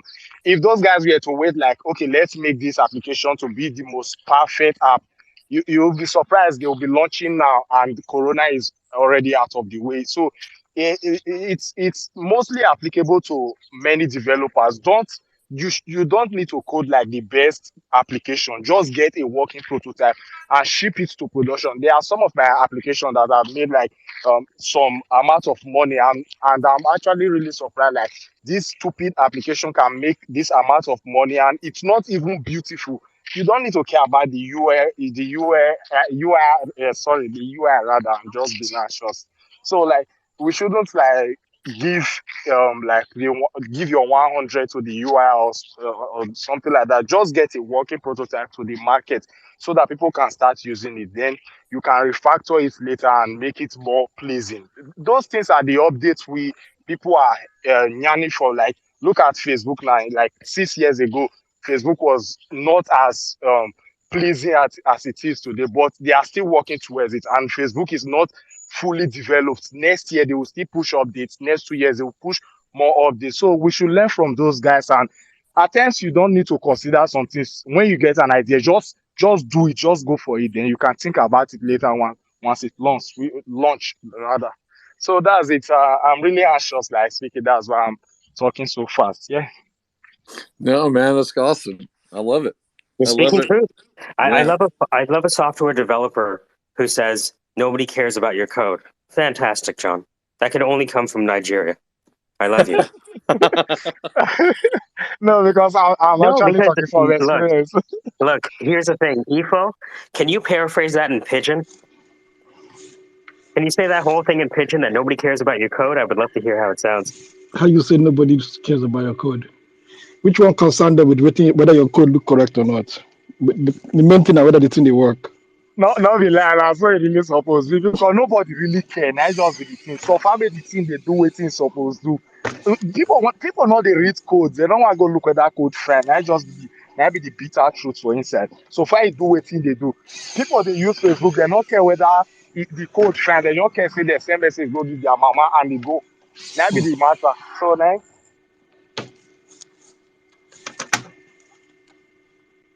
I love all that. I mean, it's To very true. summarize, it's about the utility. Does it Nigeria to the does it Wiase. work? Did you guys see the news yesterday about Kenya? Kenya is making Yeah. coding a class, like it's an official degree program, or Hmm. I Oh, mean, that's nice. awesome. But I have my friend's brother is in Nairobi, and he says Nairobi is gorgeous. It is. My father used to teach there, and he always loved it. Yeah, that's awesome, man. I love seeing moves like that because it's funny. I was meeting with somebody about the university here in town, and kids complain they don't actually learn coding until like the last 4 semesters of their 4th or 5th year in school, and they actually learn more coding, doing the hackathons and go hang out with Dan at a startup weekend. And basically I challenge these kids like, okay, you got the whale service and the stock market, go make a prototype. I don't know what the business is. All you have is whaling data and sales and the stock market. You know what I mean? Like those are your constraints. I love stuff like that. It's like pick 3 random APIs and give them to somebody. Like, okay, you get the weather, the gun range. It just tells you how many bullets fired off in the last 40 minutes. It's a constant bullet notice. And then here's a database of all the chickens in America. All right. And then here is Facebook. It's like these are your ingredients. And what I love about that kind of weekend is like, okay, your mission is still to prototype something. You actually do have to make a prototype. You get like a week to do it. You have to make something, but then it's really that hilarious pitch of like, what your startup is, which is like, we actually allow you to do stock analysis through whale songs. And, it's like, okay, we do whale songs by time. We do our harmonic Well, Dan, frequency, what where if they we are in did, the ocean, and then we correlate that with what stock to bet on. what if we did a hackathon for the syndicate Oh, we should to totally do that. build the product that we want, which is the best of Dan, the best of Kappa, the best of whoever. What do you think, Well, guys? actually, there's some tools out there. I have to sign. I found a bunch of new links of tools. That's the other thing that's accelerating with the Syndicate ticket too. Is like our shared intelligence in terms of like discovery of things on the fringe and how things can help us is really accelerating. And I feel like I don't know. I feel like every day I come across another like, holy shit! Here's a Swiss Army knife that's like great for everything. But yeah, like Yeah. I don't think we have to make that. I think we should make the current. I think the startup that you have like. The analysis technology. I think we build that analysis technology out. We work on the seamless connection and into Twitter Spaces. We have to work on sort of a login flow. You're logged into it and then it monitors and it does its thing. And we actually build Yep. a pitch deck around that. We build a Trojan sort of like website of like It's just the best of Twitter Spaces. Log yeah. in. You click login, and what do you see? The best of you, and the best of Dan, and the best of John, Efo, Danny, Sandra, and Web3. I love that, and I love that snippet thing. The other cool branch technology here to sort of build would be to build almost like a snipper bot. You know what I mean? Because you're That is running the into that short-term issue right now. solution. You just Yeah, hit on the most perfect idea. Some people might say in order to do the best of Twitter Spaces, you need to do the speech analysis. Others might say you just need to curate the clips because the clips are already the best. right.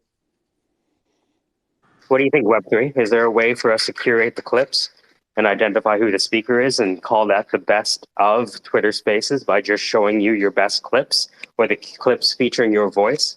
That would be the app. Love it. I also have a side thing that's somewhat related.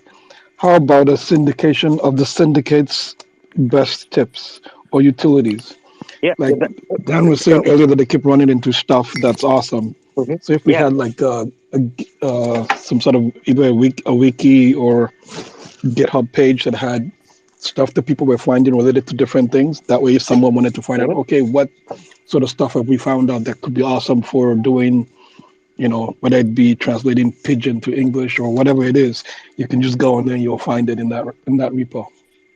What do you think, Web3? Is it possible for us to curate the best clips and call that the best of Twitter Spaces? If we could do that, that's all I would want the app to do at the beginning. Would show me the clips featuring my voice, the clips featuring Dan's voice. That would be the whole initial single feature product or single product feature product with a single feature, or yeah, I guess a single feature product. Sorry, go ahead, Web3.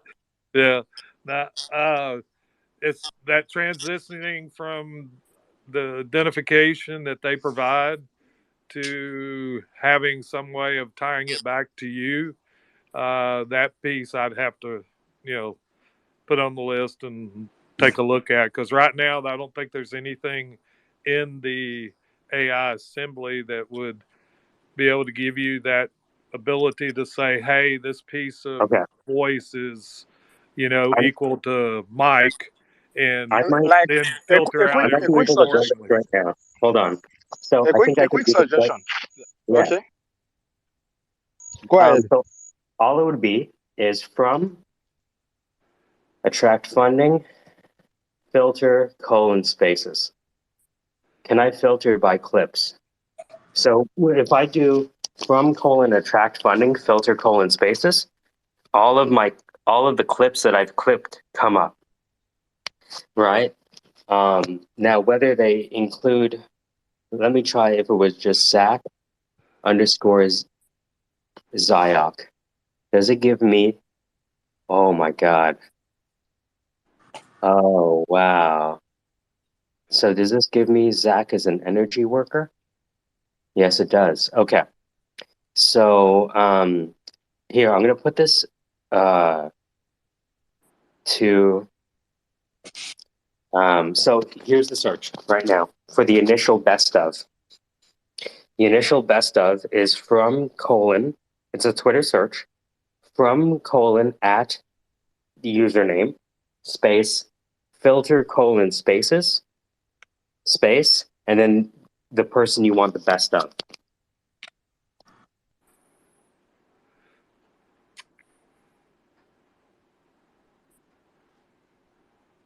Ifo. Yeah, I'm here. So you're saying that will give you the all the clips of that person?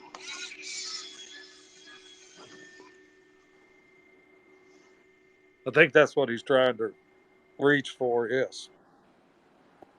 Yeah. Yeah. Exactly. So Now, yeah, go ahead. yeah, I don't know. That's something I'll have to look at, because right now they don't give you the ability to differentiate, or identify. So that means that you'd have to go beyond the AI and see what Twitter could do to tie back based on, you've got one thing that's good is that it has a timing sequence in the audio. So then what you would have to look at is, those audio pieces and how to transfer the identity when they were talking. And that's something I don't have anything in my head to wrap around. You know what I mean? So. Like a quick suggestion though. I think there was a day I was playing back one of the Twitter spaces. So the space will show you, like, if someone is talking, like as I'm speaking now. If you are playing back this space later, it will show this is the actual person talking. So if there's a way to query the Twitter API to get like the clip along with the person at the current timestamp, maybe we can slice it, then merge the caption to it, because Twitter also provide like a live caption, but it's not very accurate, especially with like a Nigerian accent like mine. But if we can split those clips along, then if someone requests it, then we can, based on the search, if we were to add like a search in there, so you can also query based on the search or what the person said, so you can give it back to the person. But I haven't tried to work with like the Twitter API, but I just know that Twitter gives you a timestamp along with the person that is talking at the moment. So maybe that's something one can work with also. was actually just gonna suggest that I have the app open on my desktop as well, and it shows me the live transcript with the person's name right beside it. So it should be easy to either scrape that, or even better still, if there's the API, just grab it from the API. Just to Yes, move if away there's an from like, API, it will yeah. be amazing. So if we just look at what's happening, what we are talking about is creating a product that we ourselves need. And who better to create a product that we need than the people who know all the requirements? Because we're going to know if the prototype fails. So let me ask you this, Dan. Dan, I sent you a link to click on. It's a simple search that I typed in. What do you That's think about amazing, that? dude. That's like, first of all, like, I'm beyond like humbled and like thankful for, you know, one, Syndicate, and just two, just you really being, everyone being like a proponent or a fan of like whatever I am becoming. You know, I mean, I'm not used to that. I'm not like, I've had that power and draw on people. I've never known its true power before, and you're helping me see it, and it's great because more people are seeing it. Like, I'm telling more people I'm doing it, and people say things like, "God, I've been waiting for like 8 years for you to do this," and it's great. So I think that's amazing. It's like a gift, man. I mean, that stuff is a gift. It's a gift to actually have someone curate and sort of spot the stuff in your life. It's funny when I make music with my friends Jeff and Andy. um, we all curate the tracks. We do a session for 3 hours. We have a barbecue and we hang out, and we've been friends for 35 years, and we don't know anything when we sit down and play music. We just plug everything in, and someone starts with a drone and someone does something else. It's all improv. But what I love is the curation amongst friends. Like Andy, he hears something different, I hear something different, and Jeff hears something different. And what I like, Michael, is that you're helping me see the curation of my own sort of spoken word, which I've never done before. I've always given it for free. I've always been that generous person. And I just, like, I've known about the notion of monetizing myself, and there's like a deep part of me that's shameful, right? The notion that you're standing up and saying such things, even though at the same time I'm feeling the draw of the energy in the room that says, please get up there and talk. You know what I mean? And tell us from your heart. You know what I mean? It's not even the story. They don't know what story they want. They just want it from your base of what you thought was strong and powerful, and that's really moving. And again, dude, I can't. It's Friday. I want to joke about it, but I can't stress it enough. Take the moment. If you see the moment in your life to step into someone else's path, like, you don't know the role you're going to have in their life. You don't know the role. I used to think I knew the role. I don't know the role. Sometimes those people are actually in your life to move you forward, right? Or to help you, remind you about something, or help you feel again. That's a key thing. You gotta feel. You have to take what you think is a notion of yours, and you've earned it, and you should celebrate that aspect of you. You know what I mean? And I often didn't. And what was funny is that I feel like I taught myself to learn manifestation even in the times of pure sorrow, because I loved it that much. You know what I mean?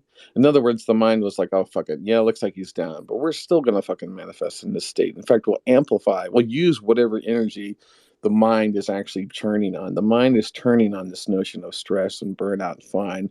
Let's rekindle that and turn it into what Dan does best, right? He's going to go into that room. He has not even prepared at all. He's going to walk into that meeting with 2 radiology doctors and listen to what they have to say. He doesn't know anything about radiology. He'll listen to the reflection of their voice. He'll see the confidence in what they think is possible, and then I'll highlight the opportunity that they have to either act on it and truly move on it, or be a bunch of dumb fuck doctors that sit around all day and wish hundreds of years from now they did something interesting. You know what I mean?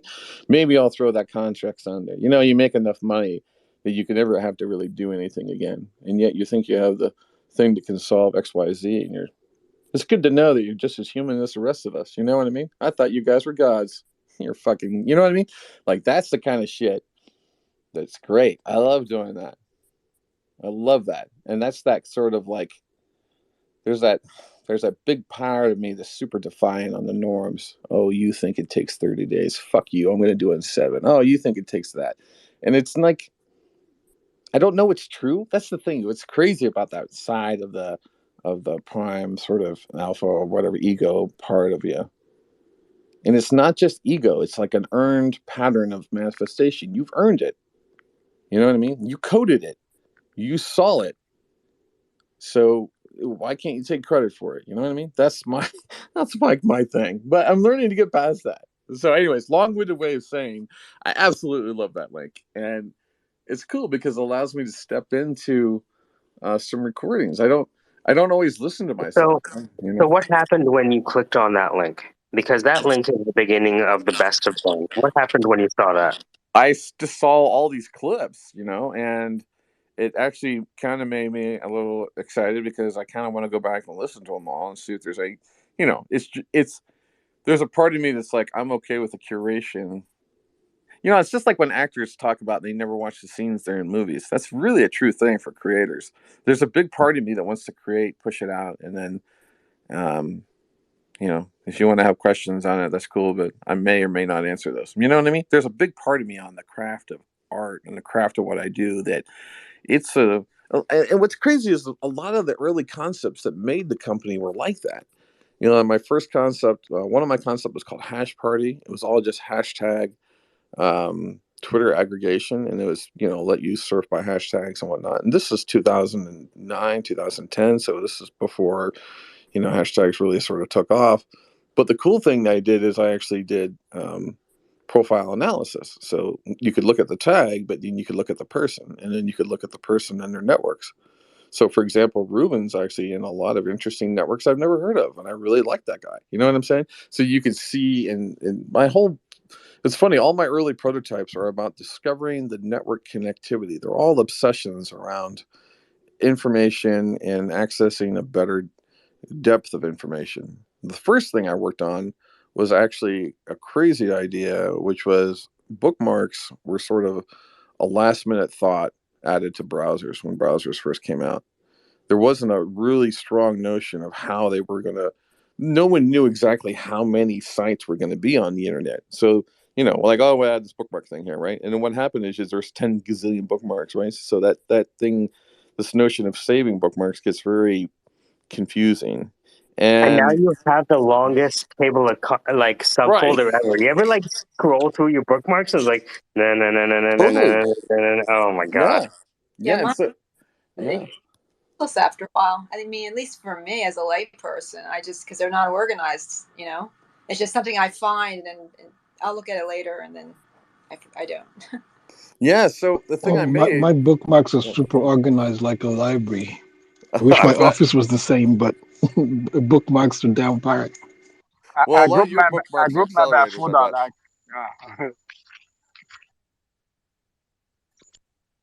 Mohit, what's going on? Welcome.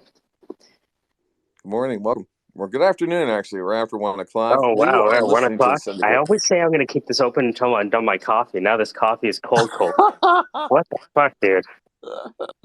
Then you're technically not done the coffee. The coffee's still right here. You know when it has like the concentric rings, like it's a tree bark on the sides of the coffee mug?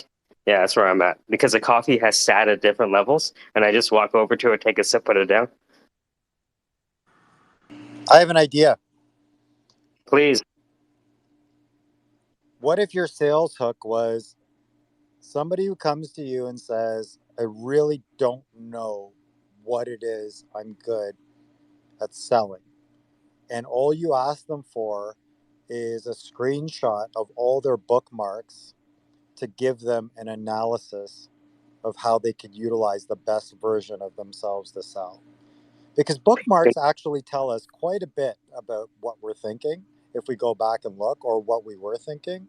But you're right, they're unfortunately not utilized. They're placeholders in our brains that actually aren't even living in our brains. But they do tell us a lot about our journey on what we're looking for, what we're searching for, and where we've come from.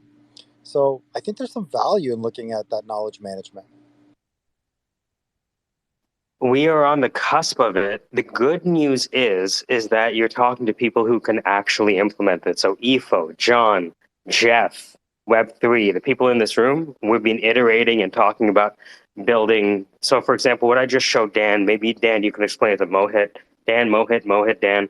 In a lot of ways, Mohit is the Dan of Toronto and Dan is the Mohit of Ohio, which is fascinating. That's great. That's awesome. So Dan, we were talking about this idea.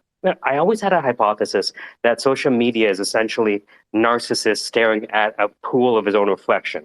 I always had this hypothesis that most people spend their time on social media looking at their own feed, not anything else. And so I thought of, okay, so what's the most narcissistic thing we could do that might be valuable for people writing books or anything like that? Well, if you spend enough time talking about something, you must care about it enough to write a book or whatever. So how do I create, like for Zach, how does he write his book? Well, let's see, you interact with people and the thing that they pull out of you, that's the book, right? That's the book. I like what you're talking about there. Yep. Yeah. So then I sent you very quickly. I just went from : attract funding space filter : spaces to return only spaces from me, right? And then, by the way, I could do the same thing for anyone, right? But the master of syntax, yes. You understand, right? If you understand how to program through the URL, you have access to the world's knowledge. But you know what's funny is that you're leveraging syntax that is actually known in the public, but I would say 90% of the population doesn't really know or even know how to even use syntax. Like, I'm always going back to Google search. One of my big obsessions is I love to do basically like fringe cup surfing, or I want to surf all things that are happening on the hour and by the month. So like on the hour, month, and week. That's how I do like a lot of my searches. I really look for that, and I go through all the engines I can to see sort of, you know, the variants of news sort of coming over that horizon. What's cool, what you're kind of mentioning and what you're kind of drilling back into is that Zach is not, say, in the state to manifest a book. However, his participation in the spaces allows you to basically help capture what could be the foundation of his initial book. Your system can basically also essentially, in a tiered format, of course, it's an extra bonus tier. As you know, we're trying to raise money for our Make-A-Wish Foundation, which is actually working. But you know what I mean? Like, you could curate it, and then you can almost ghostwrite an aspect of what he could work from, if that's what you're talking about in terms of like helping him capture and harness. I'm happy to know that when you clicked on that link, you saw possibilities. Totally. Yeah, That's absolutely. good enough for me right now as an indication. Yeah, not only possibilities, but you didn't actually take it to the next UI level, right? You just gave me what the syntax could do, but we could add the bonus UI around that, which now tells you that you have 428 files, right? And they have this much length of time, and 48% of them have this much resonance in terms of emotion, right? Imagine I showed you every part where you were upset and it gave you your psychiatrist insight on your triggers. Yeah. Or how many times you actually went to a turning point. In other words, whatever we call this thing, the software, it basically helps you see the turning points in your own time. And like in your time in Twitter Spaces with the Syndicate over the last 6 months, you've actually had 2 epiphanies and 4 breakthrough moments. 2 of those breakthrough moments actually involve these 4 other Syndicate players. Your most valuable Syndicate connections are these 4 people. The people that you should talk to that you haven't talked to are these 5 people who are actually really in good connection with 2 of the members of the Syndicate you really know about. And then you actually have a bunch of open conditions. This is something that most platforms don't do, which is I have some open conditions that I actually want to create alignments from, meaning as people use the Syndicate technology and record the conversations and understand the sentiment, I'm looking for an energy sequence. That's what would be really interesting with our software. If we can take the audio and not only do the transcription analysis, but if we can come up with our own energy signature on how conversations kind of play out. Now you might say, wait, why do this? 1, if you can figure out how to do it, why the fuck not? 2, it creates a new unique piece of IP that's wholly ours, right? It allows us to create our own sort of thing around. And it gives us our own form of magic. and actually going forward, the notion of magic is going to be critical in the metaverse and NFTs and everything going forward. Why? Because we have to walk the user into the new paradigm. We have to guide them into what the new experience could be like. That is going to take a level of care and I mean, coaching is coaching. And people want to feel that. They're going to want to know that. I often think that a lot of the stuff that we see, like the internet and social media, you think about Facebook. Is Facebook really a social network, or is it more of a conditioning tool to get you ready for what you're supposed to be sort of framed up for in a lot of ways? It was a given notion of like how it was going to come to be. You know what I mean? Like it was already on the trajectory. I was thinking about this last night. I forget what we were talking, but like the notion of decentralized information or getting to know people from other cultures came from academia. It didn't come from any other industry. It came from academia. Why? Because academics were going out and using other academics from other countries, right? And so they were used to this notion of cross-pollinating information, whereas most of the other industries were not. They were not known for that. And so isn't it peculiar that the internet itself comes from academia yet again? Why there, right? So it makes me want to study more actually the networks within academia to understand how the decentralized future could work, because there is a model of decentralization that is in the academic community, and it's Yes, kind that's of a what I use weirdly Twitter for. non-documented thing, you know what I mean? That's what I use Twitter for. So I wrote a imprecise theory of everything. And when I thought I knew what I was doing, I started publishing on Twitter. And then people would be like, no, you're an idiot. You forgot about, you're just looking at the circular nature. Have you ever considered the tetrahedral nature or the Yeah. linear nature? Or and you're like, oh, fuck, I don't know shit, but keep Yeah. talking. Keep talking. Keep saying words. Like, so for example, where can I find it? So, like, I was talking about music theory, right? And so I said something about music theory, and they said, "Yeah, that's cute, right? That's nice." And then they showed me all of this other research that I would like almost never be able to come across in Yeah. any other way. In any other way, Yeah. right? And it's like I remember my professor told me, "You don't need anyone's permission to walk into the library." Right? That's awesome. I had that notion a couple months ago. I had this big daydream about how in the future, we have this notion that the college systems are sort of, maybe eroding. They're no longer as essentially a validated, you no longer need the 4-year degree to be successful. We know that. That's a fact. We know that you can basically go and learn coding online and you don't even need that degree. In fact, that is going to continue to accelerate. You know what I mean? Well, you Um, always do in your degree now. yeah. You always do in your degree. Your degree Yep. never stops. But You know, I thought I was done with business, and then I heard the military decision-making framework. Oh, fuck, I'm a beginner again? All right, here we go. Yeah. There's a notion in my head though in the future that you will go back to school to actually train so that you can actually work with the best AI in the world. Like I can see a human qualification coming in to actually be qualified to potentially work with AI. And it was really good the other day. I was watching that guy out of the UK and Oxford talking about, how we're more in a narrow AI state right now. We have lots of narrow AIs. We don't have a general intelligence AI, or at least, there's models working on it. It was also really enlightening to hear about we're actually way behind China in terms of AI models. Like there's a lot more, and also this notion of AI. Like that was the other crazy thing is I came across a YouTube video. It's like, hey, make your own AI model and monetize it for $300 a month. I'm like, wait a minute, you make your own AI model? So I go and look at that, and they're like, yeah. And it's another like classic, syndicate thing. Yeah, you take this and you do this and you loop it over here and do that, and you take it over this, and there you go. Now you upload your, you know what I mean? So like here's the crazy thing, is and this is totally possible. This is what I love about tech, is that it does not fucking care about right or wrong or model or not. You can just fucking make, you know what I mean? So you and I could take the data that comes from the syndicate spaces, and we could then use that data to train a model of general business intelligence, right? That comes out of the expertise in this fucking room, right? So we just in our collective, and here's the thing, because we have the tokenized time, now we can actually track true tokenized equity quality in the actual feed, right? We can see and we can capture and monetize. That's a paradigm shift. And what's crazy is you can go into that and you can make that right now. And someone will say, "What's your business model?" And I would gladly tell them, "Fuck you," and get out of the room. Because I don't need a model. Because when I'm done, the model will come to me. You know what I mean? That's the kind of creativity I like. And it's crazy. And it always has a ton of naysayers.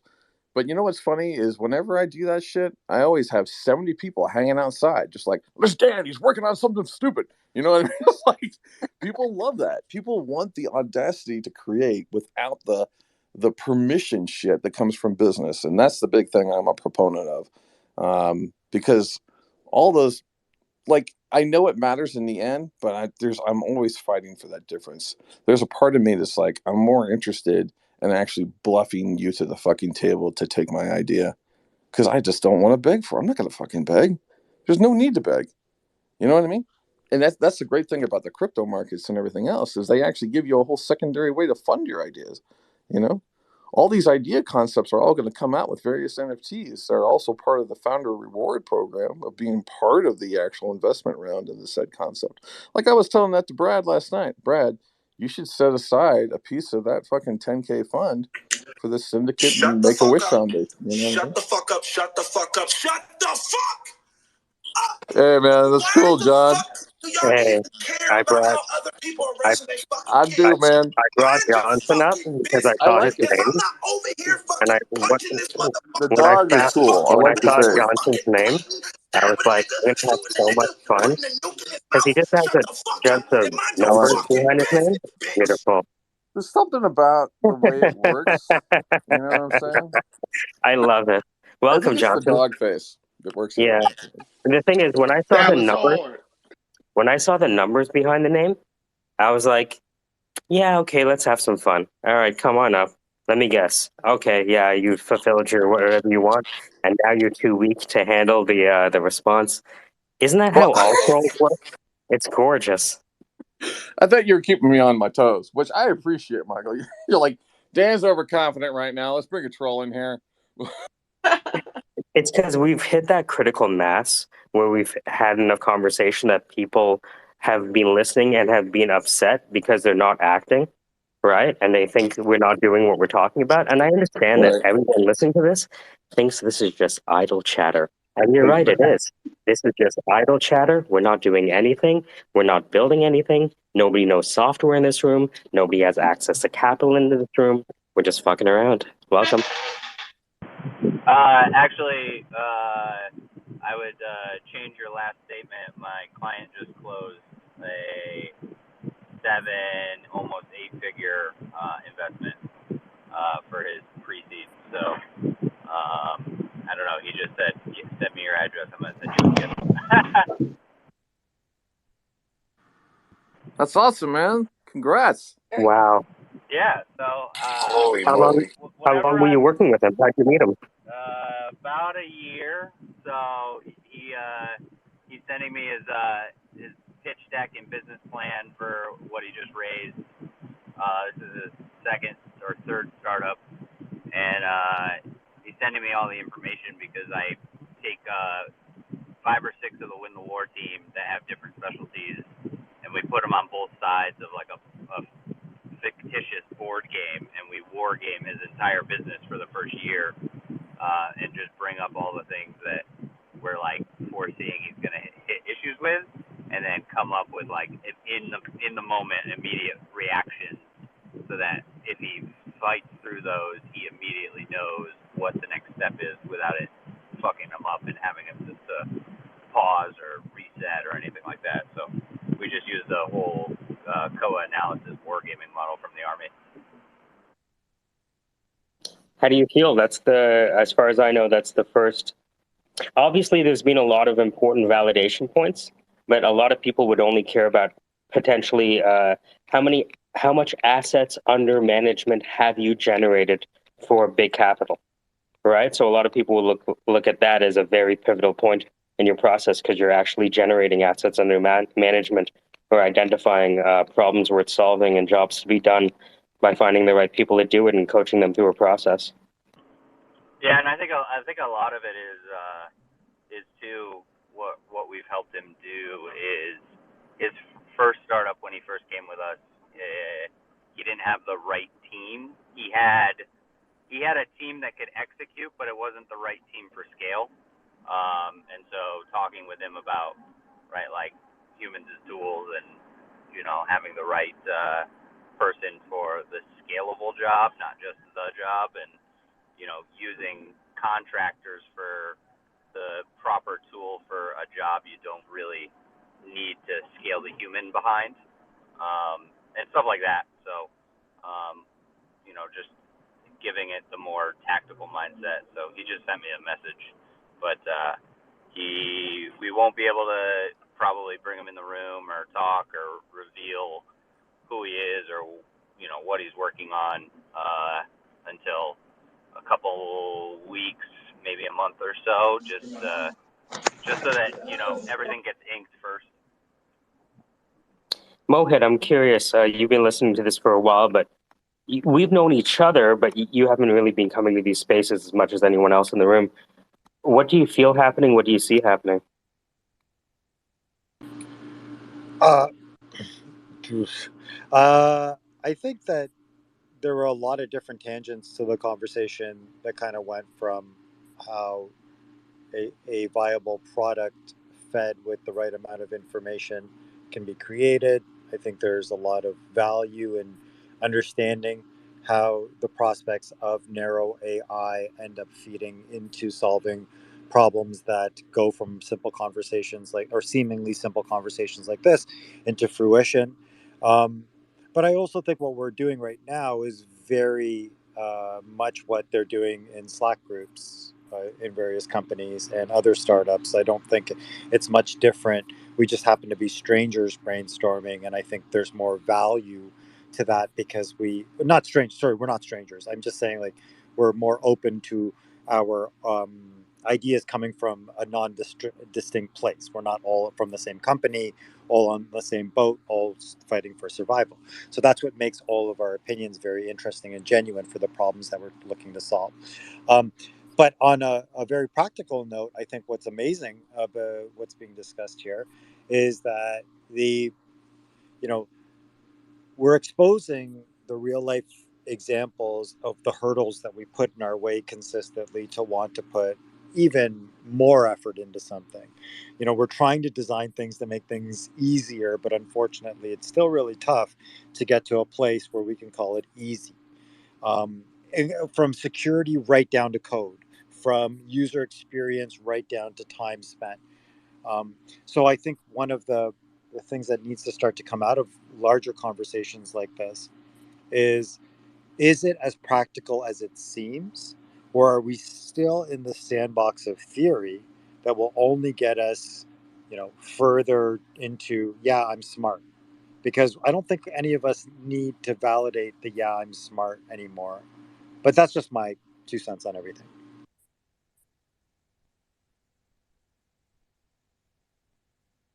Jeff, you still have that guitar nearby? Yeah, I do. Would you mind? I feel like we need. I know I need it. Okay, I got it running through an amp this time. Awesome. So might sound a little different.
You're listening to Jeff. Jeff is Jeff. We say Jeff is Jeff because he can play guitar, work on a harp in Alaska, and write Python for distributed energy companies. Jeff is a beast. If you want to get anything done, please don't waste this time. But if you want to get something done, I really love that third song he did where it was called Compiler Doesn't Work. And it's just a really beautiful kind of lullaby that then kind of funnels into sort of like a Q&A riff, where we're trying to sort of work out some of the kinks. And then he goes right into that API bridge and then back down into some just soulful, soothing tones. I like it a lot. What we need to do is I love that. I mean, that whole piece was great. I don't know if is that a piece you wrote or is that just like riffing or what was it? Yeah, you could call it riffing. It's more of extemporaneous flow of consciousness, loosely bound through some arbitrary rules. That's awesome. Are you using any effects pedals with that, or what are you using for your effects pedals chain on that? I'm actually using a Tonewood amp, which has some built-in reverb effects. Nice. And the Tonewood amp is really something that I invented 20 years ago in my sleep, but I never actually got around to inventing. And they did a really good job. Actually, it's like a little amplifier. It's like, imagine a speaker without the cone on it, but just like a little rubber suction cup, and that little suction cup attaches to the back of your acoustic guitar, and then your acoustic guitar body becomes the cone. And so you can amplify your acoustic guitar and put effects on it without like a external amplifier. It's really really a neat effect unit. That sounds really cool. Yeah, it is. I'm actually, this is the first time I used the direct out or the DI from it. So it's not completely coming through the guitar. It's actually patched out to a separate amplifier. So you can use it in two different modalities. And yeah, I mean, that means you can sort of remix with it, right? You can basically use it as a sound source into your rack or other setup. That's cool, man. Yeah. It makes me want to think about, can you take that piece off of the guitar and then apply it to, say, like a singing bowl, or can you apply it to like a gong, or you know what I mean? Like, is it a contact mic pickup, or is it something groovy else or whatever? Yeah, you could put it on a table, right, or a large resonator, a piece of wood, or anything like that. You could just like plug in a microphone to it, really, and yeah. I have a friend that he has one of the xylophones that was played at the World's Fair. He's had it in his basement for like, I don't know how long. I mean, yeah, like it's from the World's Fair. It was like passed down from like xylophone player to xylophone player, and that was actually a xylophone that was involved in a tiki band. And my friend's a big collector of everything tiki. Sounds like Pawn Stars. You're like the expert from Pawn Stars? What is this thing? It is crazy. You go down to his basement and you're like, what the hell is this? So Jeff, oh shit, Jeff, how'd it go? The interview. Oh, good. Yeah, round 2 now. So Fuck off. Congratulations. How'd it go though? Like, how long was it? Did they like you? Did they hate you? Were they asking you what kind of animal you like and what that animal mates with symbiotically to kind of figure out who you are? yeah, they didn't talk about that kind of stuff, but yeah, they did ask a few general questions, which could be easily found on a Google search of common questions to be asked in a situation like this. Yeah, I think overall it went well. I have a problem with being brief. So I did kind of, you know, get out of bounds a little bit with my answers. But, I reeled it in, and I think overall it went well. I could tell because of the feedback, just the conversation um, that happened between us. So I think it was good. And moving on to round 2, which is really coming full circle, because round 2 is with the manager, which is the person I reached out to initially and talked to for about 40 minutes about startup life. So we'll see how it goes. I'm sure it'll be good.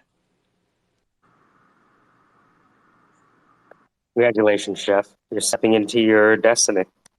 All love. You wanted to do this a while ago. You took the class with what's his name? I haven't seen him around a bit. Yeah. So anyone interested in getting into software sales as a career, look up Kellen the Man here on Twitter. Kellen Casebeer. He's got a course that he sells on Gumroad, and I highly recommend it. And he teaches you basically how to go from 0 to 100 in software sales with no experience and get a job.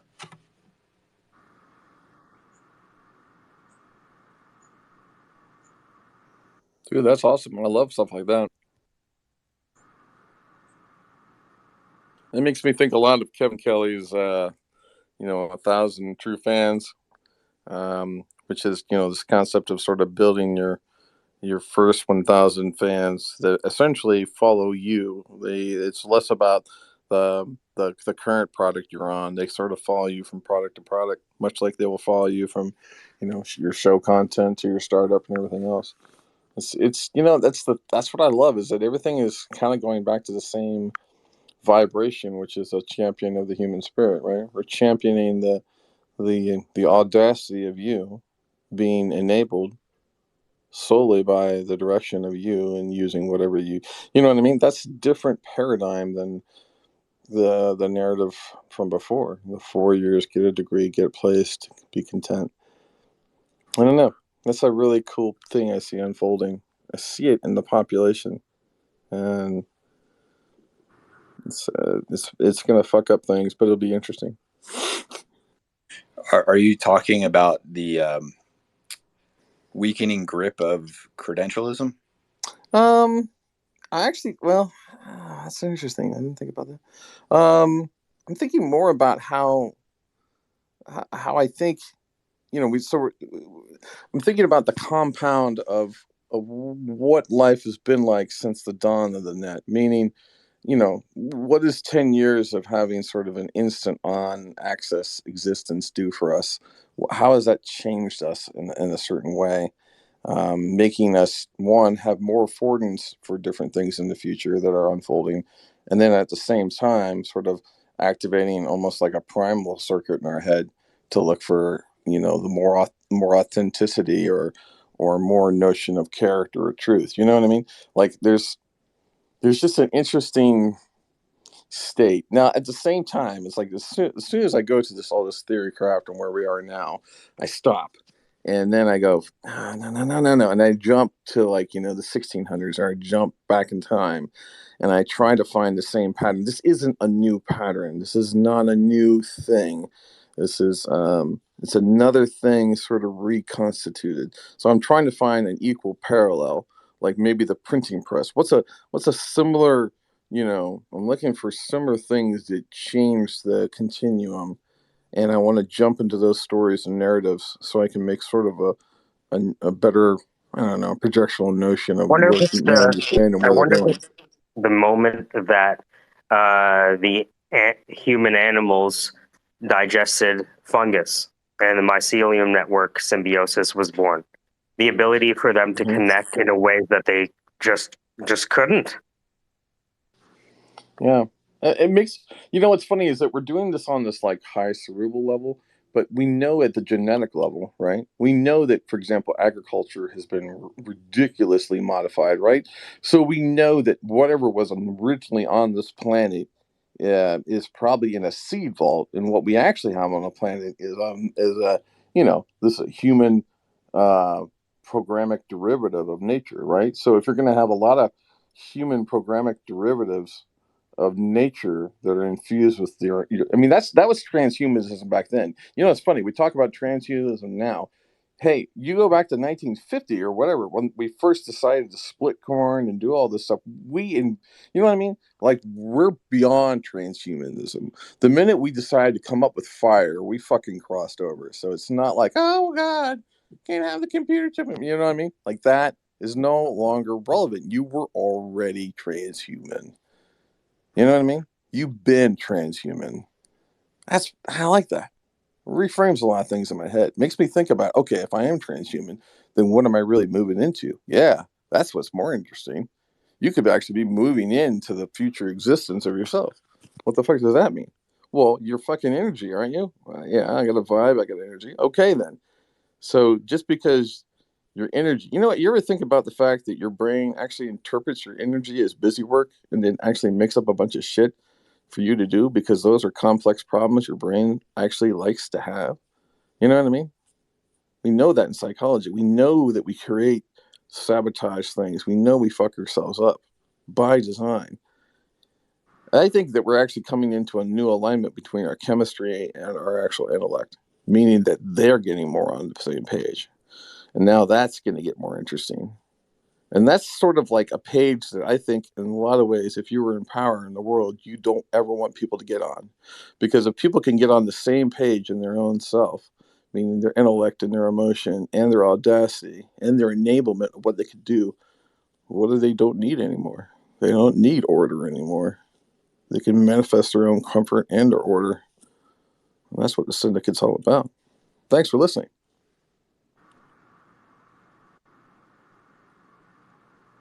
Now that's a good vibe. How dare you, Jeff? Credentialism is important. It helps us understand who's qualified. And if we don't understand who's qualified through multiple choice exams, I don't think you realize that multiple choice exams are the only way to know the true heart of a person, according to Myers-Briggs, the godfather of psychology as it relates to human performance in an organization. So I think we need to step back from criticizing credentialism to recognizing that I have a degree from U of T, and that hurts. I agree. It's very hurtful. Hey, my tax exam was all multiple choice, which on its surface sounds, well, that's great, right? The problem is it was, if you got the first question wrong, you got them all wrong. And it was A, a number, B, a number, C. Oh, because it would tie together as a case study and instead of, oh, that's the worst. Words. And C was like all of the above, and D was none of the above. And if you got that wrong, you got the whole series wrong anyway. It was like, oh, this is I awful. remember studying for an economics exam, right? And economics, there's like a demand function, right? And they ask you to take the derivative. And the thing is, like, it's an economics class, but you have to know calculus to do the answers, and it would be like a 5-part case study answer.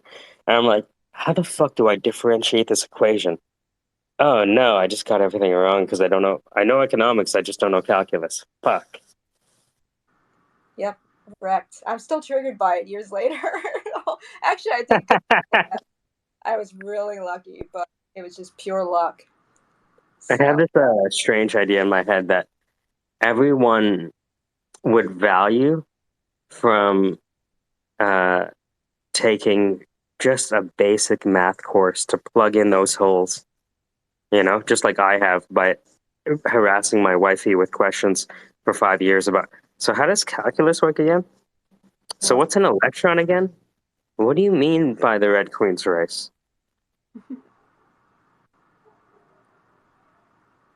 Well, a bell curve, works in your favor when you're with a bunch of average people, but it will murder you if you're like with people who are like all accountants and you're not. It's like, oh. That's how I felt with the physicist. Here's the weird thing, though, that happened with the physicist that I didn't expect to happen. This Twitter space of just chatting with people that are all smarter in their niche than I could ever be, right?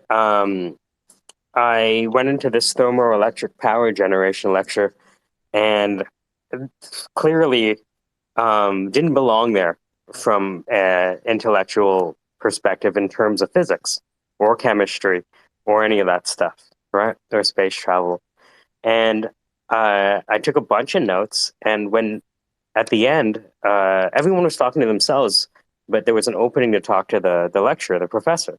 And I just sat in front of him and said, so hold on, you said a phoneme, the length of a phonon is a space between the two atoms? What's a phonon? A phonon is a quanta of heat. So when you were talking about how you have this 12 lattice structure that's kind of like a bunch of boxes connected if you took away the sides and only left with the corners, you're throwing an atom through there and watching the path it goes through? Okay, so like, is what you're saying that you're looking at, you see microstructures that naturally organize these elements at different scales? Okay, gotcha. And I didn't realize after, because I was just trying to avoid seeming like a fucking idiot in front of these PhD and postdocs, that everyone was listening to the conversation. And maybe they were too afraid to ask the question. True, yeah. That whole thing was interesting.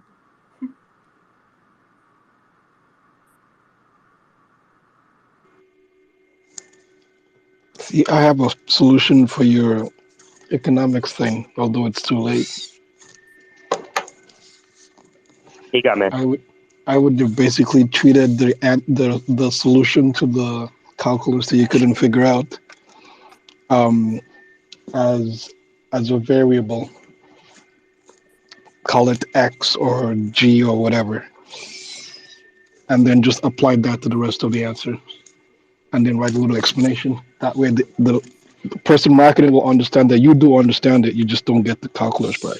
Yeah, man, this is U of T. They heard it 1,000 of us in a room to do the economics exam for first year. You get multiple choice in the Scantron. Figure it out. Oh shoot. Okay, so yeah, no. Yeah, they don't give a shit about my thoughts. They want to know if it's C. This is See, a factory for humans. that's why you go to small universities in Atlantic Canada, and then you got a class of 20. Well, the thing is, I went to the small version of U of T because I went to U of T Scarborough. Scarborough being a place where most people in Toronto wouldn't be caught dead.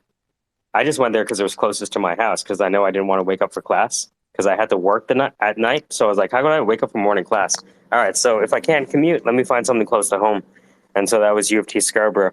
And what we eventually did is just had everyone go to different classes, whichever class they wanted, and then give us notes on the summary for those classes so we could all spend time working to pay off school.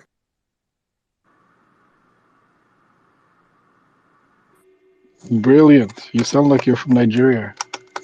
Well, I'm from Guyana, and if you look at Guyana and Africa and the Pangea, it fits right into each other. Oh yes, yeah. I know. I had a good friend that I used to work with in the kitchen in PEI who was from Guyana, and we'd be sharing stories, and it seemed like he was talking about Yeah. home. So much stuff was alike. That's why I love getting on with, like, Jeff and I are part of a music label that's kicking off in Ghana, Dalmi Media, and talking with Ghanaians has been one of the joys of my life this past year. Yeah, people often confuse Guyana and Ghana. I don't correct them anymore. I'm like, yeah, same thing.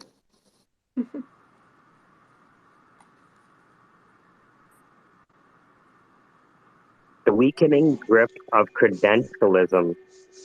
The thing is, like, Yes. when I thought about, like, doing things, the idea of adding. See, the thing is, I understand the role of it, right? Because, there's MCSEs. And the thing is, the reason that you need credentialism is because HR is so stupid.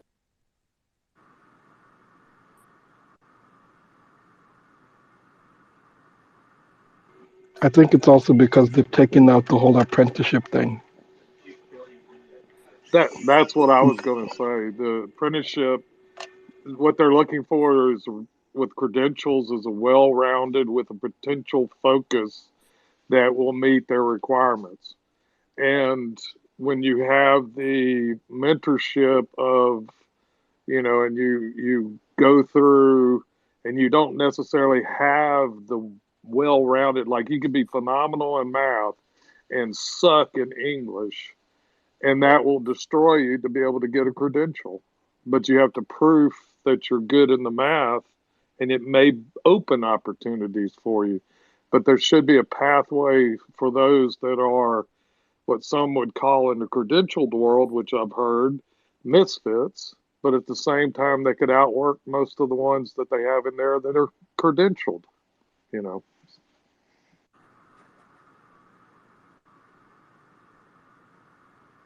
It's interesting. Jeff, go ahead. Jeff, do you have a university degree? Do you have a postdoc? How did you learn Python? How did you learn anything you know? Yeah, no, I don't have a degree in anything. I learned a lot of things from other people, people that I knew in real life that showed me how to do things with mechanics and electronics and carpentry, all of that kind of stuff, especially when I was younger. And then, yeah, a lot of it, I've sought out tutors here and there, and then a lot of it is self propelled learning. YouTube is a great resource. So yeah, I was just thinking about that. Yeah, the companies they want to push off this responsibility to the universities, right? They look at their bottom line. They're like, okay, if I can get someone that's trained to a certain point and they can certify that, that's the way I'm going to go. I'm going to outsource that. I think about like generations before. Like I worked with a gentleman who was in the Air Force for years, Marshall. He he's probably 70s, late 70s now.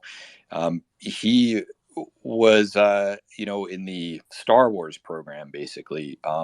When he started off in the Air Force, he said, "Okay, what job do you want to do?"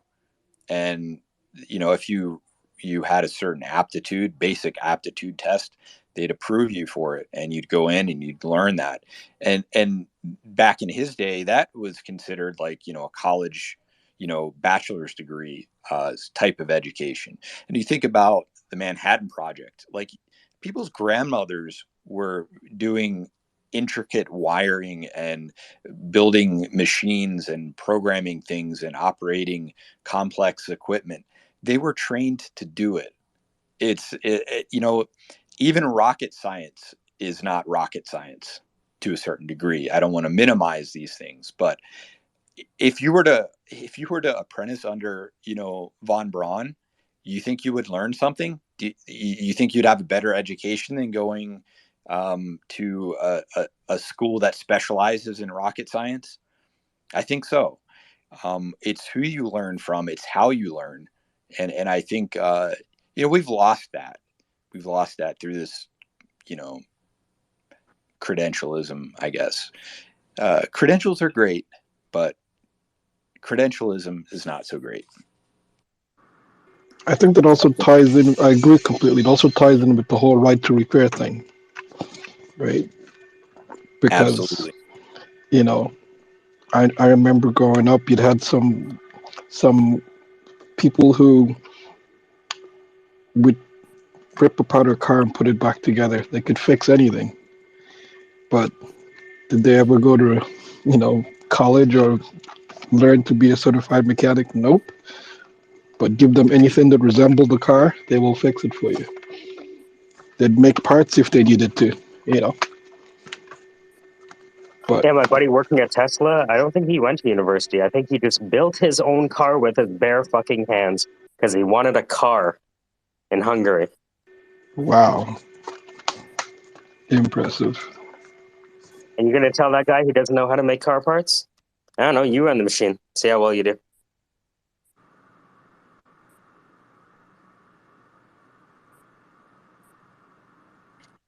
Hey, have you guys ever heard the story of the nuclear Boy Scout? No. No.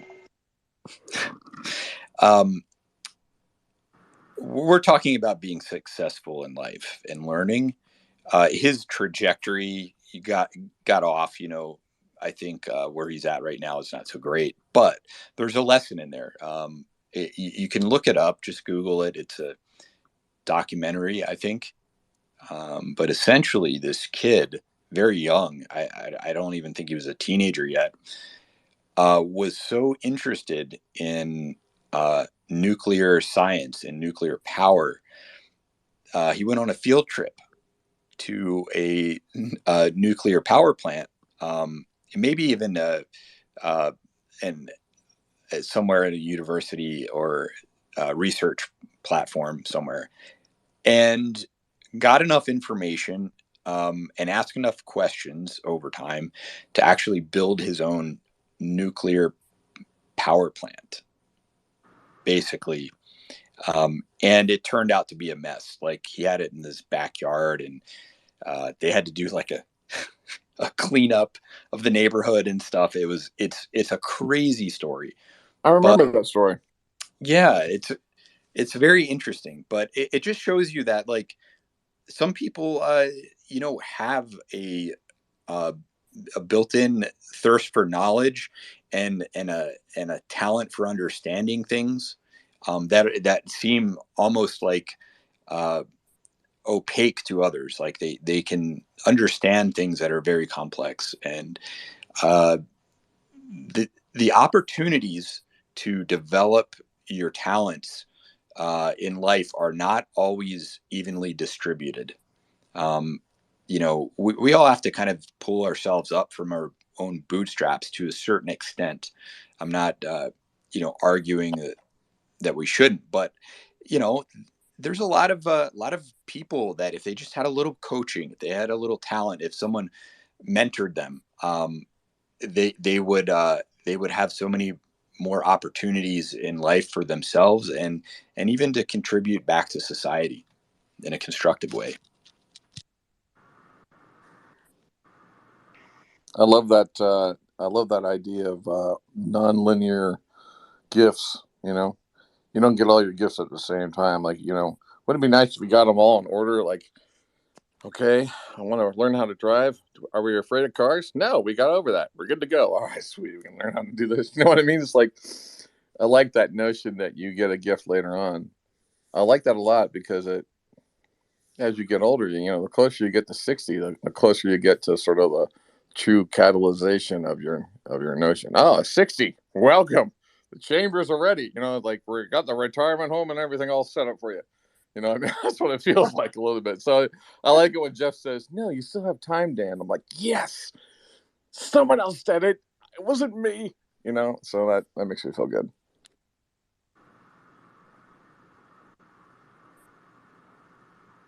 My father told his sister's 90 now, but my father told her on the phone, he was in his 80s. Yeah. I'm not really worried about dying yet because I figured you'll die first. And she's like, well, okay, gee, thanks. It always, it's always better when other people are going through the experience, and maybe they're not in assisted living or a nursing home. It's like, well, if they can do it, I can probably do it too. What do I need to do to live the life I want to live for as long as possible? You know what I mean? Yeah, I know exactly what you mean. My dad was on that crusade 10 years before his exit. 10 years before his, well, probably 10 to 15 years before his exit, he was an engineer. He was an accident reconstruction engineer. He was, big on just giving you the facts. And here's how it's going to work, Dan. I'm going to die. When this happens, this will trigger this, and then this will trigger this. And it was even, he would even have the emotion set up. You're going to take care of mom. You're going to visit this. Like, it was so much order to the notions that were in place. And then, of course, like any good plan, execution of that plan. Well, Dad, it worked out about 40%. That's not too bad. I mean, that's like saying we were into B-17 and we thought the pilot could fly, and apparently he couldn't. But here's the good news. Good news is we got the plane on the ground okay, but everybody in rows 18 through 36, well, we're really going with a shorter plane design if you think about it. You don't need those seats. So it's like that kind of thinking, Some people made it, Yeah, but my father was really big on that plan. He was big about this, bringing care into the house. He wanted to sort of go on his terms, on his, playground, so to speak. And that was really important to him. Father. And, yeah. Rosaline down there showed me a really crazy screenshot just now. I didn't realize he was that big. You wouldn't think he was that big. The screenshot was of the text caption highlights. So, Rosaline, if you're down there, we'd love to have you tell us more. Rosaline, if you guys don't know Rosaline, make sure you follow him. He is probably technically one of the most knowledgeable people about Twitter Spaces, probably on the planet, including the people who work at Twitter Spaces. I want to say what's up to Troy, because Troy is Troy. Troy, how's it going? Did that 2 weeks thing happen that was going to happen in 2 weeks that blows up everything, and we no longer get a chance to talk to you without, buying 10 of Troy token time? Not yet, not yet. It'll be September. Oh my god, that was the most racist thing I've ever said. I said Troy token time and you're black. Isn't that terrible? Wow. Yeah, I'll give you a pass. It's okay. Thank you. You're the only person who can give me a pass, actually. Rosaline, can you explain the significance of the screenshot you just shared me? Because that just broke my brain in half, and I think that service, if made available to people, would change their entire idea of what Twitter Space is. First, thank you for giving me the opportunity to speak, and I want to definitely give everybody, because the conversation was phenomenal. Troy, what's going on? Jeff, Dan, Sandra, Wonder, all the people in space, Mike in the building. All right, so yesterday the question was asked from our Mike, Unicorn Mike, who changed his he's in dark mode right now. He used to have light mode. Oh yeah, he used to be light, yeah. Reverse the colors. So he asked about being able to take these Twitter spaces and convert the captions into something more usable, if you will. There is a service, Zealous One, put together by Gregarious, who's been working on a variety of different tools leveraging the Twitter Spaces API. So the clip that I just showed, Mike, was the conversation that we had in Twitter Space last night that was all transcribed. But what was cool about it is the conversation that we had, I was able to bookmark and create a whole separate highlight just of our separate conversation that allows you to also add comments and share independently. So then now you're able to take any Twitter space that's recorded and add some more context to it and look for when the first person that spoke, what the timestamp is. As a matter of fact, I tested this out for a recent space for one of my friends where I wanted to add more value to the replay, because when you say, replays are going to become very daunting, right? Because we're creating all this content, but who has time to listen to 2 to 3 hour spaces? But now we're able to go in and select and highlight the specific areas that are important to the audience to bring them in to listen to the entire space, just giving them a teaser outside of the clips, which I think is great while you're in a session. If you're attuned to how it works, Spaces clips allow you to take the last 30 seconds, which is great. But if you're a host, it becomes daunting. So I find clips to be a better post space activity where you could go in and take what Troy said and add more context to it to give people a taste of what the entire space is about, or at least that segment of the space, and acknowledge the speaker and things like that. So Zealous One is a tool that's built around the the host and making it more of a utility for the content. So just imagine taking a segment and not knowing when a certain segment is said, or what Jeff mentioned, and something that I found very, very compelling, which I added to the spacious reply section. Let me go into it, which is the thirst for knowledge. I love that phrasing. So maybe you wanted to clip that and forgot where it was. So then now you could do a search on the transcript to do a search for thirst, and then get to the point where Jeff said it and know exactly that he said it an hour and 15 minutes and 30 seconds in. So everybody here, I think, has an account. I am talking to the founder just to see if it's cool to promote it. They've been working on it for quite a while. So once I get the okay, then I'll blast it out to the atmosphere. But I gave Mike, because he mentioned it to me, like a nice little short video, a little presentation, so he knows what's up. If anybody else wants to see it, just let me know. But once I get the okay, then I'll tweet it out with more context. I've tweeted it out before in this first rendition, but this is the more updated version, which is very cool. I love the stuff that they're doing. So appreciate all the hand claps and things. Really, it's really cool that you guys are using the emojis, because it gives speakers some great feedback. So again, to everybody in the space, really appreciate it. So that's it. Dude, this is amazing. I'm checking this thing out, and everything in my Web 2.0 holy shit unicorn moment in terms of understanding where patterns are going and how things are merging and how fast and how many people will probably convert on the notion of what that's happening right there. That's fucking gold. Like, you've already have an exit. I don't know when you're going to have it. Actually, you'll probably have it less than 3 years. It's already done. You should tell your friend that, like, it's done. You just got to fine tune a couple aspects of it. As soon as he onboards and gets X percent, in there, the compound in everyone's mind looking at it is done. Meaning the conversation and closing the value and the gap is done. They don't even need a business model. They don't need it. That's the great thing about this. This has nothing to do with a business model. This is about sheer ability to say, I went and had a real passionate space. I connected with a whole bunch of motherfuckers. I feel fucking fantastic. I want to celebrate that with my fucking family again. You know what I mean? That is powerful shit. Like, we just transcended all AdWords. We just transcended the whole Instagram influencer market. We just moved up to energy and vibration. And that's a big part of the ecosystem going forward. That's one of the new pillars of foundation in what I'm calling the degen ecosystem. I just said it. I just drew it up on a map.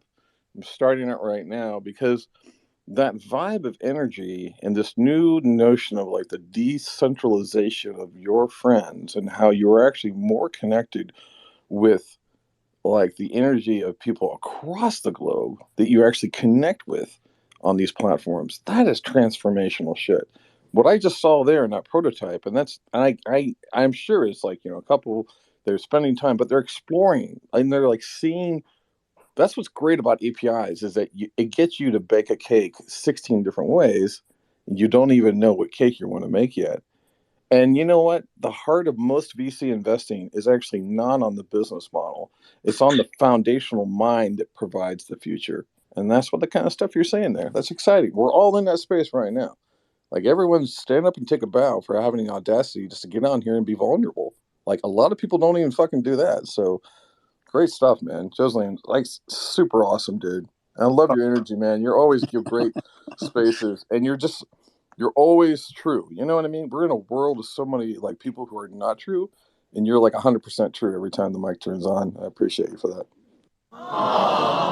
Thank you. I really appreciate that. And tissue.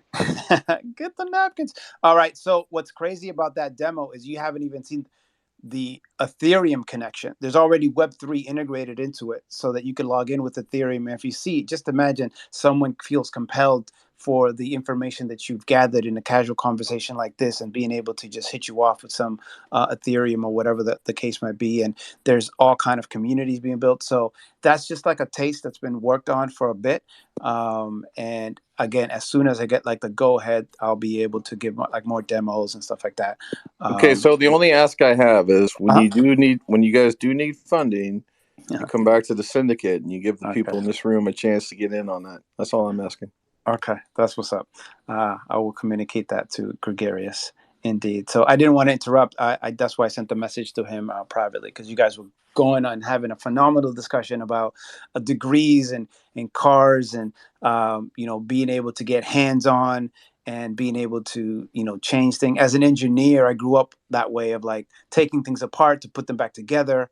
I know growing up, there was this debate of like whether you get your networking certificate from Novell and Microsoft, or whether you have the practical experience, which one worked out best. So hopefully we get down to the era of that thirst for knowledge. And I think this syndicate and others like it, and the social audio platforms allow us to get back into the intellectual stimulations that used to happen back in the days where philosophers used to meet up with mathematicians, used to meet up with, athletes, and just have, a variety of discussions and take inputs from the variety of different communities, so that there isn't like a lack of growth. And I think that, when we study history, in particular, 1984, 1984, this is a random fact, that was the year that women stopped programming because of the information that's being shared there. Because if you study history, the first computer programmer was Ada Lovelace. And if it wasn't for the contributions of her and others, the world would be different. So this whole separation of people by whatever is detrimental to the advancements of our society. I also have a photo that I can share with Mike that has the smartest people at the time all in one photo, with Einstein in the middle and Marie Curie, who at the time was the only human on the planet to ever have 2 Nobel Peace Prize in 2 separate disciplines. That photo in and of itself has all the major scientists that we study because they created all the formulas. So I'll send that to you, Mike, and the list of the people in it, because I thought it was phenomenal. So we need to create another version of that photo. And that photo is the photo of taking a screenshot of the people in this space right now, because we are the people that are going to make the difference globally. So I'll leave you guys with that. Hopefully that's been useful. And Joseline, and I'm gone. Hey, before you run away, I'd like to see this demo too. Someone want to share that with me? I'll you know what? I'm going to send out a tweet, and then I'm going to put like a thread, because I've been holding off on it. The only thing that I was like reluctant is like there was no people of color. It's like, not as if there wasn't an intelligence back then. It's just like these are the people that they captured. But I'll put a tweet together with all the people. Oh no, I meant the demo, not that picture. Oh, okay. Yeah, I'll send me a DM. That way I know who is that just, and then I'll just do it. If you don't mind. My DMs are open. I know you have to go. As soon as you post that, tag me. I'm going to post it to the top, and then we'll all retweet it so it blows up. Coolness. Appreciate it. But yeah, keep talking. Sorry, I didn't want to interrupt, but you guys Look, you need to interrupt more, all right? More interruptions from Joseline. That's what we should call the show. Interruptions by Joseline, where he's like, yeah, I heard about whatever you guys are saying. It already exists, and here it is. Here's a screenshot. Amazing and fuck. Great. Thanks, Joseline. Oh, you thought about the Web3 Ethereum space where you crystallize thought into currency? Okay, great. Fantastic. We'll just wait for that Twitter thread, I guess. Yes. All right. Cool. That's it, folks. Thank you very much. Really appreciate it. This is how often do you do this, by the way? I think every day. Every day. Yeah. Is it every day, guys? Kind of. I think we probably have decentralized quality, but yes. But yeah. Yeah, so what's happened is like we started the space with a handful of us, including a lot of the people in this room, over a year ago. You know, and I met you before I met a lot of these people. I met you and Troy and Jeff more than like over a year ago, and we were kind of figuring it out. Joseline, one day you need to run a space where nobody's a speaker, and you just walk us through why you decided to spend your time here, because we know that this is not just idle chatter. 100%. Yeah, that'll be fun. Indeed. But at 3, if you want to join, I'm not sure how long this is last. I'm running spaces use cases with a Twitter employee to talk about something similar to that. Beautiful. I'm going to make sure I end this space no later than 2:55 or 3 o'clock. So I tell everyone to transition over to you because you're on the bleeding edge of this. Very, very cool. So yeah, I appreciate it. Again, sorry for the interruption, but I just wanted to give you that info about, because we just talked about it and I wanted to deliver. Yeah. So, Actually, no, I saw you yesterday and I usually don't come in this space because I don't want to disrupt it with my fucking degeneracy. You know what I mean? But I just had to ask you. Yeah. Absolutely. I love Joseline.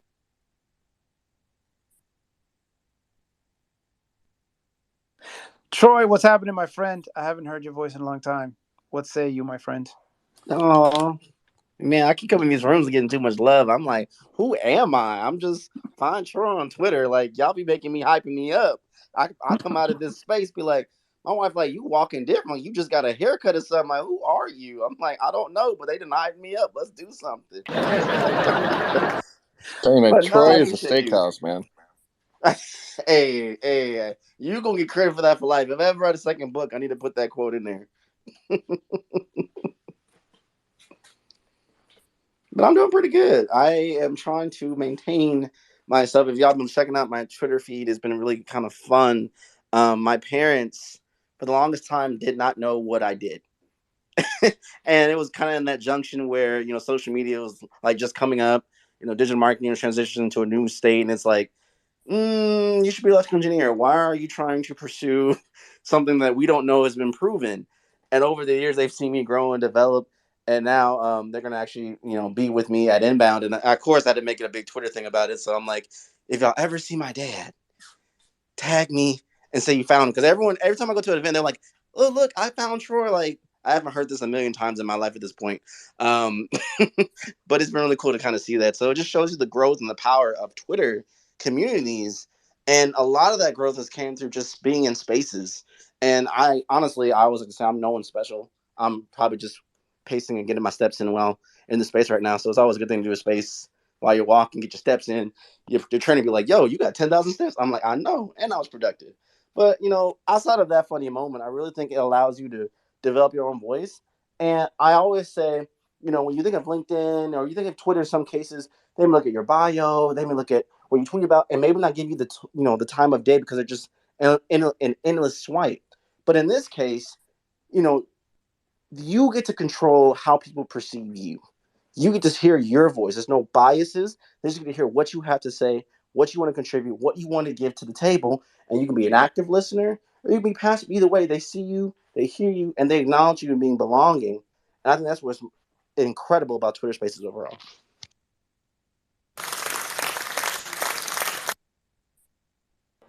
And now with the Spaces reply section, you could actually contribute into the conversation. Dude, without that Inbound actually event looks amazing. I'm totally going to check that out. That's online and in person. That's very awesome, man. If y'all need a hookup, just send me a DM. Exclusive to everyone in this room. Yeah, definitely. So, like, give me the hookup on that, man. Don't be tweeting. Just send me a DM and I can maybe help you out a little bit. All right. How valuable is it Nobody in said that. person for that event, do you think, versus online? Because I'm doing some mixed events too, and I'm sort of doing a hybrid online in-person model for some things. Obviously, this event is massive compared to anything I'm doing. You got Obama on there and whatnot, but I'm curious, are you streaming all the sessions, or do you feel like in-person is really where it's going to be at? Because if you feel the in-person is really good, I'll fly people out there to go to it. You know what I mean?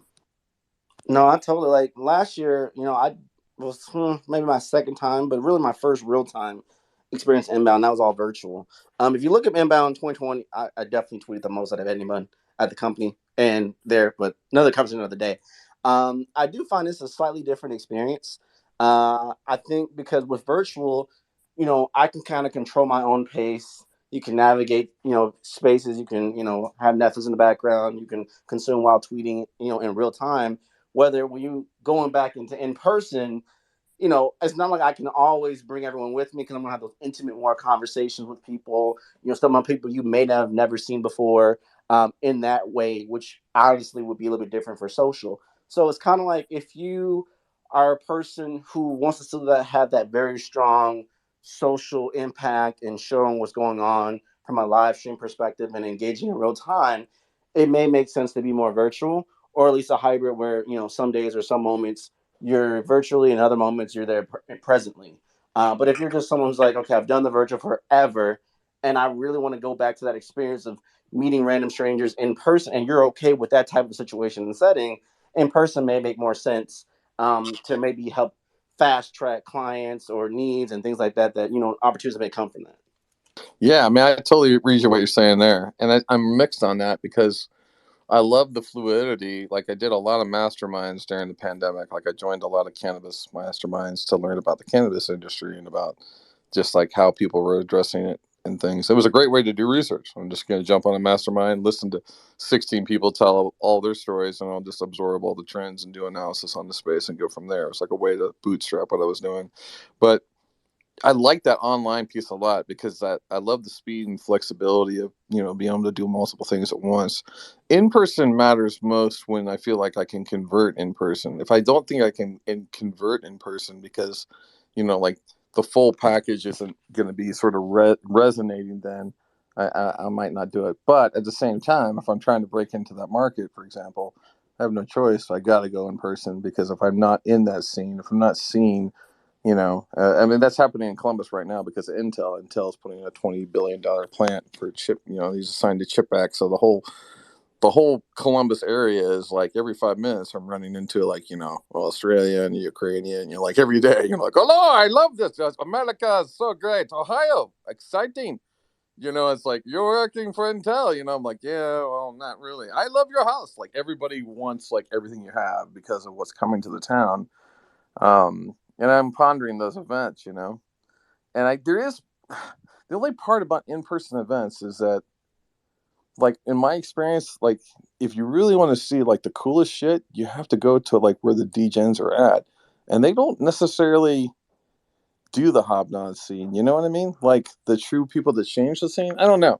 It's like there's a time and place for in person. I'm just getting more selective. I Yeah, wasn't very totally. selective when I was in the 30s and 40s, but man, the older I get hyper selective about the use of time. I find that virtual has allowed me to be more intentful and tactful with how I engage. When I think back to what I did with Inbound and other virtual events throughout the year, it's amazing how, if you have time to think and type or send a voice message, or you can research someone while you're talking to someone, to find commonalities and give more depth to your conversation that you kind of can't do on the fly if you're not used to it or if you're scatterbrained. And sorry, we don't have the technology. We put on some Iron Man shades and can pull up your LinkedIn profile and it tells you, your top 5 things about a person every time, like levels of compatibility. We haven't got to that yet. But I feel like digital has allowed us to kind of do that and really be in tempo with our conversations. And also the other part is when you're done with the conversation, you can be done with the conversation. Outside of in person is always that awkward thing of like, this is no value for me. How do I get out of here? Type of thing. So I Yeah, think right. sometimes we pull up that value, and I think we're trying to navigate that experience now with this new understanding of boundaries and articulation and awareness in an in-person setting. It's going to be interesting to see how I adapt to that because I've only run probably 2 in-person setting events, nothing of this caliber, since the pandemic. And so it's like what Yeah. got me here probably won't get me to this point. I have to try to be more tactful, in how I approach it. Yeah, I love that. It's one thing that stands out to me is funny is, and when we played a lot of online games like EverQuest in the days, there's this notion of training.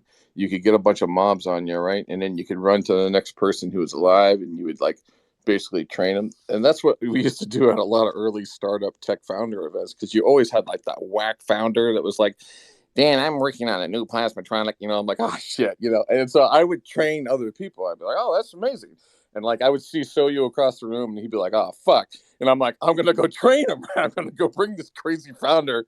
And I would do that to my friends all the time. And it was just that was always fun, because I would walk in the room with this guy and then I'd be like, hey, Jim, how you doing? And he'd be like, oh, shit. What? And then that guy would start talking about, I'm doing a social network with cats and cookies. And he's like, yeah. And Dan said you can help me with the model. Got that? I'm going to head over to the restroom. So I would miss that in person, but I do.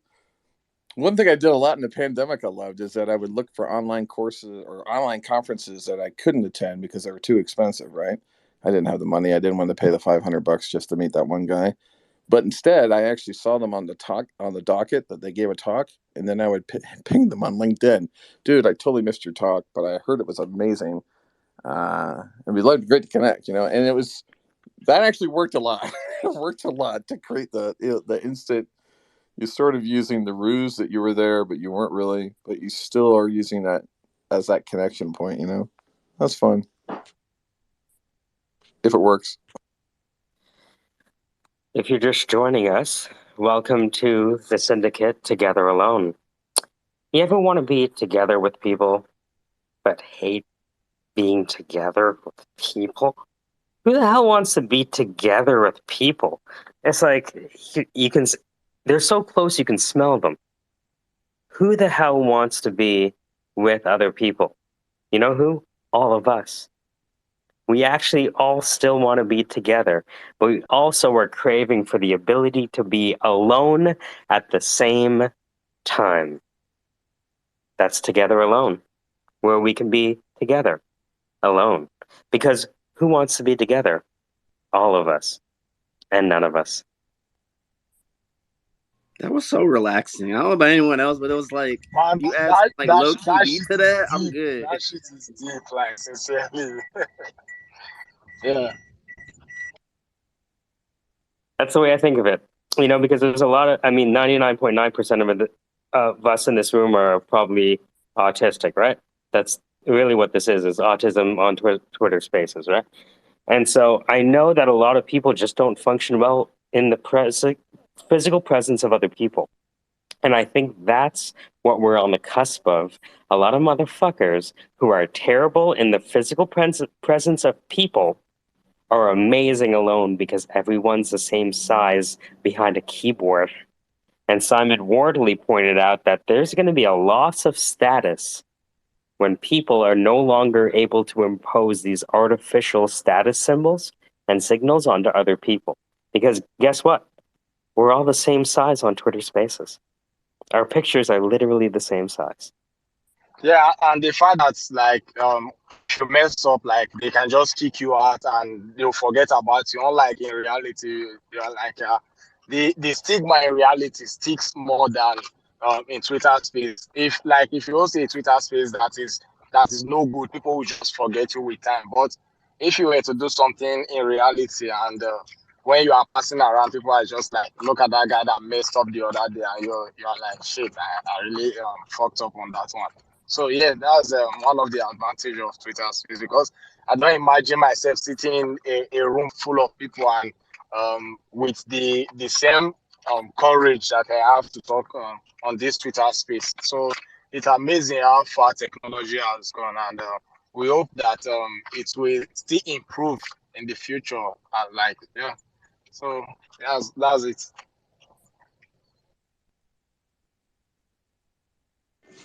For sure, for sure. And I'm loving the fact that I'm here doing an upgrade on, I don't know, almost 169 laptops. And while I'm doing that, I'm able to chat with you guys and meet up with my Beanie brother. So it's all good. And connect with all you good people. So I'm loving this. Thanks for hosting this.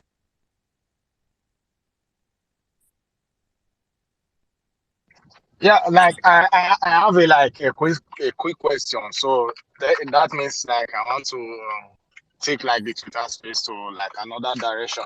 So basically, I'm hosting like this YouTube channel. I'm working on my YouTube channel to grow it more. Like I really have the passion to teach people more about programming and those stuff. But like most of my video, I can't.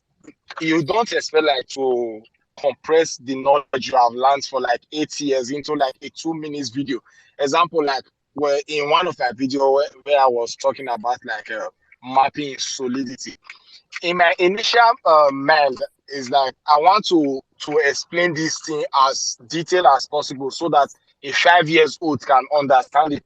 But after I do those things and upload it, I don't get like the reaction and the engagement I was expecting, because people are so like they have like this short uh, attention span nowadays, and you need to be able to compress like 10 years of experience into like 2 minutes video to upload it on YouTube short or Instagram Reels so that people can understand it, like what's going on with the society nowadays, and how can someone cope with that, because there is no way I can compress like those things into a short video, except maybe I want to target like a more advanced audience, and majority of programmers are just they are beginners and they don't understand this thing. For you to be able to make them understand, you need to break this thing into like a as like break it down very well rather. So that's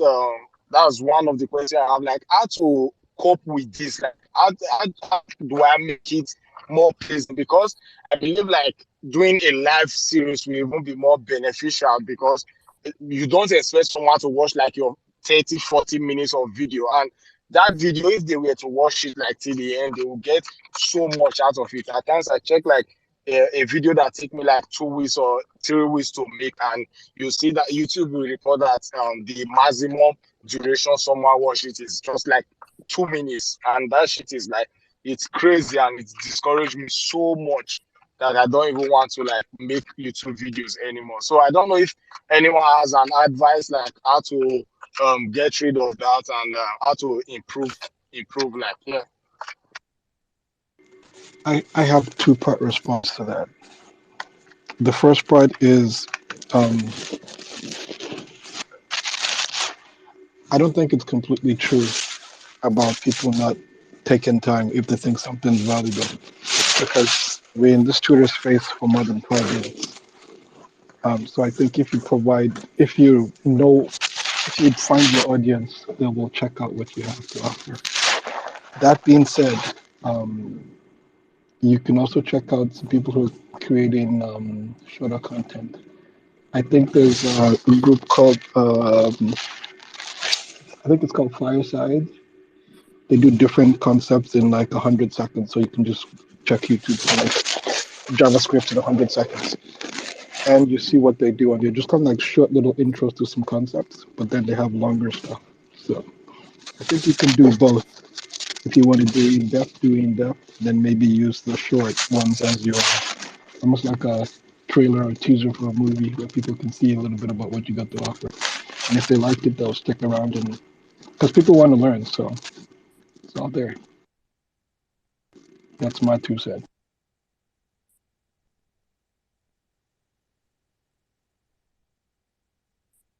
Yeah, I'll try that. I haven't really thought about that. So like create an highlight of what the main video is talking about while referencing the longer one. That's a great idea. Thank you. Also use the chapters function for YouTube, so you can have different sections of your video, which is very helpful. Because then if someone wants to learn a particular aspect of a technology, they can just go into your videos and find the section that deals with that. And your chapters also show up in Google search results as well. Hey, Ann, how's it going? Hey, hi everyone. How's it going with you guys? Just listening If here. you don't know Ann, the best photographer on Twitter Spaces. Oh, Michael. I'm the hostess with the mostest from last. You guys were so fun last night. Thank you for hanging out. We had a good conversation. I'm sad, Michael, you had to dip out, but you do spend a lot. You do so much and hang out with all of us. Believe me, So it's I'm very sure. I'm sure you had selfish. to have life. It's very No. selfish. I'm a recruiter. This is the best place to recruit on the planet because you can just have a Oh, decentralized interview and have one Python developer interview another Python developer because you don't know Python. Rosaline. talking Yeah, about that, did you have ever to run. check out The Hunt? We'll tackle it later. All good. At 3 o'clock, if you want to continue this vibe of conversation, if you thought that Rosaline was impressive, imagine Rosaline surrounded by a bunch of his friends. Cool. Share the link. Quickly, have you checked out The Hunt with Sean? No, I haven't yet. Okay, if you're a recruiter, you need to be there. Sean runs this epic Twitter Spaces. He's run some that last as much as 30 hours. He does them Monday, Tuesday, and Wednesday. Wednesday is dedicated mostly to women in tech, and then the rest of the days are just kind of open. And it's called The Hunt.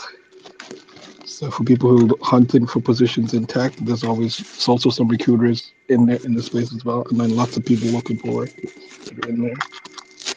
You should check that out. There's one That's tonight, I think, amazing. at 10. Yeah. Well, we're to your point. We're at the point where there are other groups just like us, complementary groups. You know how we are a group of complementary people with a complementary collection of capital, people, process, and technology, leadership, and doctrine. So what's happening is naturally we're not the only group to do this. Joselina has a syndicate. Troy, we all have our own syndicates.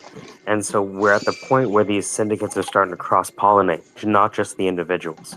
And God knows what happens when that happens.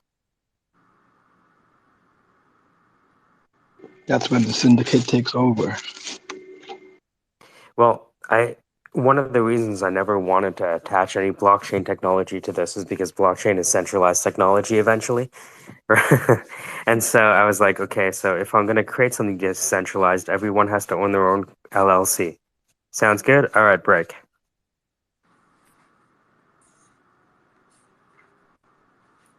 Troy doesn't want to give me equity in his company. Okay? Troy wants to keep that to himself. So, and I don't want to give him equity in mine. I kind of do. You know what I mean? I probably should now that I think of it. Actually, Troy, I do want to give you equity in my company. What am I talking about? If I can give you an economic incentive to be interested in my success, why wouldn't I do that? Right? But maybe that's where this is headed. But at the very least, in the beginning, it's easier for us to transact if we all have separate companies. Now, if you wanted to arbitrarily add a company to it, great. Maybe if there's a way to tokenize it in a way that we could wargame, go ahead, Ann. Oh no, just real quick, because you just cemented the idea that I do actually have to open my LLC. No, Yeah, just call I mean, Casey. for real. It's funny in life, but when you have an idea, then you hear something one person say it, and then somebody else says it. To me, it's kind of like, okay, this is how the energy works. So yes, absolutely. That's the No, signal. but real quick, I'm just gonna throw this out here. Is there advantage to opening LLC in Florida versus, say, California? Does anyone know Yes. that? Yes. It's so popular of a decision that they call it colloquially a Delaware C Corp. Yes, yes. No, I've heard that for boats, because if you want to Yes. register your boat, you should do it out of There Maryland are or many Delaware, right? Yeah. there are many people in the biotech industry that work with Boston that will never leave Delaware because of the tax situation in Delaware. They also say Wyoming. Wyoming is another one where it's very, very sought after to be for S corps. It's like the Swiss bank account or Dublin of the United States. Yeah, they offer like the anonymity for your corporations and also super great tax advantage or something, they say. Really? Okay, because I do have to open up an LLC, and I was just wondering, Yeah, you know, Wyoming's like can the I only do that place you can like being not a have a resident of fucking name. California?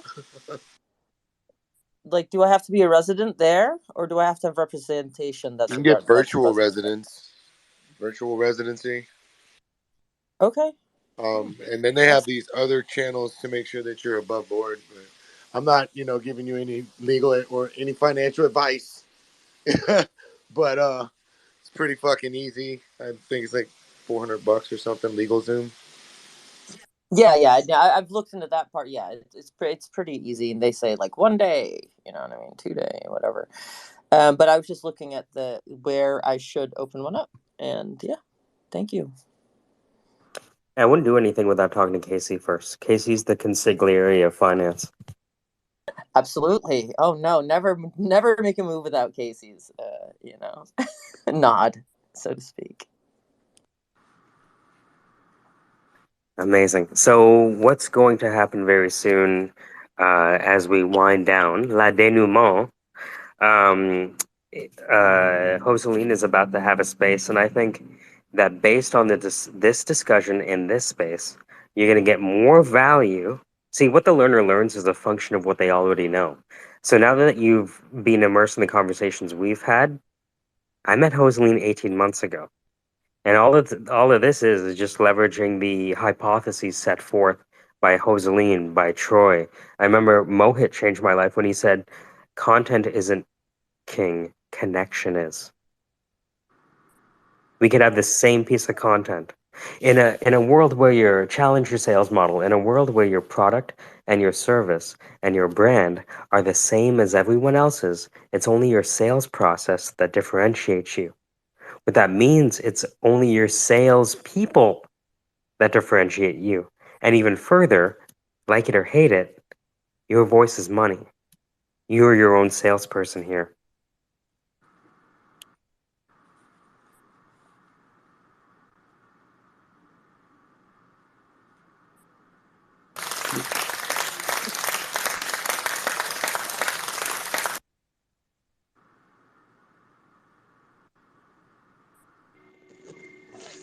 I just Did you realized I post could do the? that. Oh my god.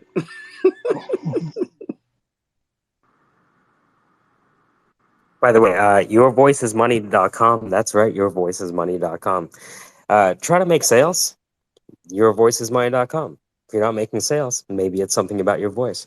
Now, you might ask yourself, if we live in a world where yourvoicesmoney.com, what can you do about it? Well, why don't you ask yourself, who are the most powerful voice actors in the world that sell toys through cartoons? Oh, did you know Hasbro owns all the animation studios? Never mind. You didn't hear that from me. And so if you wanted to communicate with a lot of people, why don't you study with a voice actor in animation? I had the opportunity to do that a few years ago with Christian Potenza, who's Scott McLean, the host of Total Drama Island. And his studio is 5 minutes away from my house. I did his voice acting class, yourvoicesmoney.com, and that's why I sound the way I sound. Web3, what are your thoughts on everything?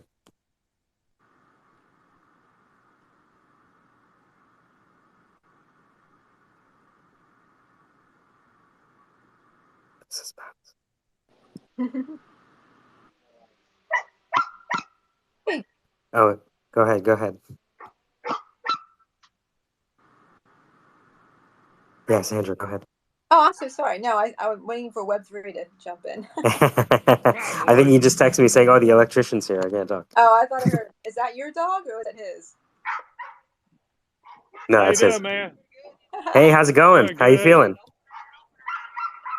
Yeah. Keep expanding and expanding. Slowly but surely. So if you don't know Hopefully here in Web3, probably next few months, go we'll be ahead, doing sorry. some real expansion. Be finished clearing out all that, and I'm gonna show you the boxes first. Hey, If I you, told you cut it off. oh, you're cutting off of me. If you guys don't know Web3 is, Let's see, where did we put them? oh, there we go. Where did you put them? Web3 knows how to use Right there. code. Right there. No, You back, Web3? I wonder if he knows his own thing. Hold on, let me try something. Let me just do this. All right, there we go. Check. You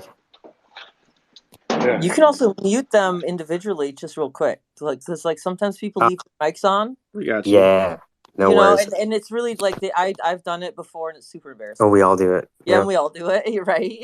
But like I've learned that if you are a co-host or I think a host, you can actually, if you hit them, you can just put their speaker on mute again.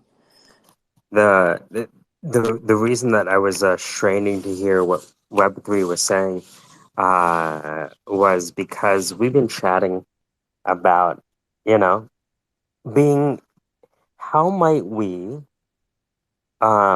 leverage the content that individuals are creating. Here's my hypothesis. If it is true that content isn't king, connection is, what that means is the best way for Troy or Anne to sell whatever it is they're selling is for people to get to know them. Just for people to get to know you. And only when they get to know you do they actually have a reason to buy your content and eventually value ladder into your high ticket sale. Absolutely. I mean, I've seen it with my own eyes in real time in the space, not in this one, but especially in the artist space, in the photography spaces. Somebody comes along, nobody's ever really heard of them, but they've been around, they haven't talked. All of a sudden they're talking, they're engaging. Next thing you know, like a month later, they're selling out their collections. And it's the same photos from 2 months ago. It's that they started to engage. No, and you're right. This is a space. This hasn't happened before. This is new, right? All of these people being able to speak to each other. Well, that's why I tried to think about, okay, Dan asked, this hasn't ever happened in time. Is there another analog for this? And I really think the analog is when our genetic ancestors first ingested the fungus. When the fungus network and the mycelium network worked on the human mammal, two things happened. They started making tools. Second thing is they killed off other competing races. Because they had, and you can see the human, which is us kind of, pushing the people who didn't have access to the fungus closer and closer, and they killed them off. I'm not saying that that's going to happen. I'm just saying that that's, if you use that analogy, the people who were able to, one, fashion tools, and two, communicate with each other through language were evolutionarily adaptive. Oh, right. If we're going to go through that phase again, I'm definitely going to have to, practice up on my Mad Max, bat lift skills, I'm with you on your hypothesis apart from the killing them all part. I think if we trace our DNA, we'll find that there was a lot more cooperation that happened than was recorded or that was presumed. I think It's there's a whole much 5. more love in our history than that we're I told just about. want to let you know, so it's 5 to 5. I'm going to make sure I close the space at 3 because that's when Joseline is going to be having his show. And I think a lot of people would benefit from not listening to us because we know each other already, but listen to Joseline and imagine what his syndicate is like. Oh my God. When you see that syndicate, it's like fucking like blue checkmark seas of actually people who earned it and who deserve it. You know what I mean? So yeah, he's curated quite a bit of people, and it was because I was attending his spaces that I thought about ever hosting my own. And when you meet the people in that room, you'll see people who have thought very deeply about the same things we have. This is Can you post interesting. the What we link to learned that? today, if you're just joining us, let me do a little recap. We were looking at the power of threads to build a following. We saw Legacy Builder go from 0 to 140,000. We've seen creating Twitter threads is a lot better than just tweeting out individual nuggets. We talked about which blockchain should you build on. We talked about the trilemma in blockchain and the questions you should ask if you're going to ever use a blockchain. That was by Gothaman, who was the head of the Pepsi account for Group N, who's the largest advertiser on the planet.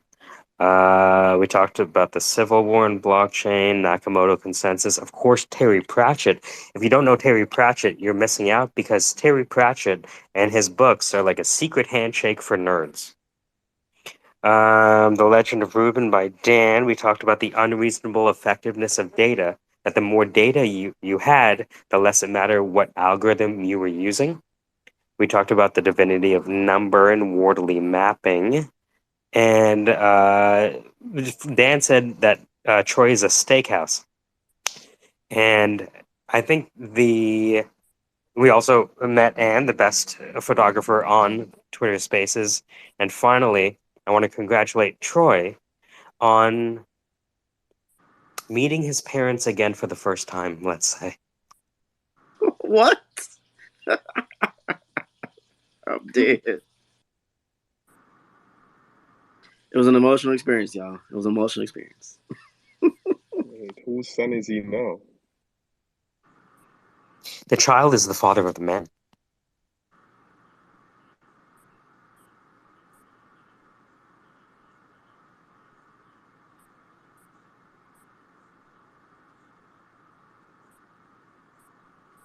And on that note, I can't. Yeah. I can't. I have nothing witty to say back. No, you have to. Let Love me and ask you this: blessings. how are you? Signing off. I appreciate How the do you? syndicate. Y'all be blessed. I just want to ask you, Troy. Would you share with us how you're going to end your speech at Inbound? Do you know yet? Who said I'm speaking at Inbound? Are you trying to release some secret information that I'm not aware of? Troy was quiet and posed. He went back to the bar. Look, motherfucker, if you want my card, I'll be right here. Everybody knew his steakhouse when they saw it. He was gleaming. He had the gold on his watch. He had a posse on the hallway. 2 white chicks, 3 black chicks, and 4 Asians. This guy knew how to walk. Michael approached him again.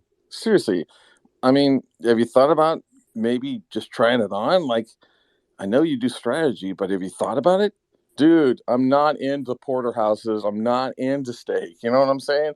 I'm into strategy. I'm helping people out. Yeah, I know that, but look at your signature. Just because it looks like a steakhouse doesn't mean I'm... No, you don't understand it, man. Michael pushed him in the corner. You don't get it, man. That briefcase has money for you. What do you mean? 7 G's. 7 grand, that's it? No, well, 70. No, I don't know. Like, it's like 7 million ship. 7 million ship? Oh, look, whatever. There's money in there, man. It is for you. Because you're a steakhouse. At that moment, Michael stood up on the bar and raised his glass. I want to toast in the house to the best steakhouse on the planet. Everyone raised their hands and their glasses. Well, mostly their hands, and then their glasses, and took a glass and drank. And from that day on, Steakhouse was born. Okay, hold on. I need that clip. Dan, we're totally gonna make this a thing, and I'm gonna have my next podcast episode when I get back from Inbound is gonna be a steakhouse, and I need this clip because it ain't I gonna make clipped all 3 of them. Don't worry, you're already tagged.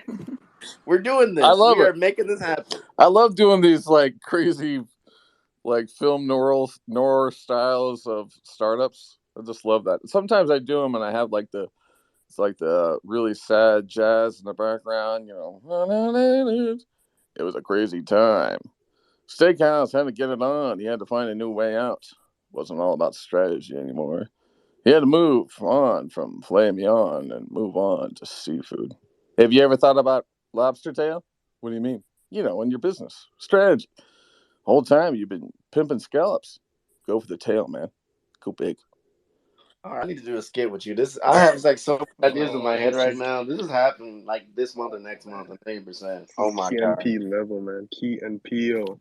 We're on part 4 for right I know, now. I love that. Eventually, So as we end off TV here, will happen. We'll definitely get on TV. It's definitely going to happen. oh, it's already happened. Time is slow. Joseline is having the space where he'll blow your mind with his syndicate. I Yeah. put his details at the top. He's starting now. Dan, how do you feel? Let me ask you, Dan. How do you feel about everything that's happening? What is happening? It's good, man. I mean, it's great Friday, great energy.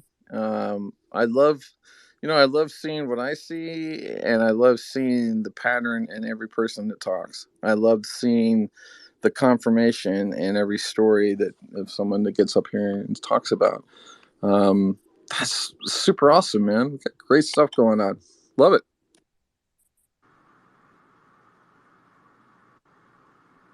And we're still degen and largely crazy and irresponsible as well. What's the bonus? I mean, there's a good chance that I'm going to smoke at least 1 or 2 high quality blunts today, and at the same time do an amazing affinity diagram on the 30 companies I'm trying to launch, of which maybe 6 will succeed. But fuck it, I don't care. I'm going to have a blast. Remember, we have a January 1st deadline on our initial Make Sense Foundation. Make sense with whatever the fuck we're working on. And then we have an April 1st deadline for an actual public launch of it. Seeing what Joseline doing is perfect because that's actually confirmation and the alignment of the trajectory of what we're doing. Oh yeah, it is. And also, it's another key piece of that shows you the ecosystem. I love how the ecosystem's coming together. This degen ecosystem is a really cool thing. In fact, I'd love to take this degen ecosystem into a strategy deck thing, and I want every person on the syndicate to have their trend on there, right? I actually want to see how many syndicate members believe in this trend versus that trend, and I want to see their trend. Like, what do they see? Because they have a continuum of energy. If you've been on the planet for 40 years, you have 40 years of a pattern that you've seen. You know what authentic looks like. You know when you walk in a room, yeah, you're standing with 4 douchebags and 3 good people. Now, the good thing is you've been raised to tolerate a douchebag to find out if they're a good person. This is what your folks taught you to do. Dan, in your life, you're going to meet people that you're going to disagree with. You're going to feel the repel to get out of the room. Yeah, Dad, but what do I do? Well, you suck it up and just have fun with them. You know what I mean? That's what I was taught. You know what I mean? And it was almost like I had to learn how to get the energy I wanted. So many things didn't make sense until you get older. You know what I mean? Build a group of friends around you that have different disciplines. It doesn't really add up until you actually get it and then you understand it. Or hire people who have completely, like my partner has a completely opposite skill set from me. And I wish that we were more on the same page often. But by the fact that we're not the same is great because, it's like we can go faster together. But I do worry about alignment. But that's just me. I'm supposed to have $1 billion and play around with it, or be forever impoverished and right. I don't know. I think impoverished and right is probably a good thing, don't you think? I do like that. It's in a lot of ways. I like the struggle. Kind of gaining in the world, losing your soul balance. You have the world in one hand, your soul in the other. Which would you prefer? What weighted average of world and soul would you like to? Yeah, I mean, sometimes that's what you're being told a lot, but it's nice to come on here and feel a signal of energy that says, no, you know what, today, there's no fear today, Dan.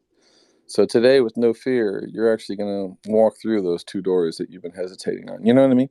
Like, that's a cool thing to get, especially if you can get it from a group of friends like we have here who will actually be on the other side if they don't work out, right? So when you're on the floor and you're in pieces and you think you're shit, you got a whole group of friends who are saying, no, dude, man, you walk through that door, we're here to pick you back up there. Let's go back and look at what doors to go through next,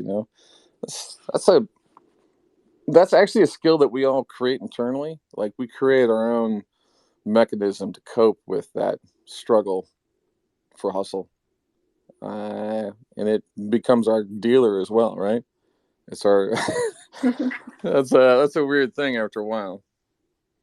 And then you have to check yourself, Are you working so hard just because when you're thinking you're working hard, you think you matter? If you stop working, you still get abundance. You ever ask yourself that? Like, Dan, you stopped. You took time for yourself, and what happened? You discovered a whole new product line. You found a whole new part of yourself, and it's actually an abundant tap.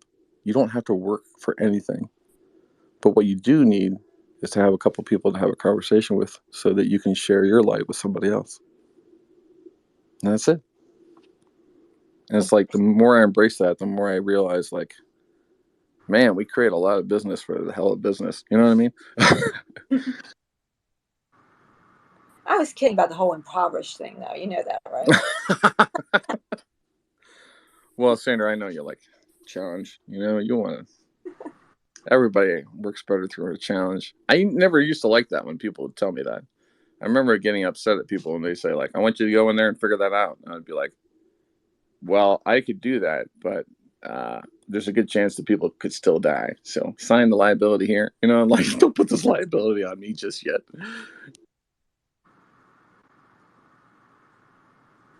This is a Squarespace. I am going to break off and go listen to Jocelyn. He's got a cool space. I think he's talking about Twitter space abilities. I'm going to go and check that out. I'm not sure what's happening I'll there. storm his space like a whole squad. Yeah. Yo. So here's what I did. I put the space at the top. What we're doing right now, if you're just joining us, thanks for joining the Syndicate. Syndicate is born. It was born a long time ago.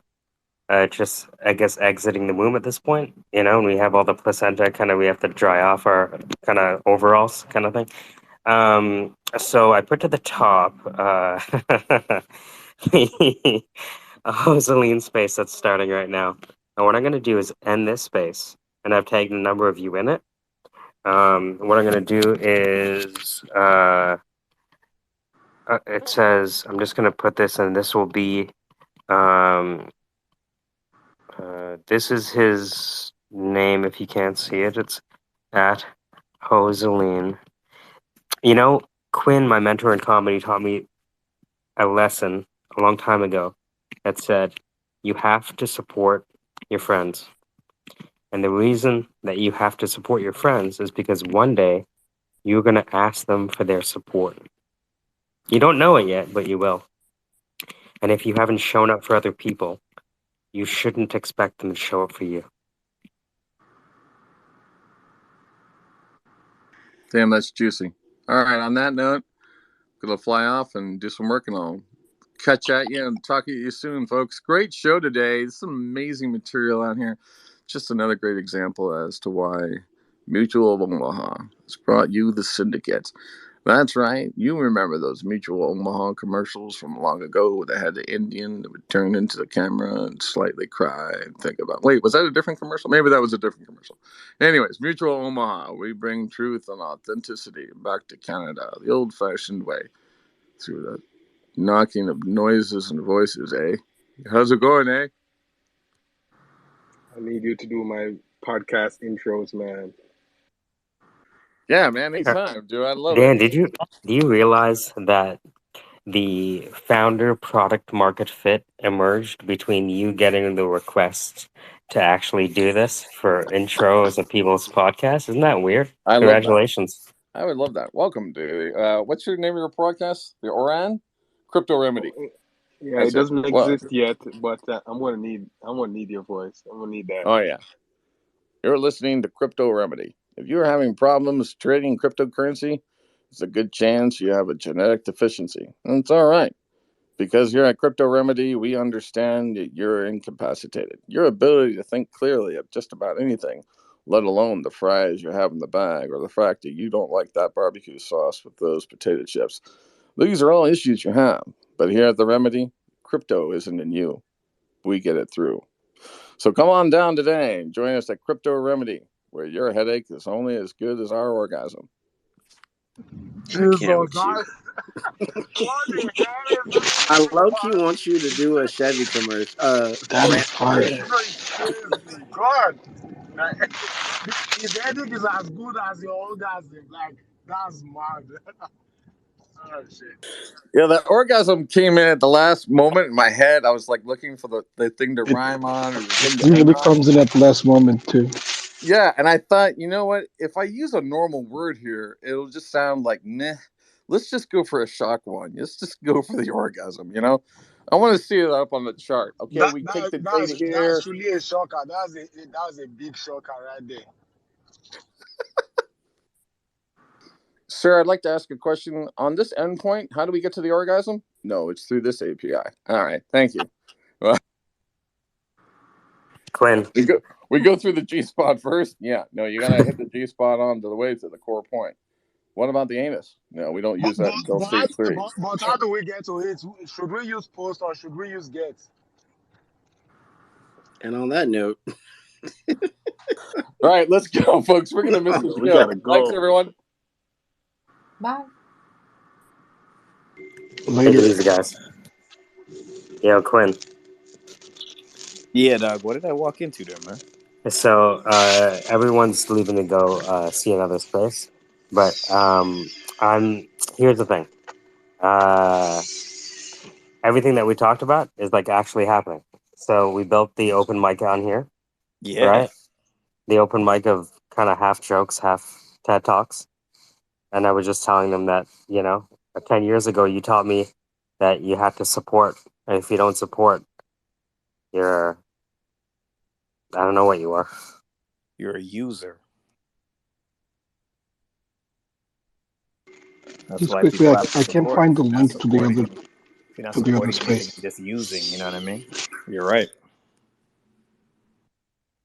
I never thought about that way. If you don't support people, you're using them.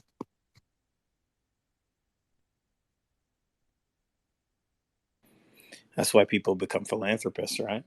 They make so much money off the people. It's only right to give back. Otherwise, you're just using them. You know what I mean?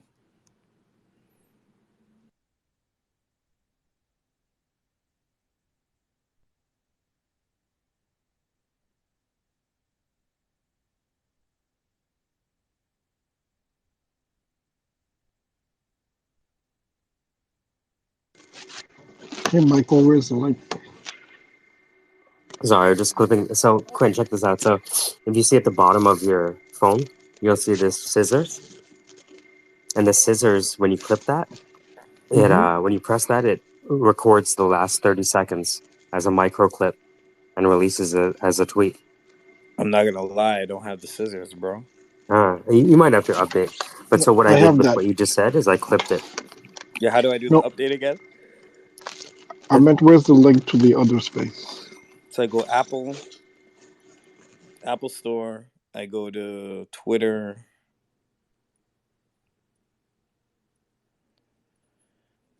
How do I? Oh, update. There you go. Yeah, the app might crash while it's updating, but you know how it is.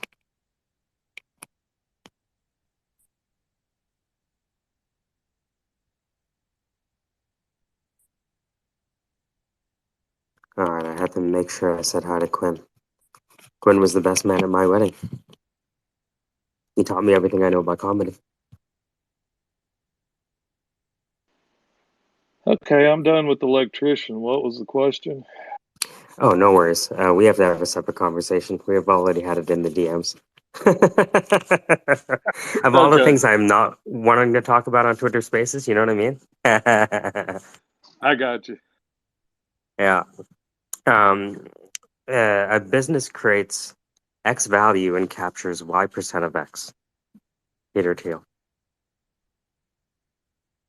So yeah, I'm gonna end the space. I'm gonna head over to Joseline's because I gotta support him. Why? Because Quinn taught me that if you don't support people, you're a user.